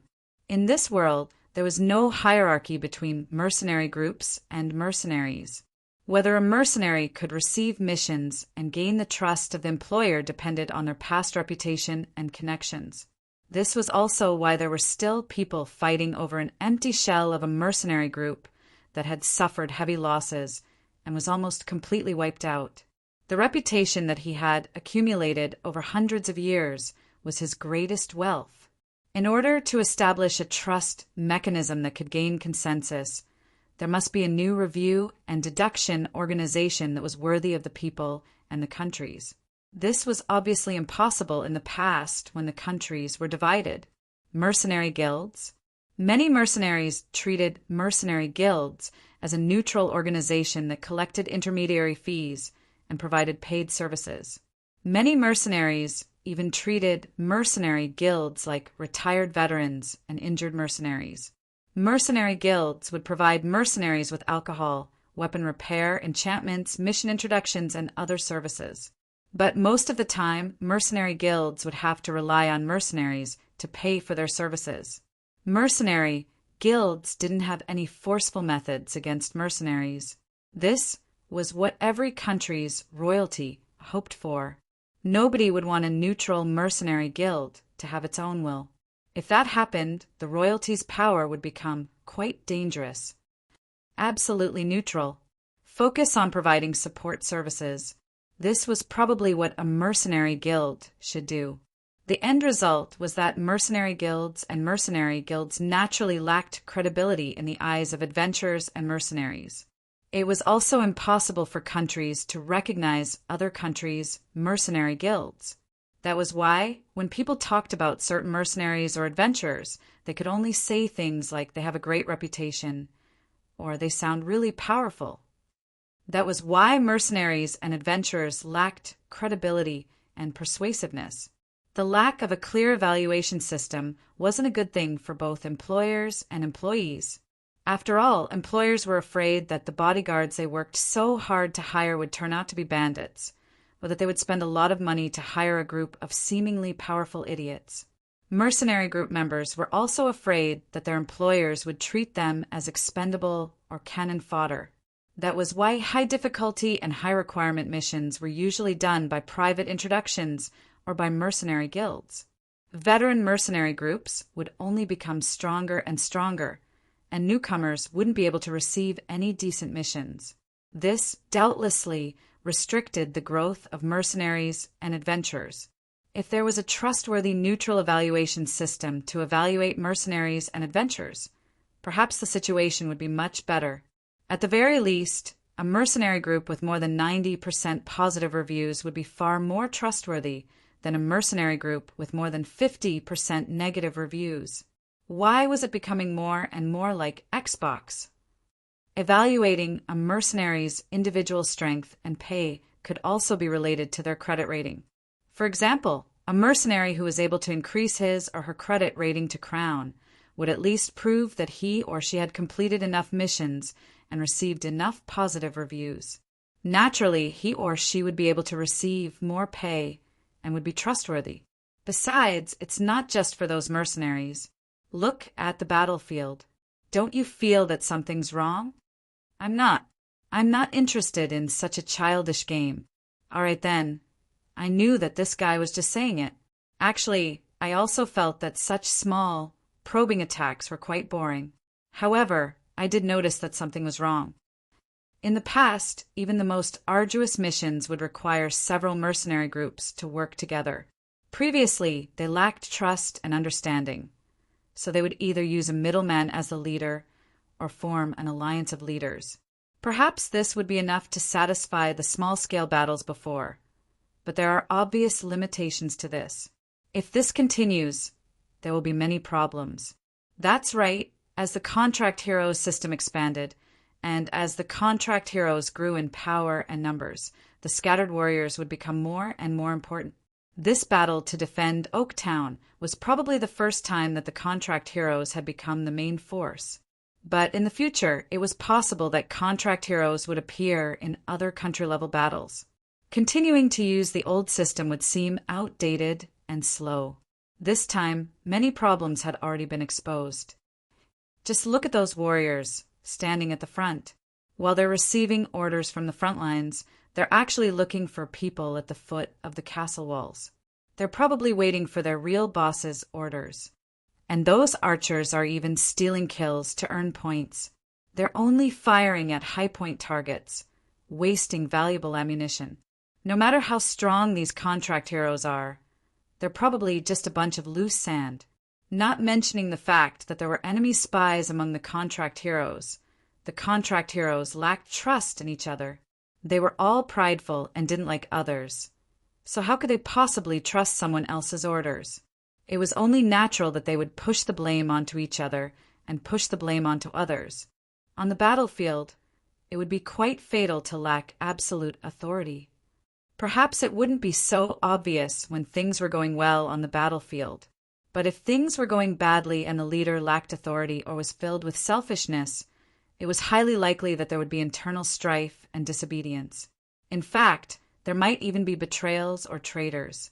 At the very least, the obvious problem right now was that there were far too many commanders.